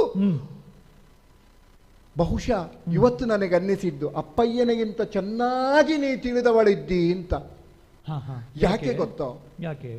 ಕೇವಲ ರಾಜ್ಯದಲ್ಲಿದ್ದುಕೊಂಡು ರಾಜ್ಯದ ಜನರನ್ನು ಓಲೈಸುವುದು ಇಷ್ಟು ಮಾತ್ರ ಸಾಕಾಗುವುದಿಲ್ಲ. ಒಂದು ವಿಶಾಲವಾದಂತಹ ರಾಜ್ಯದ ಸಿಂಹಾಸನವನ್ನು ಏರುವುದಕ್ಕೆ ಮತ್ತೆ ಬದಲಿಗೆ ರಾಜ್ಯ ಬಿಟ್ಟು ಹೊರಗೆ ಹೋಗಬೇಕು, ವನಾಂತರದ ಪ್ರದೇಶದಲ್ಲಿ ಸಂಚಾರ ಮಾಡಬೇಕು. ಆ ಮೂಲಕ ಒಂದಷ್ಟು ಇರುವಂತಹ ಅನುಭವಗಳನ್ನು ವಿಸ್ತಾರ ಮಾಡಿಕೊಳ್ಳಬೇಕು. ಆ ಬಳಿಕ ಸಿಂಹಾಸನವನ್ನು ಏರುವುದಕ್ಕೆ ಎಲ್ಲಿಯಾದರೂ ಅರ್ಹತೆ ಬಂದರೆ ಬಂದಿತು. ಈ ರೀತಿಯ ವಿಸ್ತಾರವಾದಂತಹ ವಿಶಾಲವಾದಂತಹ ಮನೋಭಾವವನ್ನು ಹೊಂದಿದಂತಹ ನೀನು ರಾಮ ವನಕ್ಕೆ ಹೋಗಬೇಕು ಅಂತ ಕೇಳಿದ್ರಲ್ಲಿ ತಪ್ಪೇನೂ ಇಲ್ಲ. ಹಾಗಂತ ಭರತನಿಗೆ ಪಟ್ಟಾಭಿಷೇಕ ಆಗಬೇಕು ಅಂತ ಕೇಳಿದ್ದು ಯಾಕೆ? ಸ್ಪಷ್ಟ ಇದೆ, ಸರಳವಿದೆ ವಿಚಾರ. ಯಾಕಂತ ಹೇಳಿದ್ರೆ ಅವರು ಪಟ್ಟದಿಂದ ಇಳಿಯುವುದು ಅಂತ ನಿರ್ಧಾರ ಮಾಡಿ ಆಗಿದೆ. ರಾಮ ಪಟ್ಟಕ್ಕೆ ಹೋದ್ರೆ ಇಲ್ಲಿ ಅರಾಜಕತೆ ಸೃಷ್ಟಿಯಾಗಬಾರದು ಎಂಬ ಕಾರಣಕ್ಕಾಗಿ ಅದಕ್ಕೊಂದು ಜನ ಬೇಕು ಎಂಬಂತಹ ಉದ್ದೇಶದಿಂದಲೇ ನೀ ಕೇಳಿದ್ದು ಭರತನಿಗೆ ಪಟ್ಟ ಆಗಬೇಕು ಅಂತ ಹೇಳುವಂಥದ್ದು. ಏನೂ ತಪ್ಪಿಲ್ಲ, ಯಾವುದೇ ದುಃಖ ಪಡುವಂತಹ ವಿಷಯ ಇಲ್ಲ, ಸಂತೋಷ ಪಡಬೇಕಾದಂತಹ ವಿಷಯ ಇದು. ಆದರೆ ಒಂದು ಮಾತು ನಾನು ಕೇಳಬೇಕಮ್ಮ ನಿನ್ನಲ್ಲಿ. ಏನು ಮಗ? ನೀನೇ ಆಡಿದಂತೆ ಭರತನಿಗೆ ಪಟ್ಟ ಆಗಬೇಕು, ರಾಮ ವನವಾಸಕ್ಕೆ ಹೋಗಬೇಕು ಅಲ್ವಾ? ಇಷ್ಟೇ ಅಲ್ವಾ ವಿಷಯ? ಒಂದು ಸ್ಪಷ್ಟ ನನಗೆ ಬೇಕಾದ್ದೇನು ಗೊತ್ತೋ? ಏನು ಮಗ? 2 ವರ ಅಂತ ಆಡಿದೆ ನೀನು. ಹಾಗಾಗಿ ನಾನು ವನವಾಸಕ್ಕೆ ಹೋಗಬೇಕಾದ ಒಂದು ಭರತನ ಪಟ್ಟಾಭಿಷೇಕ ಆದ ನಂತರವೋ, ಅಂದ್ರೆ ಒಂದು ಮೊದಲನೇ ವರ ಪೂರೈಸಿದ ಬಳಿಕ 2ನೇ ವರವೋ ಅಥವಾ ಅದಕ್ಕಿಂತ ಪೂರ್ವದಲ್ಲಿಯೇ ಅಂತ. ಅದಕ್ಕಾಗಿ ನಾ ಕೇಳಿದ್ದು, ಭರತನಿಗೆ ಪಟ್ಟಾಭಿಷೇಕ ಆಗುವಲ್ಲಿವರೆಗೆ ನಾನಿಲ್ಲಿ ಇರಬೇಕೋ ಅಥವಾ ಅದಕ್ಕಿಂತ ಮೊದಲೇ ಹೋಗಬೇಕೋ, ಇದು ನನಗೆ ಸ್ಪಷ್ಟವಾಗಬೇಕಮ್ಮ. ಬೇರೆ ಪ್ರಶ್ನೆ ಉಂಟೋ ಮಗ ನಿನ್ನದು? ಅಲ್ಲ, ಉಂಟು. ಹಾಗೆ ಒಟ್ಟಿಗೆ ಕೇಳು. ವನವಾಸಕ್ಕೆ ಹೋಗುವುದೇ ಸಿದ್ಧ ಅಂತೇಳಿ ಆದ್ರೆ ವನವಾಸಕ್ಕೆ ಹೋದ ಮೇಲೆ ಶಾಶ್ವತವಾಗಿ ನಾ ವನದಲ್ಲಿಯೇ ಇರಬೇಕೋ ಅಥವಾ ಅದಕ್ಕೊಂದು ಅವಧಿ ಏನಾದರೂ ಉಂಟೋ? ಹೀಗೆ ನನ್ನ ಪ್ರಶ್ನೆಗಳೆಲ್ಲ ಸ್ಪಷ್ಟವಾಯಿತು ಅಂತೇಳಿ ಆದ್ರೆ ನಾನು ಯಾವ ರೀತಿ ಮುಂದುವರಿಬೇಕು ಅಂತ ಹೇಳುವಂಥದ್ದು ಸ್ಪಷ್ಟವಾಗ್ತದೆ ನನಗೆ. ಅದಕ್ಕಾಗಿ 2 ಪ್ರಶ್ನೆ ಇರುವುದಲ್ವ? ಹೌದು, ನಾನು ಹೇಳ್ತೇನೆ ಮಗ.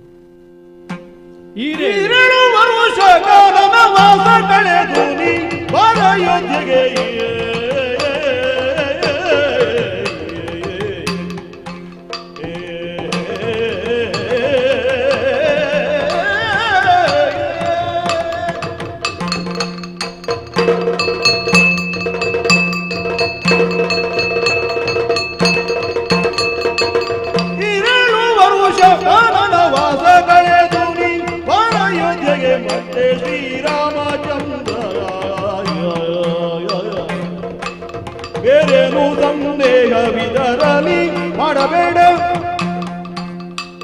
ಬೇರೇನು ಸಂದೇಹವಿದರಲಿ ಮಾಡಬೇಡ, ಚಾರು ತಂದೆಯ ಮಾತು ಈ ರೀತಿಯನವೋ.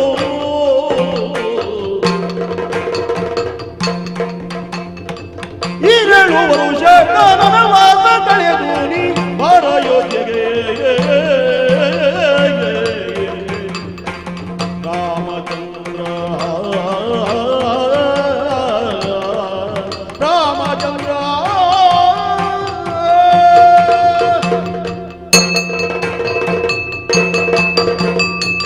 ಮಗು ಚೆನ್ನಾಗಿ ಶಾಸ್ತ್ರಗಳನ್ನು ಅಧ್ಯಯನ ಮಾಡಿದವ, ಮಾತ್ರ ಅಲ್ಲ ಜೀವನದಲ್ಲೂ ರೂಢಿ ಮಾಡಿಕೊಂಡವ ನೀನು.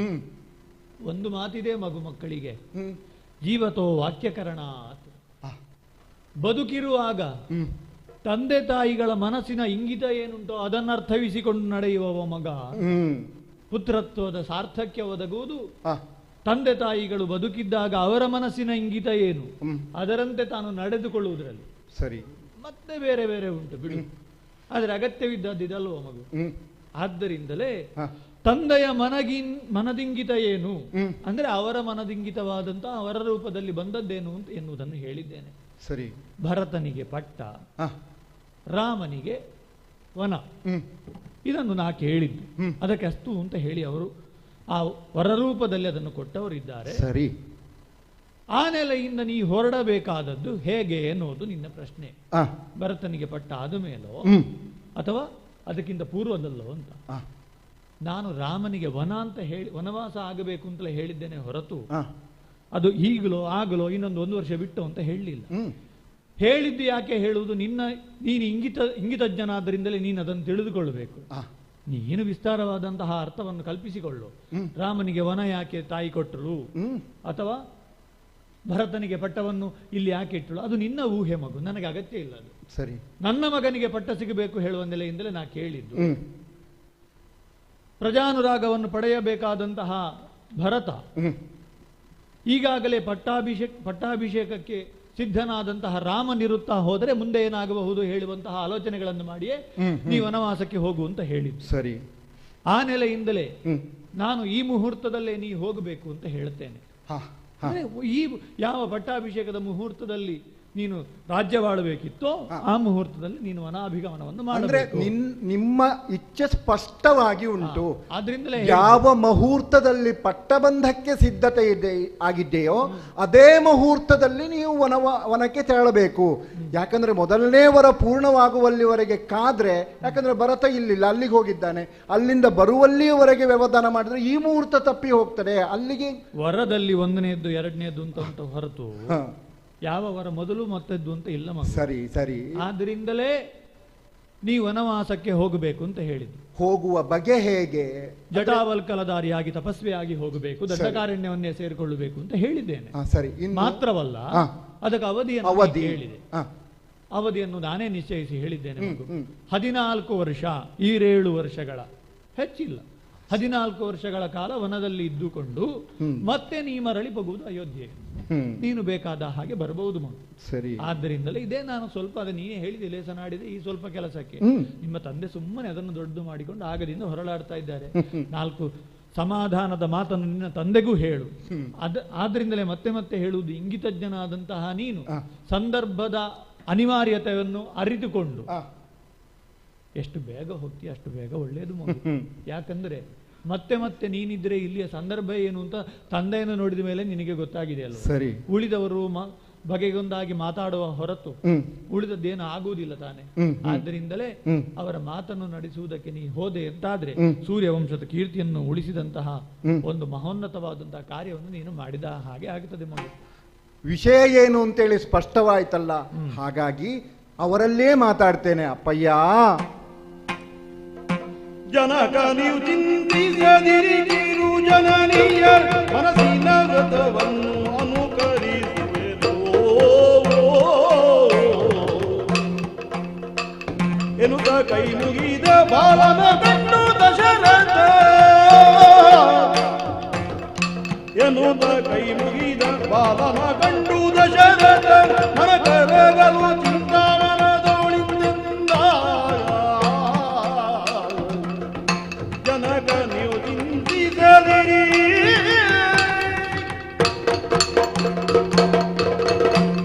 ಅಪ್ಪ ಮಗು ಚಿಂತೆಯಿಂದಲೇ ಹೊದ್ದುಕೊಂಡು ಚಿಂತೆಯನ್ನೇ ಹಾಸಿಕೊಂಡು ಮಲಗಿದವರ ರೀತಿಯಲ್ಲಿ ಕಾಣ್ತಾ ಇದ್ದೀರಿ. ಇಷ್ಟು ಸಣ್ಣದಾದಂತಹ ವಿಷಯ ನಿಮಗೆ ಯಾಕೆ ಚಿಂತೆ ಅಂತೇಳಿ ಗೊತ್ತಾಗಲಿಲ್ಲ. ನಾವು ವನಕ್ಕೆ ಹೋಗುವುದು ನಿಮಗೆ ಚಿಂತೆ ಅಂತೇಳಿ ಆದರೆ ವನದ ಅನುಭವ ನನಗೆ ವಿಸ್ತಾರವಾಗುಂಟು. ಕೇವಲ ನೀವು ಮಾತ್ರವಲ್ಲ, ಭೂತ ಭವಿಷ್ಯ ವರ್ತಮಾನಗಳನ್ನು ಇದಮಿತ್ತಂ ಅಂತೇಳಿ ಹೇಳಬಲ್ಲಂತಹ ವಿಶ್ವಾಮಿತ್ರ ಮಹರ್ಷಿಗಳೇ ನಮಗೆ ವನದ ಪರಿಚಯವನ್ನು, ವನದ ವಾತಾವರಣವನ್ನು ಸ್ಪಷ್ಟವಾಗಿ ನಮಗೆ ತಿಳಿಸಿದವರಿದ್ದಾರೆ. ಆ ಹಿನ್ನೆಲೆಯಲ್ಲೂ ನನಗೆ ವನದ ಕಲ್ಪನೆಯದು ಸ್ಪಷ್ಟವಾಗುಂಟು. ಹಾಗಾಗಿ ಯಾವುದೇ ರೀತಿಯ ಭಯ ಪಡಬೇಕಾದಂತಹ ಅಗತ್ಯತೆ ಇರುವುದಿಲ್ಲ. ರಾಮ, ಮತ್ತೆ ಹೇಳಬಾರದ್ದನ್ನ ಹೇಳಿದ್ಲು ಬಾಬಿ. ಮತ್ತೆ ಇನ್ನೂ ನಿಮಗೆ ಚಿಂತೆ ಯಾವುದಿರಬಹುದು ಅಂತ ಯೋಚನೆ ಮಾಡಿದ್ರೆ ಆಡಿದ್ಲಲ್ಲ ಅಮ್ಮ, ಇದು ತಂದೆಯ ಮಾತು ನನ್ನ ವೃತ ಎಂಬುದಾಗಿ ಆಡಿದಳು.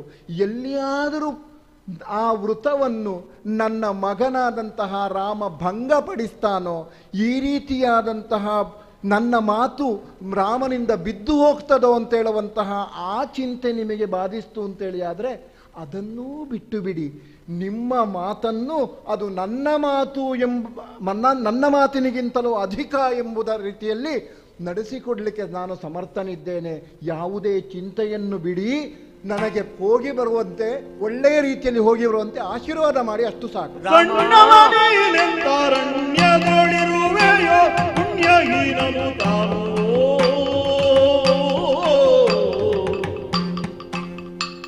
ಸಣ್ಣವನೆಂದರಣ್ಯದೊಳಿರುವೆಯೋ ಪುಣ್ಯಹೀನನು ತಾನು ಕಣ್ಣೀರಿಳಿಸಿದ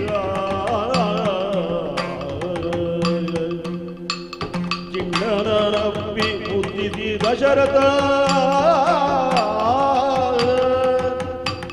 ಚಿಣ್ಣನರಪ್ಪಿ ಮುದ್ದಿಸಿ ದಶರಥ ಬಲು ಬಣ್ಣಿಸಿ ಮರುಗಿ ಕಾರ್ಪಣ್ಯದೊಳ್ಬಿಡದೆ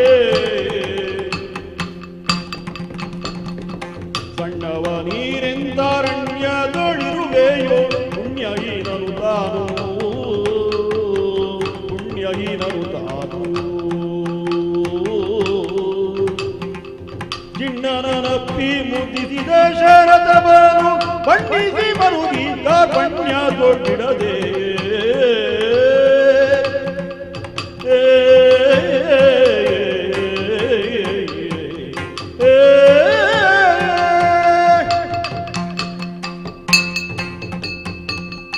ರಾಮ ಅಪ್ಪಯ್ಯ, ಸತ್ಯಾಯ ಮಿತಭಾಷಿಣ. ನಮ್ಮ ಅಯೋಧ್ಯೆಯ ಎಲ್ಲ ರಾಜರು, ರಘುವಂಶದ ರಾಜರು ಸತ್ಯಕ್ಕಾಗಿ ಮಿತವಾದ ಮಾತನ್ನಾಡಿದವರು. ಮಾತಾಡ್ಲಿಕ್ಕೆ ಬರುವುದಿಲ್ಲ ಅಂತ ಅಲ್ವ, ಸುಳ್ಳಾಡಬಾರದು. ಹೌದು, ನಿನ್ನ ಈ ತಾಯಿ ಅಂತ ನಾನು ಕರೆಯುವುದಿಲ್ಲ ಇನ್ನು ಮುಂದೆ ಅವಳನ್ನ. ಹಾಗನ್ನಬಾರ್ದಪ್ಪ ನೀವು, ಹಾಗನ್ನಬಾರದು. ಹೇಳಬಾರದ ಮಾತನ್ನ ಆಡಬಾರದ ರೀತಿಯಲ್ಲಿ ಹೇಳ್ತಾ ಇದ್ದಾಳೆ. ಇಲ್ಲ, ನೀನು ಅವಳ ಮಾತನ್ನ ಗಂಭೀರವಾಗಿ ಸ್ವೀಕರಿಸುವುದು ಬೇಡ. ಅವಳ ಮಾತನ್ನ ಮರೆತು ಬಿಡು. ಯಾಕೆ? ನಿಜವಾಗಿ ಅವಳು ನನ್ನ ಧರ್ಮಪತ್ನಿಯಾಗಿ ದಕ್ಷಿಣಾಗ್ನಿಯಾಗಿ ಬರಬಹುದು. ಆದ್ರೆ ಅವಳು ನನ್ನ ಬದುಕಿಗೆ ಬೆಂಕಿಯಾಗ್ತಾಳೆ, ನನ್ನ ಬದುಕಿಗೆ ಕೊಳ್ಳಿಯನ್ನು ಇಡ್ತಾಳೆ ಅಂತ ನಾನು ಭಾವಿಸ್ಲಿಲ್ಲ. ಹಾಗಾಗಲಿಲ್ಲಪ್ಪ ರಾಮ. ನಿನ್ನನ್ನ ನೋಡಿದ್ರೆ ನನಗೆ ಕಾಣ್ತಾ ಉಂಟು, ನಾನು ಇಷ್ಟು ದಿನ ತಪ್ಪು ಮಾಡಿದೆ. ಇಷ್ಟು ದಿನ ಮೊದಲೇ ನಿನ್ನನ್ನ ಸಿಂಹಾಸನದಲ್ಲಿ ಕೂರಿಸಬೇಕಿತ್ತು. ಆದ್ರೆ ಈಗ ನಿನಗೊಂದು ಅವಕಾಶ ಇದೆ. ಇದೋ ದಶರಥ ಭೂಪತಿ ಇನ್ನೂ ಚಕ್ರವರ್ತಿಯಾಗಿಯೇ ಇದ್ದಾನೆ. ಒಂದು ರಾಜಾಜ್ಞೆಯನ್ನು ಮಾಡ್ತೇನೆ. ಇದೋ ನನ್ನ ಈ 2 ಕೈಗಳಿಗೆ ಕೋಳವನ್ನು ಹಾಕಿ ನನ್ನನ್ನ ಸೆರೆಯಲ್ಲಿಟ್ಟು ನೀನು ಸಿಂಹಾಸನವನ್ನೇರು ಮಗನೇ. ಇವಳು ಏನು ಹೇಳ್ತಾಳೋ ಅದು ಯಾವುದಕ್ಕೂ ನನ್ನ ಒಪ್ಪಿಗೆ. ಮಗು, ಭಾವುಕತೆಯಿಂದ ಮಾತನಾಡಬೇಡಿ ಅಪ್ಪ. ಯಾಕೆ ಗೊತ್ತು, ಆ ರೀತಿಯಲ್ಲಿ ನಾನು ಮಾಡಿದೆ ಅಂತ ಹೇಳಿ ಆದ್ರೆ ಅದರಿಂದ ಬರುವಂತಹ ಹೆಸರು ನಿಮಗೆ ಅಲ್ವಪ್ಪ. ಈ ರೀತಿಯ ಸಂಸ್ಕಾರವನ್ನು ನನಗೆ ಕಲಿಸಿದ್ದಲ್ಲ. ಇಲ್ಲ, ನಾನು ಹೇಳುವುದು ಇದು ನನ್ನ ಅಂತರಂಗದ ಭಾವ, ಸತ್ಯವನ್ನು ಹೇಳ್ತಾ ಇದ್ದೇನೆ ಮಗು. ನೀನು ಮಾತಾಡಬಾರದು. ಹಾಗೆ ನನ್ನ ಕೈಗೆ ಕೋಳವನ್ನು ಹಾಕಿ ಸೆರೆಯಲ್ಲಿಡು. ಇಲ್ಲದೆ ಹೋದ್ರೆ ನಾನೇ ಸೆರೆಯಲ್ಲಿ ಬಾಳಬೇಕಾಗ್ತದೆ ಮಗು. ನಿನ್ನನ್ನ ಬಿಟ್ಟು ನಾನು ಬದುಕಲಿಕ್ಕೆ ಸಾಧ್ಯ ಉಂಟೆ? ಇಡೀ ಅಯೋಧ್ಯೆ ರಾಮರಾಜನಾಗಬೇಕು ಅಂತೇಳಿ ಆದ್ರೆ ಈ ಒಬ್ಬಳು ಪಾಪಿ ಹುಚ್ಚು ಮೂಳಿ ಅವಳು ಹೀಗೆ ಬಯಸ್ತಾಳೆ ಅಂತೇಳಿ ಆದ್ರೆ ನಾವೆಲ್ಲರೂ ಉತ್ತರಕ್ಕೆ ಹೊರಟು ನಿಂತರೆ ಅವಳು ದಕ್ಷಿಣಕ್ಕೆ ಹೊರಟು ನಿಂತಿದ್ದಾಳೆ. ಅವಳು ತಪ್ಪು ಮಗನೇ. ಅವಳು ಹೇಳಿದ ಮಾತನ್ನ ನನಗೆ ಹೇಳಲಿಕ್ಕೆ ಬರುವುದಿಲ್ವಾ? ಆ ಶಬ್ದ ಗೊತ್ತು ನನಗೆ, ಆದ್ರೆ ಹೇಳಬಾರದ ಮಾತು ಅದನ್ನು ಹೇಳಲಿಲ್ಲ ಮಗು. ನೀನು ಹೇಗೆ ಬೆಳೆದವನು, ನೀನು ಬೆಳೆದ ಪರಿ ಏನು ಮಗು? ನಿನ್ನನ್ನ ಹೂವಿನಂದದಿ ಬೆಳೆಸಿದವನು ನಾನು. ನಿನ್ನಗೆ ಈಗ ನಾನು ಅಭಿಷೇಕವನ್ನು ಮಾಡಿ ರಾಜಾರಾಮನನ್ನಾಗಿ ಮಾಡಿ ಅದನ್ನ ಕಣ್ತುಂಬ ನೋಡಬೇಕು ಎನ್ನುವಂತ ಸಂದರ್ಭದಲ್ಲಿ ಇವಳು ಹೀಗೆ ಹೇಳ್ತಾ ಇದ್ದಾಳಲ್ಲ. ಅಷ್ಟೇ ಅಲ್ಲ, ನೀನು ಕಾಡಿಗೆ ಹೋಗಬೇಕಂತೆ. ಯಾವ ಬಾಯಿಯೋದು ಅಂತಹ ಬಾಯಿಂದ ಅಂತಹ ಮಾತು ಬರ್ತದೆ? ನಿಜವಾಗಿ ನಾನು ಅವಳೊಬ್ಬಳು ಹೆಣ್ಣು ಅಂತ ಮಾಡಿದ್ದೆ ಅಲ್ಲ. ಅವಳು ಮಾತೇ ಆಗಲಿಲ್ಲ, ಮಾರಿ ಆಗ್ತಾ ಇದ್ದಾಳೆ. ಇಡೀ ಕುಲಕ್ಕೆ ಮಾರಿ ಆಗ್ತಾ ಇದ್ದಾಳೆ ಮಗು. ನೀನು ಕಾಡಿಗೆ ಹೋಗುವುದೇನ? ಆ ಪಲ್ಲವಕ್ಕೆ ಸದೃಶವಾದ ನಿನ್ನ ಕಾಲುಗಳನ್ನು ಕಲ್ಲು ಮುಳ್ಳುಗಳಿಂದ ಕೂಡಿದ ಅರಣ್ಯದಲ್ಲಿ ಇಡುತ್ತಾ ಮಗು. ಕಾಡು ಅಂದ್ರೆ ಸಾಮಾನ್ಯ ಅಲ್ವೋ? ಕಾಡು ಒಂದು ದುಷ್ಟ ಮೃಗಗಳಿರ್ತಾರೆ. ಕಾಡಿನಲ್ಲಿ ಮಾತ್ರ ಅಲ್ಲ ದುಷ್ಟ ಮೃಗಗಳಿರುವುದು ಅನ್ನೋದು ನನಗೆ ಇವತ್ತು ಗೊತ್ತಾಯಿತು. ನಮ್ಮ ನಾಡಿನಲ್ಲಿ, ನಮ್ಮ ಅರಮನೆಯಲ್ಲಿ, ನಮ್ಮ ಅಂತಃಪುರದಲ್ಲಿ ದುಷ್ಟ ಮೃಗಗಳಿದ್ದಾವೆ ಅಂತೇಳಿ. ಆದ್ರೆ ಮಗು, ಕಾಡಿನಲ್ಲಿ ಇನ್ನೇನಿರಬಹುದು. ಆದ್ರಿಂದ ಮಗು ಬೇಡೋ ನೀನು ಹೋಗುದು ಬೇಡ. ರಾಮ, ಅವಳ ಮಾತನ್ನ ನೀನು ಗ್ರಹಿಸಬೇಡ. ಇದು ನಾನು ಹೇಳ್ತಾ ಇದ್ದೇನೆ. ಬೇಡುವ ಅಪ್ಪ ಅಪ್ಪ ತಂದೆ ನೀವೇ ನೆನೆದು ಮರುಗುವಿರಿ.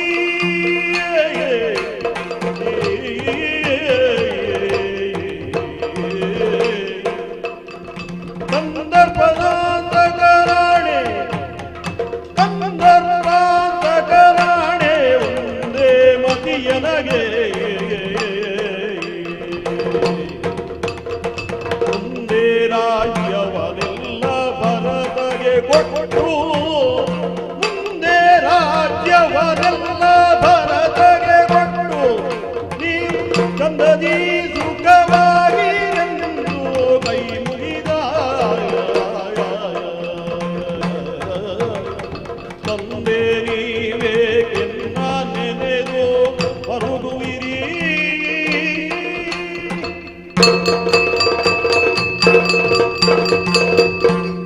ಅಪ್ಪ, ಮಗು ನೀವು ಎಂತೂ ಅರಣ್ಯದಲ್ಲಿ ಇರುತ್ತೀರಿ, ಸಣ್ಣವರು ನೀವು.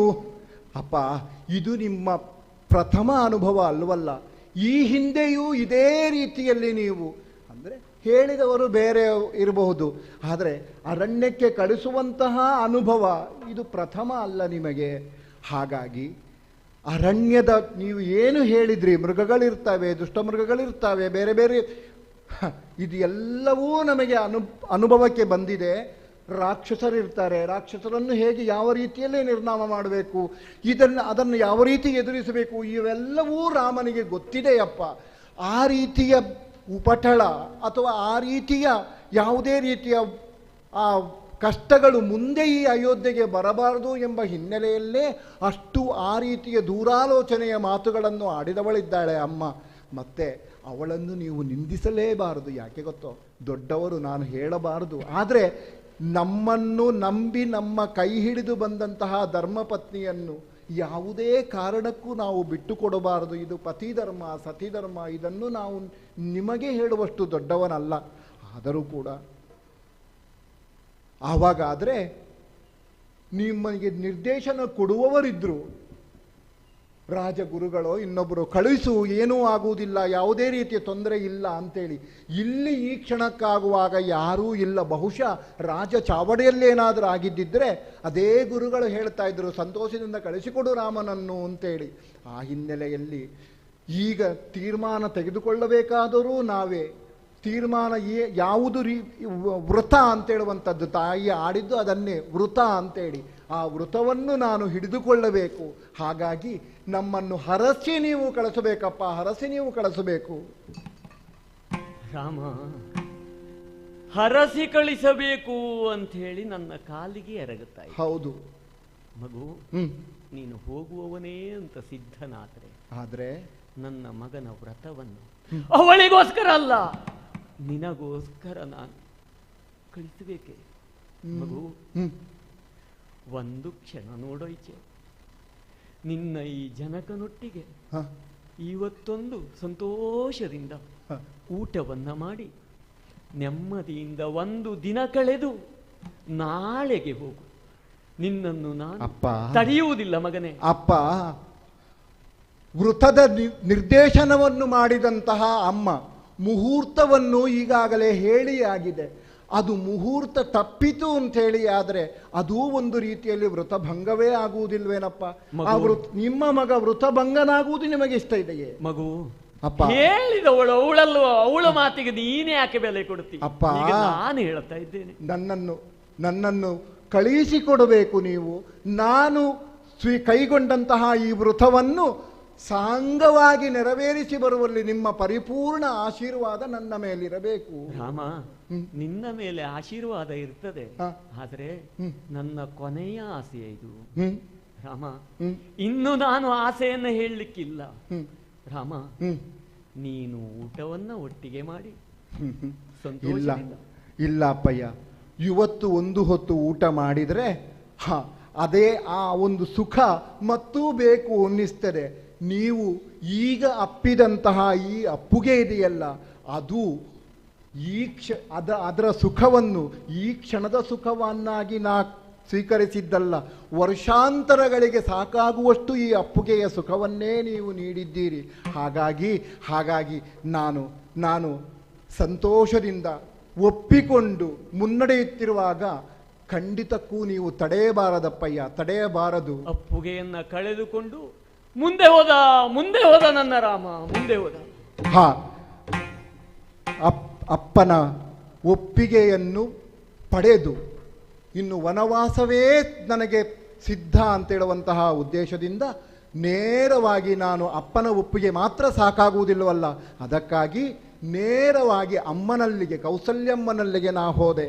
ಕೌಸಲ್ಯಮ್ಮನಲ್ಲಿಯೂ ಹೀಗೀಗೆಲ್ಲ ನಡೆಯಿತು, ನಾನು ವನವಾಸಕ್ಕೆ ಹೋಗಬೇಕು ಅಂತೇಳುವಂತಹ ವಿಷಯವನ್ನು ಕೌಸಲ್ಯಮ್ಮನಲ್ಲೂ ಹೇಳಿದಾಗ ಹೋಗಕೂಡದು ನೀನು ಅಂತೇಳುವಂತಹ ವಿಷಯವನ್ನೇ ಆಕೆಯೂ ಆಡಿದ್ಲು.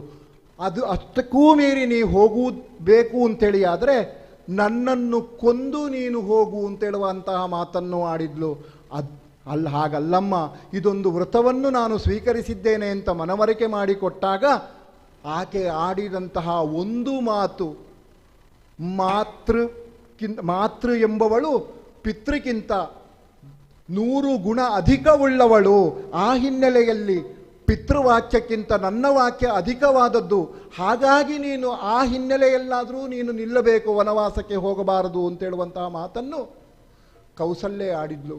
ಇಲ್ಲ, ನಿನ್ನ ವಚನವನ್ನು ನಾ ಸ್ವೀಕರಿಸುತ್ತೇನೆ, ಆದರೆ ಮೊದಲು ನಾನು ಒಪ್ಪಿಕೊಂಡದ್ದು ತಂದೆಯ ಮಾತನ್ನು ನಾ ಪೂರೈಸಿದ ಬಳಿಕ ನಿನ್ನ ಮಾತಿಗೆ ನಾನು ಕಿವಿಗೊಡ್ತೇನೆ ಅಂತೇಳುವಂತಹ ಸಮಾಧಾನವನ್ನು ಹೇಳಿದವನಾಗಿ ಆಕೆಯ ಒಪ್ಪಿಗೆಯನ್ನು ಪಡ್ಕೊಂಡು ನಾ ಹೊರಬಂದೆ.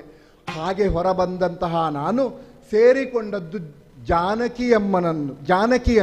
ಜಾನಕಿಯಲ್ಲಿ ಹೋದಾಗಲೂ ನಾನು ವನಕ್ಕೆ ಹೋಗಬೇಕಾದಂತಹ ಅನಿವಾರ್ಯತೆ ನನ್ನ ಪಾಲಿಗೆ ಬಂದಿದೆ, ನನ್ನನ್ನು ಕಳುಹಿಸಿಕೊಡಬೇಕು ಅಂತೇಳಿ ಹೇಳಿದರೆ ಆಕೆ ನಾನೂ ನಿಮ್ಮ ಜೊತೆಗೆ ಬರ್ತೇನೆ ಎಂಬಂತಹ ಮಾತನ್ನು ಆಡಿದ್ಲು. ನೀನು ಬರಕೂಡದು, ನೀನು ಇಲ್ಲಿ ಇರಬೇಕು, ಅತ್ತೆ ಮಾವಂದಿರ ಸೇವೆಯನ್ನು ಮಾಡಬೇಕು, ಭರತನಿಗೆ ನಿಷ್ಠಳಾಗಿ ಭರತನಿಗೆ ಸೇವಕ ರೀತಿಯಲ್ಲಿ ಅವಳನ್ನು ಸೇವೆ ಮಾಡ್ತಾ ನೀನು ಇರಬೇಕು ಅಂತ ಹೇಳಿದರೆ ಸತಿ ಧರ್ಮವನ್ನು ನನ್ನಲ್ಲಿ ಹೇಳಿದ್ಲು. ಅಷ್ಟಲ್ಲ, ಕಟು ನುಡಿಯನ್ನೇ ಆಡಿದ್ಲು. ಮದುವೆಯ ಆ ವಾತಾವರಣವನ್ನು, ನನ್ನನ್ನು ಮದುವೆ ಮಾಡಿಕೊಟ್ಟದ್ದು ಒಬ್ಬ ಪುರುಷನಿಗೆ ಅಂತ ತಿಳಿದಿದ್ದೆ ನಾನು ಅಂತೇಳುವಂಥ ರೀತಿಯಲ್ಲಿ ಕಟು ನುಡಿಗಳನ್ನು ಆಡಿದ್ಲು. ಹಾಗಾಗಿ ಅವಳ ಮಾತನ್ನೂ ಅಂಗೀಕರಿಸಿ ಅವಳನ್ನೂ ನನ್ನ ಜೊತೆಗೆ ಕರೆದುಕೊಂಡು ಮತ್ತೊಮ್ಮೆ ಆಶೀರ್ವಾದ ಪಡೆಯಬೇಕು ಅಂತೇಳಿ ಅಪ್ಪನಲ್ಲಿ ಹೋಗುವಾಗ ಜೊತೆಗೆ ನನಗೆ ನೆನಪಾದದ್ದು ನನ್ನ ತಮ್ಮ.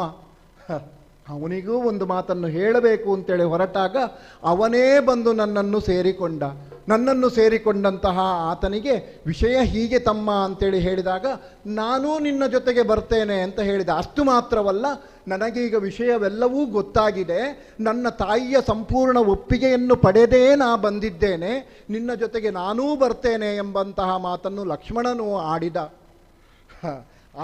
ಜೊತೆಗೆ ಸುಮಿತ್ರಮ್ಮನವರು ಬಂದವರೇ ಲಕ್ಷ್ಮಣನನ್ನು ನನಗೆ ಒಪ್ಪಿಸಿ ಇವನ ಯೋಗಕ್ಷೇಮವನ್ನು ಅಡವಿಯಲ್ಲಿ ನೀ ಸುಕ್ಷೇಮವಾಗಿ ನೋಡಿಕೊಳ್ಳಬೇಕು ಎಂಬಂತಹ ಮಾತನ್ನು ಸುಮಿತ್ರಮ್ಮನವರು ನನಗೆ ಹೇಳಿದ ಮೇಲೆ ಅವನನ್ನು ಕರ್ಕೊಂಡು ಹೋಗಲಿಕ್ಕೆ ಇಲ್ಲ ಅಂತ ಹೇಳಲಿಕ್ಕೆ ನನಗೆ ಮನಸ್ಸಾಗಲಿಲ್ಲ. ಹಾಗಾಗಿ ನಾವು ಮೂವರೂ ಒಂದಾಗಿ ವನವಾಸಕ್ಕೆ ಹೋಗಬೇಕು ಅಂತ ತೀರ್ಮಾನ ಮಾಡಿದ್ವಿ. ಆದರೆ ಕೇವಲ ಹೋಗುವುದಲ್ವಲ್ಲ, ವನವಾಸ ಎಂಬುದು ದೀಕ್ಷೆ ಅಂತೇಳಿ ಆಗಬೇಕು. ನಮಗೆ ದೀಕ್ಷೆ ಅಂತೇಳಿ ಆಗಲಿಲ್ಲ ಅಂದರೆ ಏನಾಗ್ತದೆ ಅಂತ ಕೇಳಿದ್ರೆ 14 ವರ್ಷ ಅಂಥೇಳಿ ಅಂದ್ಕೊಂಡು ನಾವು ಹೋದದ್ದು. ಯಾವುದೋ ಒಂದು ಕ್ಷಣದಲ್ಲಿ ಅದು ಮೊದಲೇ ನಾವು ಅದನ್ನು ಮನಸ್ಸು ದುರ್ಬಲಕ್ಕೊಳಗಾಗಿ ಹಿಂದೆ ಬಂದೆವು ಅಂತೇಳಿ ಆದರೆ ವೃತ ಭಂಗ ಮಾಡಿದಾಗ ಆಗ್ತದೆ, ದೀಕ್ಷಾ ಭಂಗ ಮಾಡಿದಾಗ ಆಗ್ತದೆ.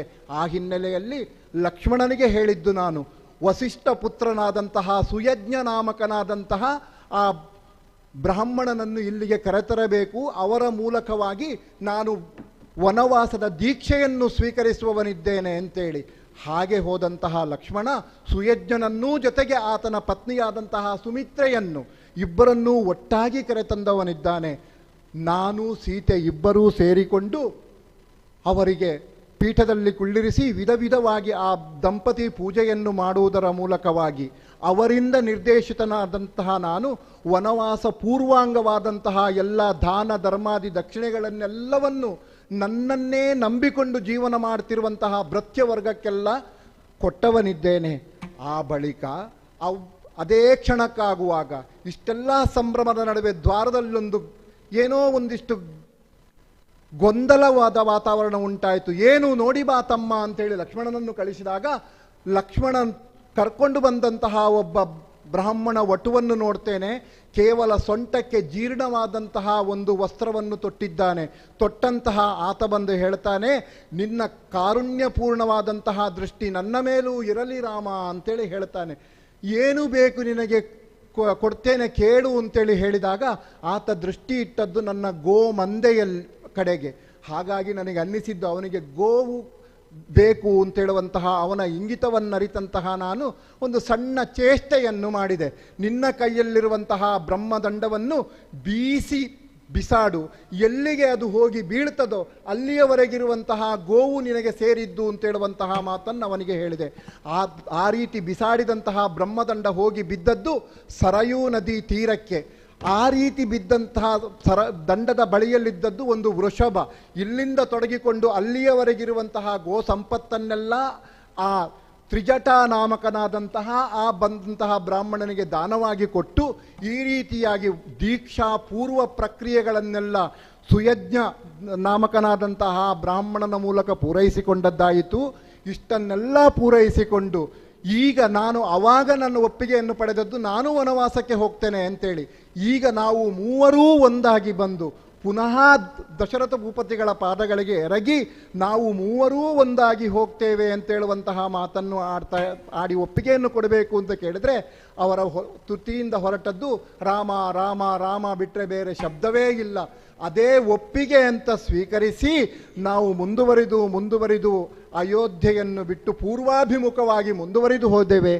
ವೈಜಯಂತ ನಾಮಕನಾದಂತಹ ಈ ಪುರದ ಬಾಗಿಲನ್ನು ದಾಟಿ ಮುಂದೆ ಹೋದಂತಹ ನಾವು ನನ್ನ ಜೊತೆಗೆ ಬಂದಂತಹ ಸುಮಂತ್ರನಿಗೂ ಒಂದು ಸೂಚನೆಯನ್ನು ಕೊಟ್ಟಿದ್ದೇನೆ. ಭರತನಿಗಾಗಲಿ ದಶರಥನಿಗಾಗಲಿ ಕೈಕೇಯಿಗಾಗಲಿ ಯಾರಿಗೂ ನೋವು ಆಗುವಂತಹ ರೀತಿಯಲ್ಲಿ ನೀನು ಎಂದೂ ನಡ್ಕೊಳ್ಳಕೂಡದು ಎಂಬಂತಹ ಸೂಚನೆಯನ್ನು ಸುಮಂತ್ರನಿಗೆ ಕೊಟ್ಟು ನೇರವಾಗಿ ತಮಸಾ ನದಿಯ ತೀರವನ್ನು ಸೇರಿಕೊಂಡು ಈ ರಾತ್ರಿ ಇಲ್ಲಿ ಬಿಡಾರ ಮಾಡುವುದು ಅಂತೇಳಿ ತೀರ್ಮಾನ ಮಾಡಿಕೊಂಡು ಬಿಡಾರ ಮಾಡಿದ್ದೇವೆ. ಸ್ವಲ್ಪ ಸಮಯ ಕಳೆದಾಗ ನಡುರಾತ್ರಿ ಕಳೆಯಿತು. ನನ್ನ ಜೊತೆಗೆ ಬಂದಂತಹ ಪುರಜನರೆಲ್ಲ ಇಲ್ಲಿ ವಿಶ್ರಾಂತಿಯಲ್ಲಿದ್ದಾರೆ. ಇನ್ನು ಮುಂದೆ ನಾವು ನನ್ನ ಜೊತೆಗೆ ಅವರು ಬರಕೂಡದು, ಅವರಿಗೂ ಜೊತೆಗೆ ನಮಗೂ ಎಲ್ಲರಿಗೂ ಮಂಗಳವಾಗಬೇಕು ಎಂಬಂತಹ ಉದ್ದೇಶದಿಂದ ಅವರೆಲ್ಲ ನಿದ್ರಾವಶರಾಗಿರುವಂತಹ ಈ ನಡುರಾತ್ರಿಯ ಸಮಯದಲ್ಲಿ ನಾವು ಮೂವರು ಈ ತಮಸಾ ನದಿಯನ್ನು ಉತ್ತರಿಸಿ ಆಚೆ ಕಡೆಗೆ ನಡೆಯುತ್ತೇವೆ. ಎಲ್ಲರಿಗೂ ಮಂಗಳವಾಗಲಿ. ಭದ್ರಂ ಶುಭಂ ಮಂಗಳಂ. ರಾಮಾಯ ರಾಮಭದ್ರಾಯ ರಾಮಚಂದ್ರಾಯ ವೇದಸೇ ರಘುನಾಥಾಯ ನಾಥಾಯ ಸೀತಾಯ ಪತಯೇ ನಮಃ. ಕರದಳು ಪರಶು ಭಾಷಾಂಕುಶಧಾರಿಗೆ ಔಷಧಿ ಭಕ್ತರ ಪೊರೆವಗೆ ಭೂಷಣನ ಸುಕುಮಾರ ಗಜವದನನ ಚರಣ ಕಮಲಗಾರತಿ ಎತ್ತಿರೆ ಆರತಿ ಬೆಳಗಿರೆ ಗಜಮುಖದವಗೆ ಗಣಪದೇ.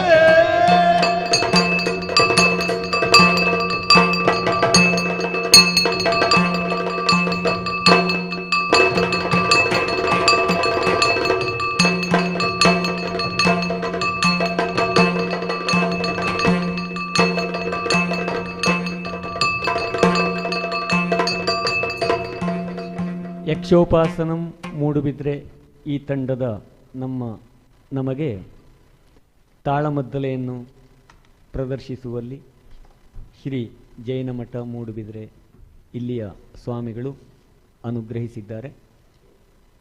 ಸ್ವಾಮಿಗಳಿಗೆ ಶಿರಸಾಷ್ಟಾಂಗ ಪ್ರಣಾಮಗಳನ್ನು ಸಲ್ಲಿಸ್ತೇನೆ. ಹಾಗೂ ಸಂಬಂಧಪಟ್ಟ ಆಡಳಿತ ಮಂಡಳಿಯವರಿಗೆ ಹೃತ್ಪೂರ್ವಕವಾದಂತಹ ಧನ್ಯವಾದಗಳನ್ನು ಸಮರ್ಪಿಸ್ತೇವೆ.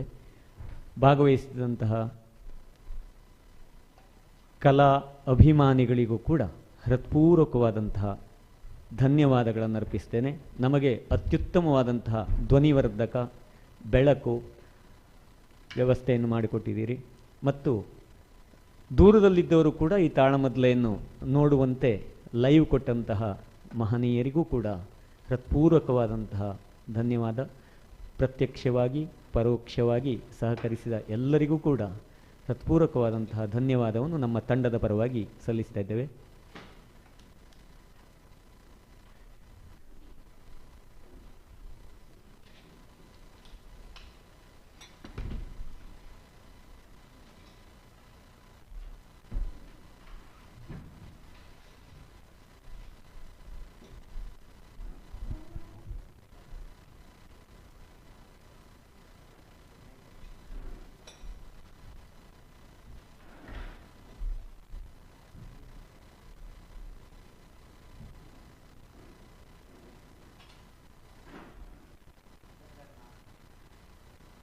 ಬಂಧುಗಳೇ, ಬಹಳ ಸಂತೋಷ.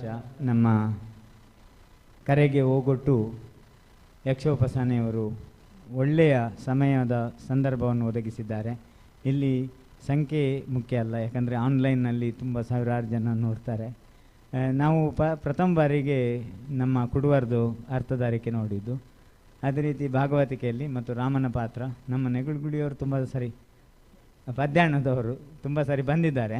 ಕೆರೆಕೈಯವರು ಕೂಡ ಅವ್ರದ್ದೆಲ್ಲ ನೋಡಿದೆ. ಬಾಲಕೃಷ್ಣ ಭಟ್ರದ್ದು ಕೇಳಿದ್ದೇವೆ. ಒಳ್ಳೆಯ ಪಾತ್ರ ಮತ್ತು ಒಂದು ಕುಟುಂಬದಲ್ಲಿ ಯಾವ ರೀತಿಯ ಸಂದಿಗ್ಧ ಪರಿಸ್ಥಿತಿಗಳು, ತಲ್ಲಣಗಳು, ತವಕ ತಲ್ಲಣಗಳು ಇರ್ತವೆ ಅನ್ನುವ ಪಾತ್ರವಾಗಿ ಸ್ತ್ರೀ ಅಥವಾ ಪುರುಷ ಇಲ್ಲಿ ನಿಮಿತ್ತ ಮಾತ್ರ. ಇಲ್ಲಿ ಗುಣಧರ್ಮದ ದ್ವಂದ್ವಗಳು ಒಂದು ಅಧಿಕಾರ ಬಂದಾಗ, ಅಧಿಕಾರ ಹೋದಾಗ ಯಾವ ರೀತಿ ಇರ್ತದೆ ಮತ್ತು ಹಿರಿಯರನ್ನು ಯಾವ ರೀತಿ ಗೌರವಿಸ್ತಾರೆ, ಯಾವ ರೀತಿಯ ಮಾತುಗಳು ಬರ್ತವೆ, ಯಾವ ರೀತಿಯ ಶರ್ತ ಮತ್ತು ಒಪ್ಪಂದಗಳಾದಾಗ ನಮ್ಮ ತನವನ್ನು ನಾವು ಹೇಗೆ ಹಣ ಬಂದಾಗ, ಅಧಿಕಾರ ಬಂದಾಗ ಕಳೆದುಕೊಳ್ತೇವೆ ಅನ್ನೋ ಒಂದು ದೊಡ್ಡ ಸೂಚನೆಯನ್ನು ಆ ಕಾಲದಲ್ಲಿ ಕೃತಯುಗ ತ್ರೇತಾಯುಗದಲ್ಲಿ ನಮಗೆ ಸಿಕ್ಕಿತ್ತು. ಹಾಗಾಗಿ ಮಂಥರೆಯ ಪಾತ್ರವನ್ನು ಹೇಳುವಾಗಲೂ ಹೇಳಿದ್ದಾರೆ, ಯಾವುದು ಮಾಯಾಚಾರಕ್ಕೆ ಮಂಥರೆ ಮುಖ್ಯ ಅಂತ. ಇದು ಕದ್ದು ಆಲಿಸುವುದಕ್ಕೆ ದೊಡ್ಡ ಸಂದೇಶ. ಪ್ರಾಯಶಃ ಇದು ಒಂದು ಮಾತ್ರ ಅಲ್ಲ, ಎಲ್ಲ ರೀತಿಯ ಭಾವನೆಗಳಿಗೂ ರಾಮಾಯಣ ಮಹಾಭಾರತ ಒಂದು ಆದರ್ಶ. ಹಾಗೆ ಕೇವಲ ಕೆಟ್ಟದ್ದಕ್ಕೆ ಮಾತ್ರ ಅಲ್ಲ, ಒಳ್ಳೆಯದಕ್ಕೂ ಆದರ್ಶ. ಅದನ್ನು ಜನ ಗುರುತಿಸುವುದಿಲ್ಲ, ಅದನ್ನು ಗುರುತಿಸುವ ಹಾಗೆ ಆಗಬೇಕು ಅನ್ನುವುದಕ್ಕೆ ಒಳ್ಳೆಯ ಪ್ರಸಂಗವನ್ನು ಯಕ್ಷೋಪಾಸನೆ ಮಾಡಿದ್ದಕ್ಕೆ ಅಭಿನಂದನೆಗಳನ್ನು ಸಲ್ಲಿಸಿ ಧವಳತ್ರೆಯ ಜೈನಕಾಶಿ ಟ್ರಸ್ಟ್ ವತಿಯಿಂದ ಒಂದು ಪುಟ್ಟ ಕಾಣಿಕೆಯನ್ನು ಪ್ರತಿ 15 ದಿನಕ್ಕೊಮ್ಮೆ ಯಕ್ಷಗಾನದ ಇಲ್ಲಿ ಮಾಡಿದರೆ ಮತ್ತು ಅತಿಥಿ ಕಲಾವಿದರನ್ನು ಕಂಡರೆ ಅದು ಗೌರವಧನ ವಿಶೇಷ ಇದ್ದು, ಇದೊಂದು ನಮ್ಮ ಕಾರ್ಯಕ್ರಮ ಒಳ್ಳೆಯ ರೀತಿಯಲ್ಲಿ ನಡೆದು ನಮ್ಮ ಭಾರತೀಯ ಸಂಸ್ಕೃತಿಯ ಸಂದೇಶ ಜನಮನಕ್ಕೆ ತಲುಪಿಸುವ ಕೆಲಸ ನಿರಂತರ ಮೂಡುಬಿದ್ರಿಯ ಮೂಲಕ ಆಗಲಿ ಅನ್ನುವ ಭಾವನೆಯಿಂದ ಇದು ಮಾಡ್ತಾ ಇದ್ದೇವೆ. ಇದು ನಿಮಿತ್ತ ಮಾತ್ರ ಮೂಡುಬಿದ್ರಿ, ಎಲ್ಲ ಕಡೆಯೂ ಇದೇ ರೀತಿಯ ಒಂದು ಸತ್ಸಂಗ ಆಗಲಿ, ಜಿಲ್ಲೆಯಾದ್ಯಂತ, ರಾಜ್ಯಾದ್ಯಂತ, ದೇಶಾದ್ಯಂತ ರಾಮರಾಜ್ಯದ ಸ್ಥಾಪನೆ ಆಗಲಿ ಅನ್ನುವ ಭಾವನೆಯನ್ನು ಮಾಡುತ್ತಾ ಇದಕ್ಕಾಗಿ ನಮಗೆ ಸಹಕಾರ ಕೊಟ್ಟ ಯಕ್ಷೋಪಾಸನೆಯ ಎಲ್ಲ ಹಿಮ್ಮೇಳ ಮುಮ್ಮೇಳದ ಕಲಾವಿದರನ್ನು ಧವಳತ್ರೆಯ ಟ್ರಸ್ಟ್ ಪರವಾಗಿ ಅಭಿನಂದಿಸ್ತೇವೆ. ಪ್ರೇಕ್ಷಕ ವರ್ಗವನ್ನು ನೀವೇ ಕರೆತರಬೇಕು ಅಂತ ಹೇಳ್ತಾ ಬರುವ ವಾರ ಮತ್ತೂ ಹೆಚ್ಚಿನ ಒಳ್ಳೆಯ ರೀತಿಯಲ್ಲಿ ಮಾಡಿ ಅಂತ ಹೇಳ್ತಾ ಇನ್ನೊಂದು ನೆಕ್ಸ್ಟ್ ಕಾರ್ಯಕ್ರಮ ಒಂದು 29 ತಾರೀಕಿಗೆ ಹೇಗೋ ನಿಗದಿಯಾದ ಕಾರ್ಯಕ್ರಮ ಇದೆ. ಸೆಪ್ಟೆಂಬರ್ 11 ಪ್ರಸಂಗ ಯಾವುದು? ಶಾಂಭವಿ ವಿಳಾಸ ಅಂತ ಮಹಿಳೆಯರ ಪ್ರಸಂಗ. ಹಾಗಾಗಿ ನಮಗೆ ಮಹಿಳೆಯರು ಪುರುಷರು ಅನ್ನೋದು ಮುಖ್ಯ ಅಲ್ಲ, ಬರುವ ಜ್ಞಾನ ಮುಖ್ಯ. ಆ ಜ್ಞಾನವು ಎಲ್ಲ ಕಡೆಯೂ ಹರಡಲಿ. ಅದಕ್ಕಾಗಿ ಈ ಯಕ್ಷೋಪಾಸನೆಯ ತಂಡದ ಪರವಾಗಿ ನಾವು ಶ್ರೀಯುತ ಕುಡುವರನ್ನು ಇಲ್ಲಿ ಕರೀತಾ ಇದ್ದೇವೆ. ಶಾಂತರಾಮ್ ಕುಡುವರು ಬರಬೇಕು. ಅವರ ಹೆಸರು ಶಾಂತ. ಇವತ್ತು ಮಂಥರೆಯಾಗಿ ಸ್ವಲ್ಪ ಒಳ್ಳೆಯ ಪಾತ್ರವನ್ನು ನ್ಯಾಯ ಒದಗಿಸಿದ್ದಾರೆ. ದೊಡ್ಡ ಕಲಾವಿದರಿಗೆ ಏನೂ ಕಡಿಮೆ ಇಲ್ಲದ ಹಾಗೆ. ಅದಕ್ಕಾಗಿ ಎಲ್ಲ ಕಲಾವಿದರಿಗೂ, ಇದು ಚಿಕ್ಕ ಕಲಾವಿದರ ದೊಡ್ಡ ಕಲಾವಿದರನ್ನ ಭೇದವೂ ಕೂಡ ಬೇಡ. ಇದೊಂದು ಹವ್ಯಾಸಿ ಒಳ್ಳೆಯ ಕಲಾವಿದರ ತಂಡ. ಒಳ್ಳೆಯ ಸಂದೇಶ ಕೊಟ್ಟಿದ್ದಾರೆ ಬಾಲಕೃಷ್ಣ ಭಟ್ರೆ. ದೊಡ್ಡ ದೊಡ್ಡ ಪೀಸ್ ಕೊಟ್ಟವರು ಇಷ್ಟೇ ಮಾತಾಡೋದು, ಅದಕ್ಕಿಂತ ಚೆನ್ನಾಗಿ ನೀವು ಮಾತಾಡಿದ್ದೀರಿ. ಅದಕ್ಕಾಗಿ ನಿಮಗೆ ಅಭಿನಂದನೆಗಳನ್ನು ಸಲ್ಲಿಸ್ತೇವೆ. ಮತ್ತಷ್ಟು ಇದು ಕ್ಷೇತ್ರ ನಿಮ್ಮದು, ಮಠ ನಿಮ್ಮದು, ಸಂಸ್ಥೆ ನಿಮ್ಮದು. ಇದೊಂದು ನಿಮಿತ್ತ ಈ ಭಾಗವತದ ಕಥಾನಕಗಳನ್ನು ಮತ್ತಷ್ಟು ಉಣಬಡಿಸುವಂಥ ಕೆಲಸ ನಮ್ಮದಾಗಲಿ, ನಮ್ಮ ಜವಾಬ್ದಾರಿಯು ಹೆಚ್ಚಾಗಲಿ ಅಂತ ಪ್ರಾರ್ಥನೆ ಮಾಡ್ತಾ ಮಹಿಳಾ ಕಲಾವಿದರನ್ನು ಆಯಿತು ನಾವೀಗ ಶಾಂತರಾಮ್ ಕುಡುವರು ಎಲ್ಲ ತಂಡದವರು ಇಲ್ಲಿ ಬರಬೇಕಂತ ಒಂದು ಭಾವನೆ ಮಾಡ್ತೇವೆ.